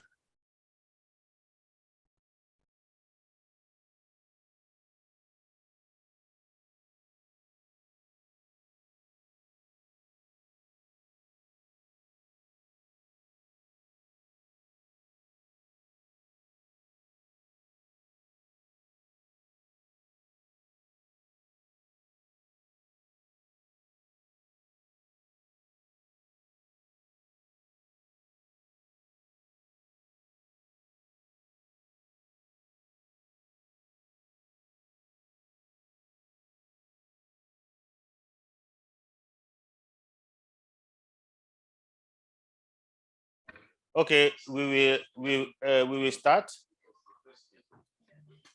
So we will start in this, as you see in the agenda, we continue the discussion on the CAAP proposal for the I will call them the common agro park, cross-boundary agro park, and thing. So we first of all, based on the discussion of this morning, and eventually the exchange Ansem had with Afreximbank, and they will present, they will share something, and then we see is towards how to articulate the proposal.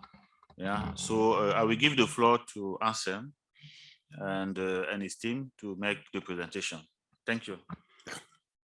Okay, thank you, facilitator. So my the presentation actually is just a follow-up on the comment that we have been making this afternoon on the first presentation that was made by UNIDO on the first draft of the, let's say, big proposal of the CAAP demonstration project preparation. So you remember there was a budget of 56 million, right, for all the 10 CAAP demonstration projects. And my point this morning, my comment this morning was that, okay, it will be difficult to table or to submit the proposal the way it is as a whole, without clarifying what we are starting with. We know that we are going to do 10 at the end, but how many are we starting right now? So that when it's come to prioritizing the money that we need, we should be able to say, okay, this is what we need now, because we want to start from this. So the chart that you are seeing here is just the way we are trying to conceptualize the different phases.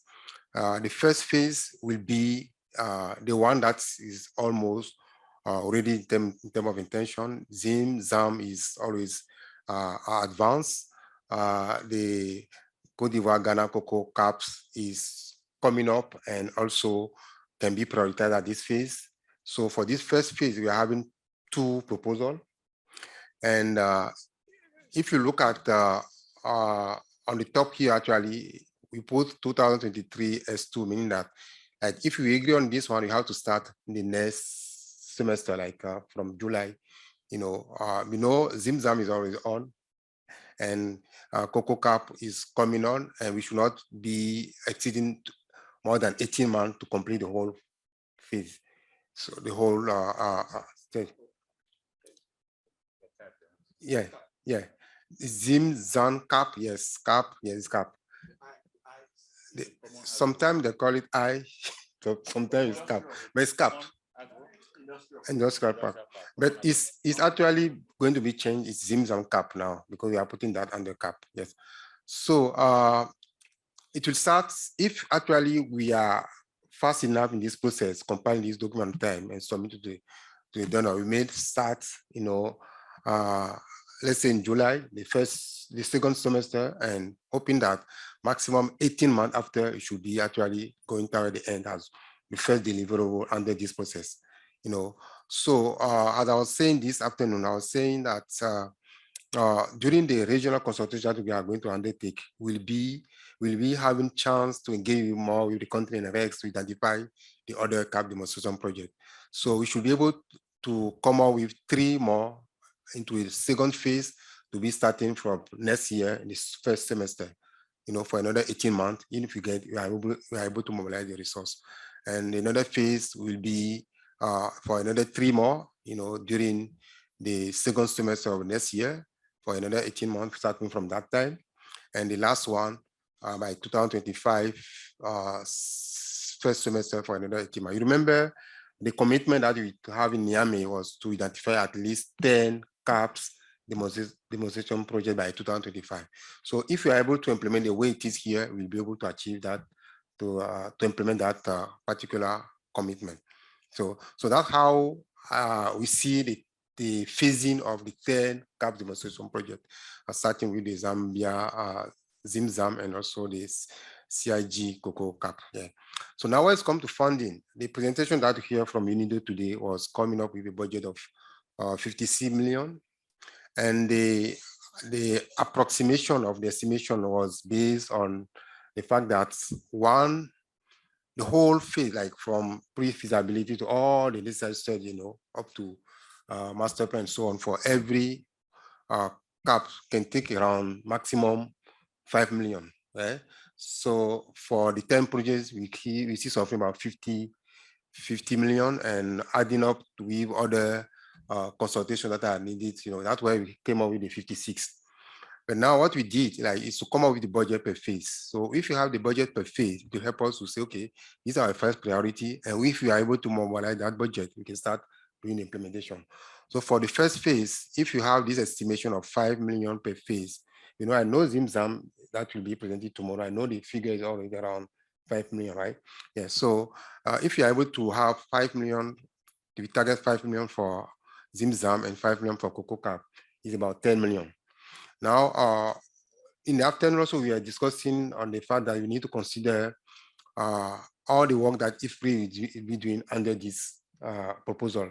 Instead of having 2 different proposals, as I was saying this morning, like 2 different deliverables, let's have both in one deliverable. So meaning that we are going now, from now, having one proposal that covers everything.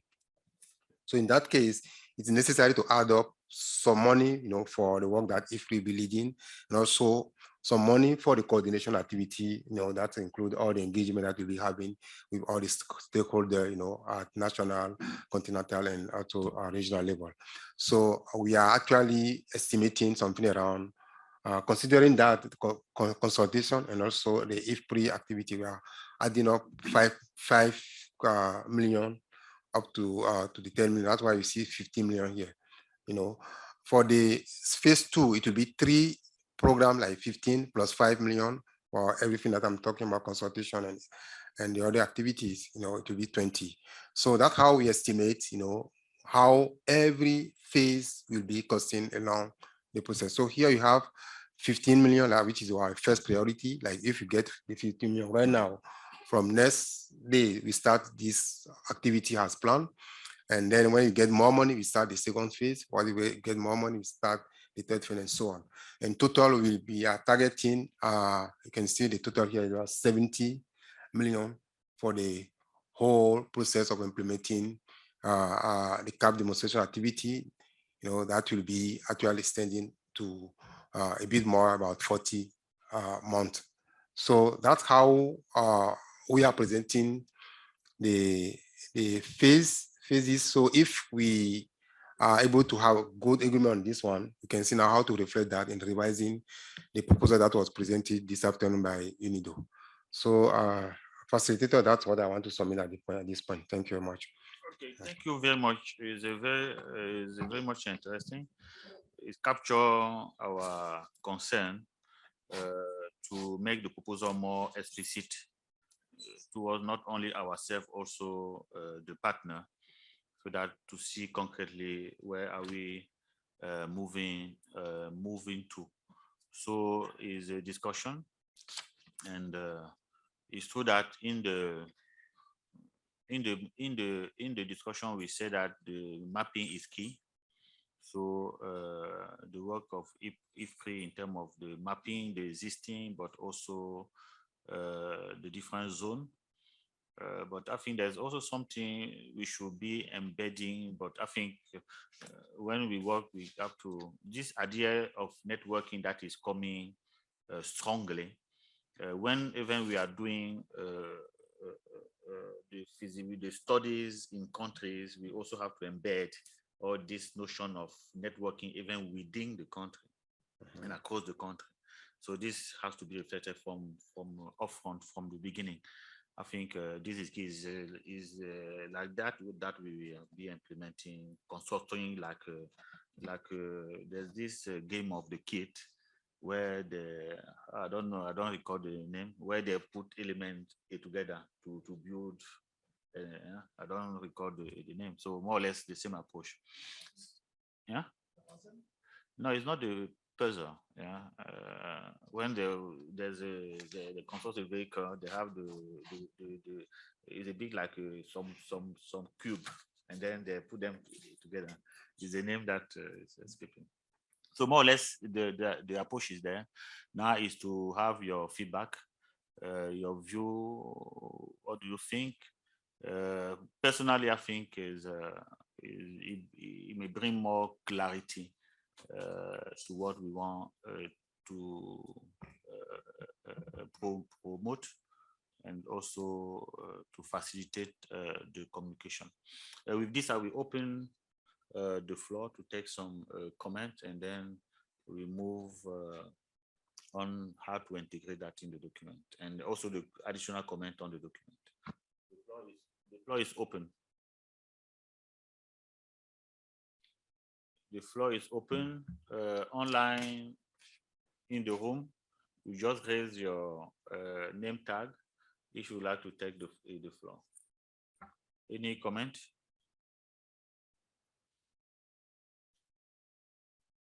Generally, we just need the first one to start, and then there will be. Yeah.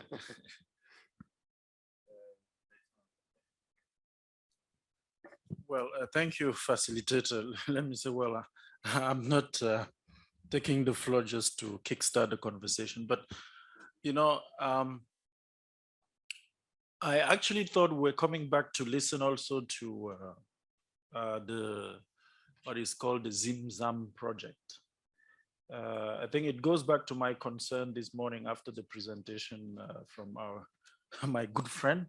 That is, I really would like to listen to, you know, a representative from ZimZam, and after listening to Tawiwa, I think this is very important to understand some of these, to link to some of these numbers, because these are just numbers. But the reality is to fully understand the details, because earlier, when I asked the question about some of the key operational programs or activities that they are looking at in the context of Cote d'Ivoire and Ghana, you know, it wasn't very, I mean, to me, it was like they are still working on it, right? And these are the stakeholders on the ground. So that is the first thing. The second thing is, when it comes to the ZimZam project, I would also like to, unless we already have that information, which I do not have the full details. And I said this because I think it's time that we really align all those information so that they are all synchronized and they reflect what is actually in the component. I mean, because this is the whole. The whole should reflect what we have in the part. So for the first one, the first part, which was presented earlier, it didn't seem to me that the details were all there, which we could say, well, it's by putting those two details that we are arriving at this figure. And that it's in putting those two details that we are also arriving at, you know, that time frame. So to me, this is very important. It's not just an intellectual exercise, but it's to really drill down to those specifics so that when we say, okay, if we discuss this and agree, that means what the stakeholders of that particular project are working on have the same input leading to this overall output, so to speak. So to me, it's still a bit difficult to discuss in detail, the 15 million, dollar figure attached to this, or the 18 months without really listening to them. I think this is the difficulty that I have at this stage.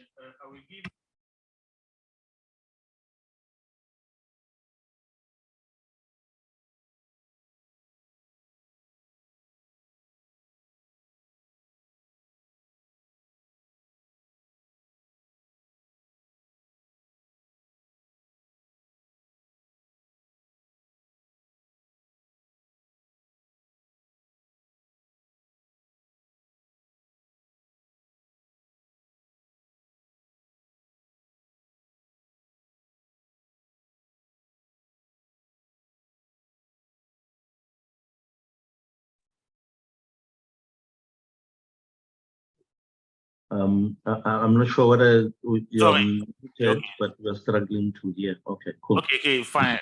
I'm sorry. So I'm saying that the presentation on the CAAP, on the ZIMZAM, initially scheduled for today because the Director of Industry, Private Sector of COMESA was expected to arrive on yesterday, but she had some issue with her flight. So she finally arrived in Vienna this afternoon.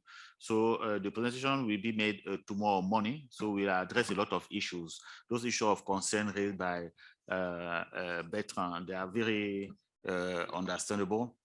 And in fact, we do not want to enter into it. We want to leave the honor to the one who lead the process, the authorities on the ground. It's true that we also wanted Zambia and Zimbabwe to be here in person, but it has not been possible. But we have the senior economist of the Minister of Commerce, Trade, Industry of Zambia, who is online. I think tomorrow he will have an active contribution in the process. I just wanted to highlight, but I think may touch some of the aspects. I think that's why he raised the hand also. So you have the floor, Medat. Thank you. Thank you, Mr. Facilitator. To respond to the question on how much it costs so far, let me provide you with some sort of real figures.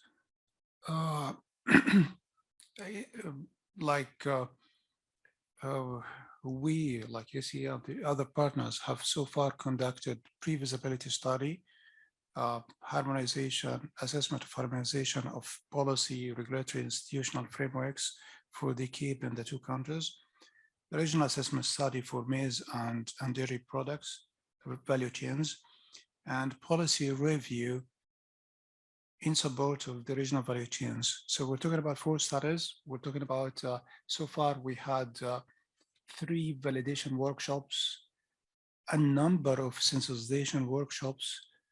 All of us comes at a cost of around 280, 300. Okay. So this is to provide an answer, a swift answer to your question. Thank you. Yeah, just to Medad, I was holding my question for Providence tomorrow, but we know that in Zambia they have these 3, based on the ADB review, they have 3 more or less agro parks that they started. I have the names here: Chambishi multi-facility economic system, economic zones, the Lusaka South multi-economic zones, Zambia, China economic and trade cooperation zone. Zimbabwe has also a series of special economic zones. Are these part of this? No, these are new Totally different. Any reason why? Because the one that we're talking about is supposed to be the only common one between the two countries. But the one that you indicated, which are correct, they are country-based or oriented. Thank you. No, just for John, I think UNIDO and African Development Bank has worked on one feasibility study for Lushumbashi, kind of farm blocks. Farm blocks. It's this one we have worked. It has gone to the board of African Development Bank, was not approved for. Yes, the credit worthiness of the government. So that one was quite a big study we did. 2 studies. Another company has studied before. The bank did not agree with that one, but we prepared the second one, and it has gone to the bank itself.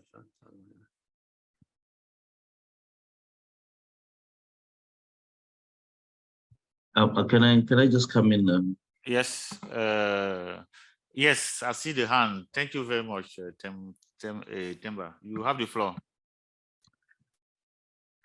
Thank you very much. I know I'm tall, but I intend to be very short on this one. There's a point which my brother Bertram keeps raising, and when the colleague from the Ghana Cote d'Ivoire cooperation was presenting, I thought I should probably also be able to make this comment, but and let me put a disclaimer. The figures. I'm always less interested in figures, but the point is, I think we do need to get to a point where we can satisfy ourselves that we're creating a framework that any country at bilateral level or whatever arrangement it is, they feel comfortable that whatever discussions they are having, they can be able to tap into or leverage on this support to pursue their cross-border initiatives. To a point where if we agree this is the framework and this is the criteria as we have been discussing it, and I mean, I'm sure we'll continue to discuss it, it should be able to lead to a point where even with continuing discussions between Zambia and Zimbabwe, if we feel that it does not fit the criteria, we should be able to do so. But we should not move around in circles trying to find ourselves to fit in a project as opposed to looking at how projects fit into this framework that we are actually saying we are putting together to support this work as per or as defined as part of the objectives, or as we take it back to the Abuja Declaration. So I'm just raising that so that we're at least in all of us moving in the similar direction to say this is the framework, and it may not actually, for a demonstration, it may not even need this so many projects to be able to pursue. Yes, we operate in a political environment that requires to consider the spread across or geographical spread across the length and breadth of the continent. But let's agree that there's at least I would say a base at which we are saying something must be able to meet 1, 2, and 3 for us to be able to consider it as part of this discussions. Otherwise, we would end up being all over and have nothing to deliver at the end of the day, regardless of the financial resources may be available to be able to support the work. Thanks, colleagues. Thank you, Temba, for the remarks. I think in fact, Okay, Providence is connected already. Okay, good. That means she reached her hotel, and that's very good. I'm very happy. Okay, Providence, I will give you the floor. Thank you, Chair, and good afternoon again. My apology for missing most of the discussion area. Just quickly wanted to comment on the question, I think it was from Temba, about the different industrial park in the two member states. Just to give you the context where we come from under the Zim and Zambia Common Agro-Industrial Park is a part of a larger program on the joint industrialization program between the two member states. And for the start, the member state had agreed to start with a common agro-industrial park. So since tomorrow I'm making a presentation, I don't want to go into the details, but I just wanted to share some information. Last year we had, with the support of UNIDO, we were able to take these two member states to Ethiopia to see how integrated agro-industrial park are managed and run. When we were there, member states started having a different view of what we had initially started. Initially, we wanted a common agro-industrial park at the border of the two member states, but when we visited Ethiopia, they started thinking maybe we don't need to have a physical common agro-industrial park at the border. We can use one or two of what we already have as agro-industrial park and then upgrade it and have a common management policy framework on how to manage them. And those two industrial parks, which may not be in the same location in the two member states, can be operated in the same way. Those are discussions which are ongoing internally, because one of the resolution from that field trip was for the member states to go to internally consult and agree before we bring them back together to agree on the location and things like that. Because where we are right now, we are at the stage of conducting a feasibility study. A pre-feasibility study have been done, a legal and policy framework study have been conducted, a value chain study of what type of value chains to be included in the park have been already conducted. Those are information that are available. I can put them together and tomorrow I share with all the participants to know where we have come from. So just wanted to ask you to bear with me for today. Finalizing my presentation. Tomorrow we can have a better lengthy discussion on this, because we will share with you our experience in promoting this joint agro-industrial park and the lesson we learned, the challenge that we face, so that as we come up with a model for the whole continent, we are, even ourselves who are like key experts in this area, we're on the same level of understanding of what is needed to be done. Because it's easy to follow what is in the guidelines books, but the actual implementation is challenging if you don't get the model right. That's what I wanted to share. Thank you. Thank you very much, Providence, for your intervention. I think we are looking forward to your intervention tomorrow. I know that we have a lot of things interesting to be shared that will highlight our interaction. It's true that framework, Africa, there's a diversity, as you said, we have guidelines. It's true that we also is an innovation per se, because we have experience in establishing those industrial agglomeration at the national level. Now is to have to move to the more or less cross-border level to a higher level of complexity that participate into the integration of regional value chain. Because we know that one of the function of those type of infrastructure in the long run, the dynamic gain is to integrate value chain. We see that at the national level. So when we are talking regional value chain, what is the integrating element infrastructure, particularly those are industrial agglomeration. So it's something we have to make right in the continent. And also there could be different types. We should be able to come up with this typology, the different framework, the different challenges, opportunities. So this discussion helps us to move towards that. We do not preempt that we come up with a unique framework. Countries and regions have their own particularities. So we have to come up, we have to learn from, that's why it will be good to cover the continent to really provide to the member state with more or less a good range of possibility how they can move forward. The reality in the East is not the same in the Southern, in the Northern, in the Central, and in the Western Africa. That's why we also consider it as an experimental, because one of the functions also of the park is also to be a lab, a lab for reforms, lab for innovation.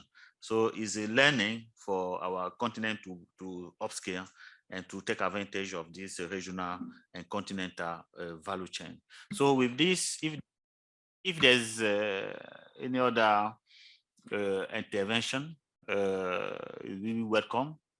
I think all the interventions are very helpful for us to measure the spectrum of the possibilities. We talk about all in the money, the network. That network, how could it be? It could be within the country, across the country, cross-border, physical, non-physical, common. So we already see that there are different typologies. So we have to really bring the element to advance in this model. I will also want to highlight the fact that the figure that have been presented, Providence will enter into probably into detail tomorrow, is also based on the experience on the ground. So it's not UNIDO particularly, is part of our mandate to build the infrastructures. Even myself, as I will not say that I'm a specialist in the sector of agro and industrial development, but I've been the UNIDO representative in Senegal during 5 years. And the agropole, the agro park that in the plan Senegal Emergent, I had the honor to be one of the project leader. So those parks have been built as a UR. So we went through the process from the beginning to the end. So the figure, we have an estimation. We see the approach when it's adopted, what kind of approach, what kind of figures we can come up with. So when we drafted, probably we will share in the chat the guidelines, the recent guideline on the agro-industrial park and also the industrial parks.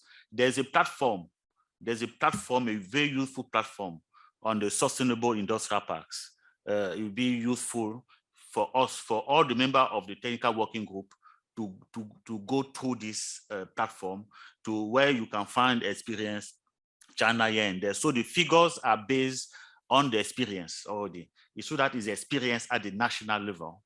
Now we are moving towards another dimension at the coast border. I say coast border because there's also another higher dimension, that is the regional and the continental. So that is where we will also see how the digital can help us move towards those higher dimensions, address those complexities. So we are different levels. So we are learning towards mastering those different levels. So first of all, the figures are based on the experience, on the experience, but we go into more detail as the time will permit. I just wanted to add this additional information, but please, I don't know who could share the link, the chat of the guidelines on the industrial park, the agro-industrial park, and also the sustainable industrial parks. I think we as technical working group, I think it will be good to go through. That will help us to also have to seize the dimension of what we have at hand here. Okay. I think we can probably put those on the chat now. Even Wame would be able to find the sipp.unido.org. And that would give the website, and then Yeah, we can send you as well in the emails, but also just in the link, and as well as for the guidelines are on the same website. And yeah, we can give the link directly to that one as well. Thanks. And there'll be, sorry, I want to mention there'll be a presentation, I think maybe on Thursday then as well, from our colleagues who have designed the website and the content, just a very brief 5-10 minutes just to go over it. Thanks. Temba spoke about the framework. So we also have to define the content of this framework, because we have to come up with also in terms of knowledge management, the different guidelines concerning those CAAPs also based on the lesson learned, what need to be put in place, etc., the criteria, how to move forward, the institutional, the governance, the different steps, etc. So I think those aspects will be also important as we move forward, because we have to present to member states a package, not a project, but also how to themselves replicate those initiatives. I see no other hands.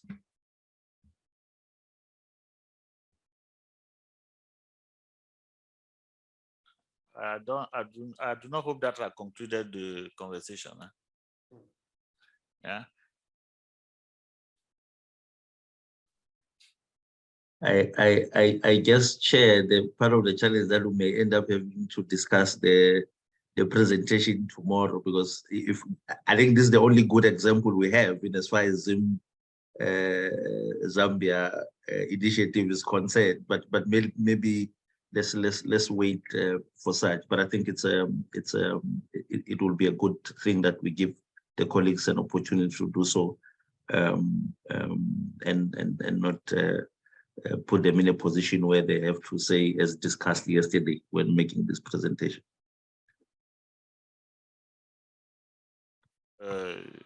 That's good. Okay, now how to integrate in the presentation of the proposal itself. I think the presentation of the proposal in terms of resource mobilization, I think we had the proposal that was made. Now we have this structure, except the figures. Yeah, because the figures, yes, we have to go into the detail so that we feel comfortable with all the figures. But in terms of the structure of the document itself, do we feel comfortable by adopting this phase approach in the presenting the different need? Is the question?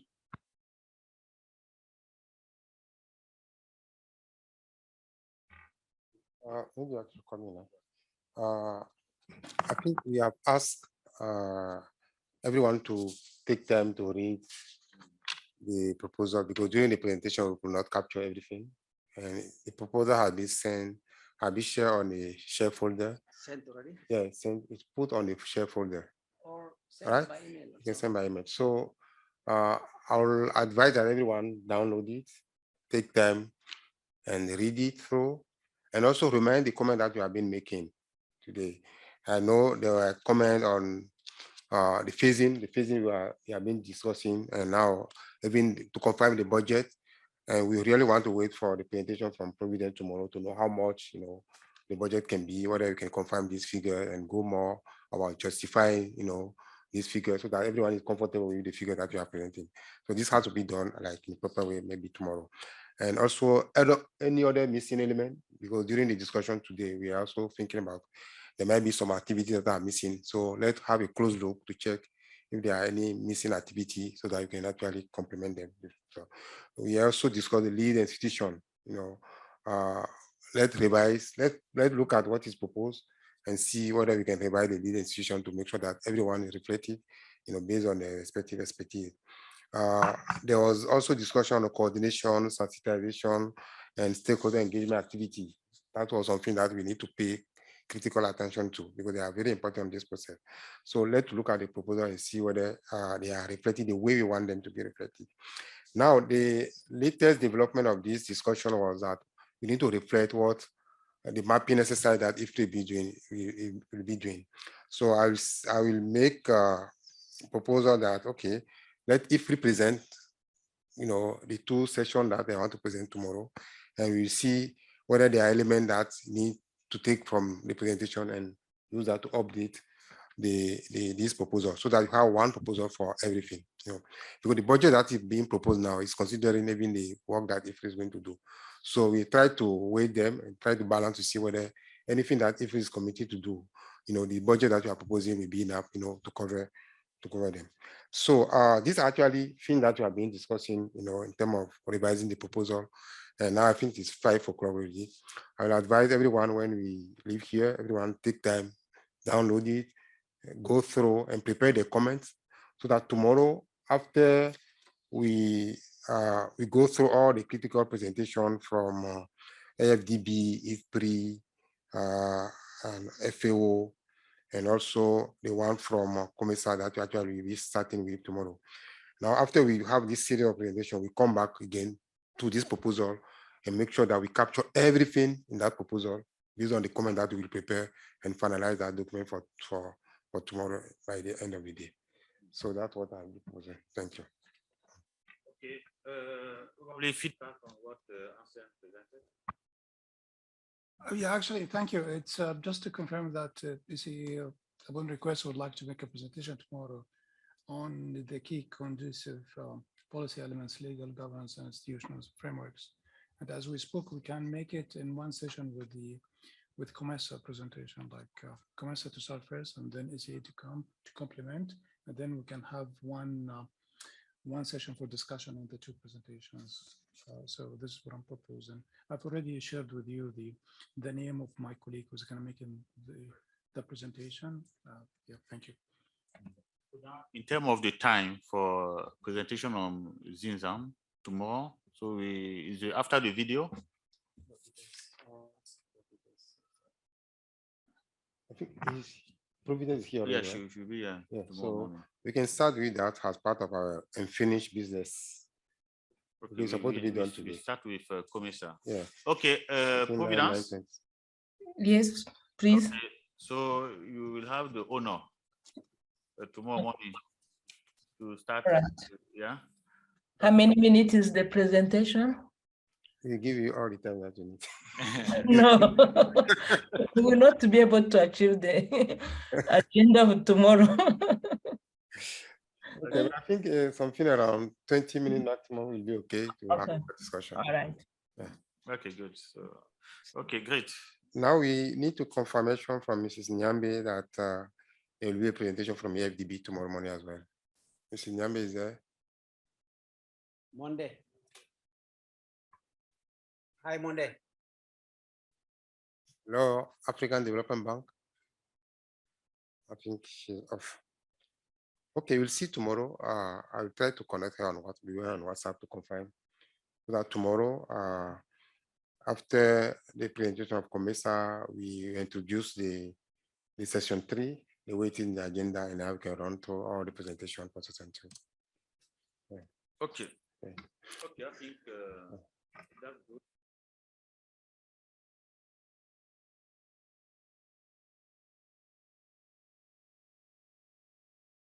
When do we expect comments? Sorry, Victor. When do the on the Normally- concept note, but what time tomorrow was it? Anselm?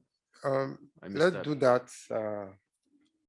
For me, I would advise that you do that after all the presentation, after each presentation, so that the comment should be final comment to build the whole document.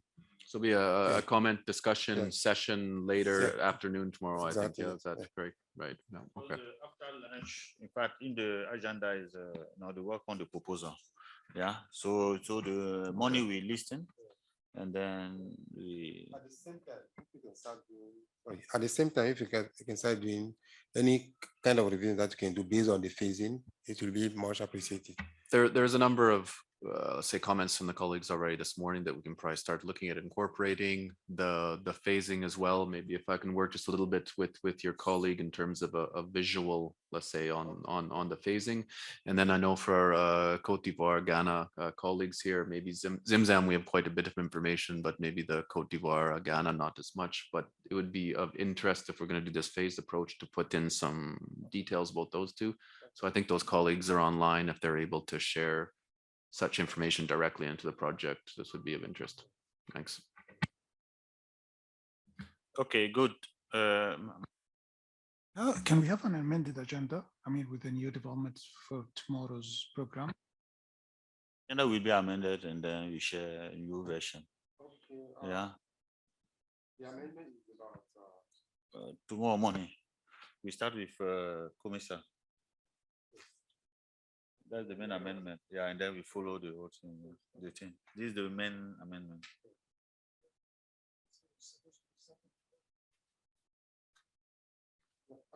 COMESA is supposed to be today. That's the reason why we put it under the work on unfinished business, meaning that it's supposed to be done today. Since it was not done, so we'll give them priority in the morning between 9 and 9:30. This is going to be followed by ACA presentation to start from 9:20 or 9:30. ACA presentation is No, actually, this is going to be different from the other ACA presentation. Because the request that we received today is ACA to do the presentation that was supposed to be done today at 10:20. Oh, okay. Okay, Providence. okay, yeah, we combine that with Providence presentations as part of the unfinished business. Okay, yeah. Yeah, if we could amend the agenda accordingly, okay. we appreciate it. Thank you. Right. Okay, that's perfect. Yeah. So we have two presentations as part of the unfinished business tomorrow. Yes, okay. Okay, good. So there's in terms of the lesson, because so far we have been working on the experience of the Commissar, the Zimzam. It's so that in one of the meeting, ECOWAS participated in all the meeting, even the commissioner in February. She mentioned, it's so that there's an initiative, this Siboko, among the three borders, Cote d'Ivoire, Mali, and Burkina Faso. We are involved, but in fact, the challenges is also good to learn because not always the challenges at the institutional level. Yeah, we also have to learn on that experience. So that there's another experience in terms of the learning experience. We usually do, I think, Nigeria and Benin. And there was something on Nigeria and Benin. Yes. Things it was even with the president of AFDB at that time. Yeah, I think those are where we can learn, even if the process stopped for different reasons. For the Siboko, probably the situation or the Nigeria, the political aspect, but we see all because Benin, Nigeria, there's a feasibility study that was done, was even financed by the actual president of AFDB when he was Minister of Agriculture. In fact, all these things is transported in the AFDB also. So we have to also learn from in terms of a learning process. It can be very also useful. Probably we will gather those information and to bring to the attention of the CAAPs so that it will be good. Yeah. So this is a point I just wanted to raise. So in closing, I think there's no other hand. So I think we had, despite the challenge of arrival at different moments, we found that at the end of it, we had a very substantive, interesting, and insightful discussion on starting with the concept and where we found that okay we are moving in order to address this gap, this food import every year, that is the figures are increasing. We have to really develop the productive the productive network, integrated productive network across the continent. But this cannot be done overnight. We have to face different complexity. We have to address that in this process. Thus, the strong idea of thinking about networking, the productive infrastructure, that is very important. The idea of mapping, strong mapping also coming here, because to move forward, we have to identify, and we know that the identification is a critical step in the entire process. It can delay the process or accelerate it. So it's very important. So the mapping is key. We come up with the idea to, that's why we have to come up with a common document, feasibility study with the mapping. We discussed many other aspects. I think I will not make a justice to attempt to summarize everything, but the main idea is while we have our head above the cloud, let us also keep our foot on the ground. So let us be very concrete and pragmatic to advance the process. Is by really capturing the low-hanging fruit that will build the necessary momentum to advance the process. So where and how we can advance very concretely. This meeting should be able to help us in this sense, and particularly coming with a proposal, a very concrete mapping, and also to see how to bring as quick as possible the stakeholder on board.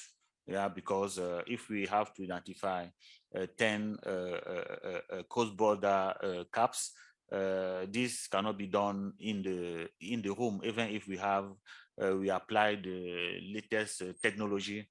The stakeholder, the REX, particularly the REX and the member state, we have a clear say to say. So we have to bring them on board as quick as possible. The experience of the CAAPs-TWG initiative has also been very instructive to see what is going on the continent, and particularly on this cocoa sector. In this cocoa sector, that is for all the African is very significant. So, and knowing what could be done and what is not yet done, and how the CAAPs could help to achieve the objective of this initiative, I think is also very much encouraging. We learned that so far, the regional organization is a very new organization. They started working on some of the areas.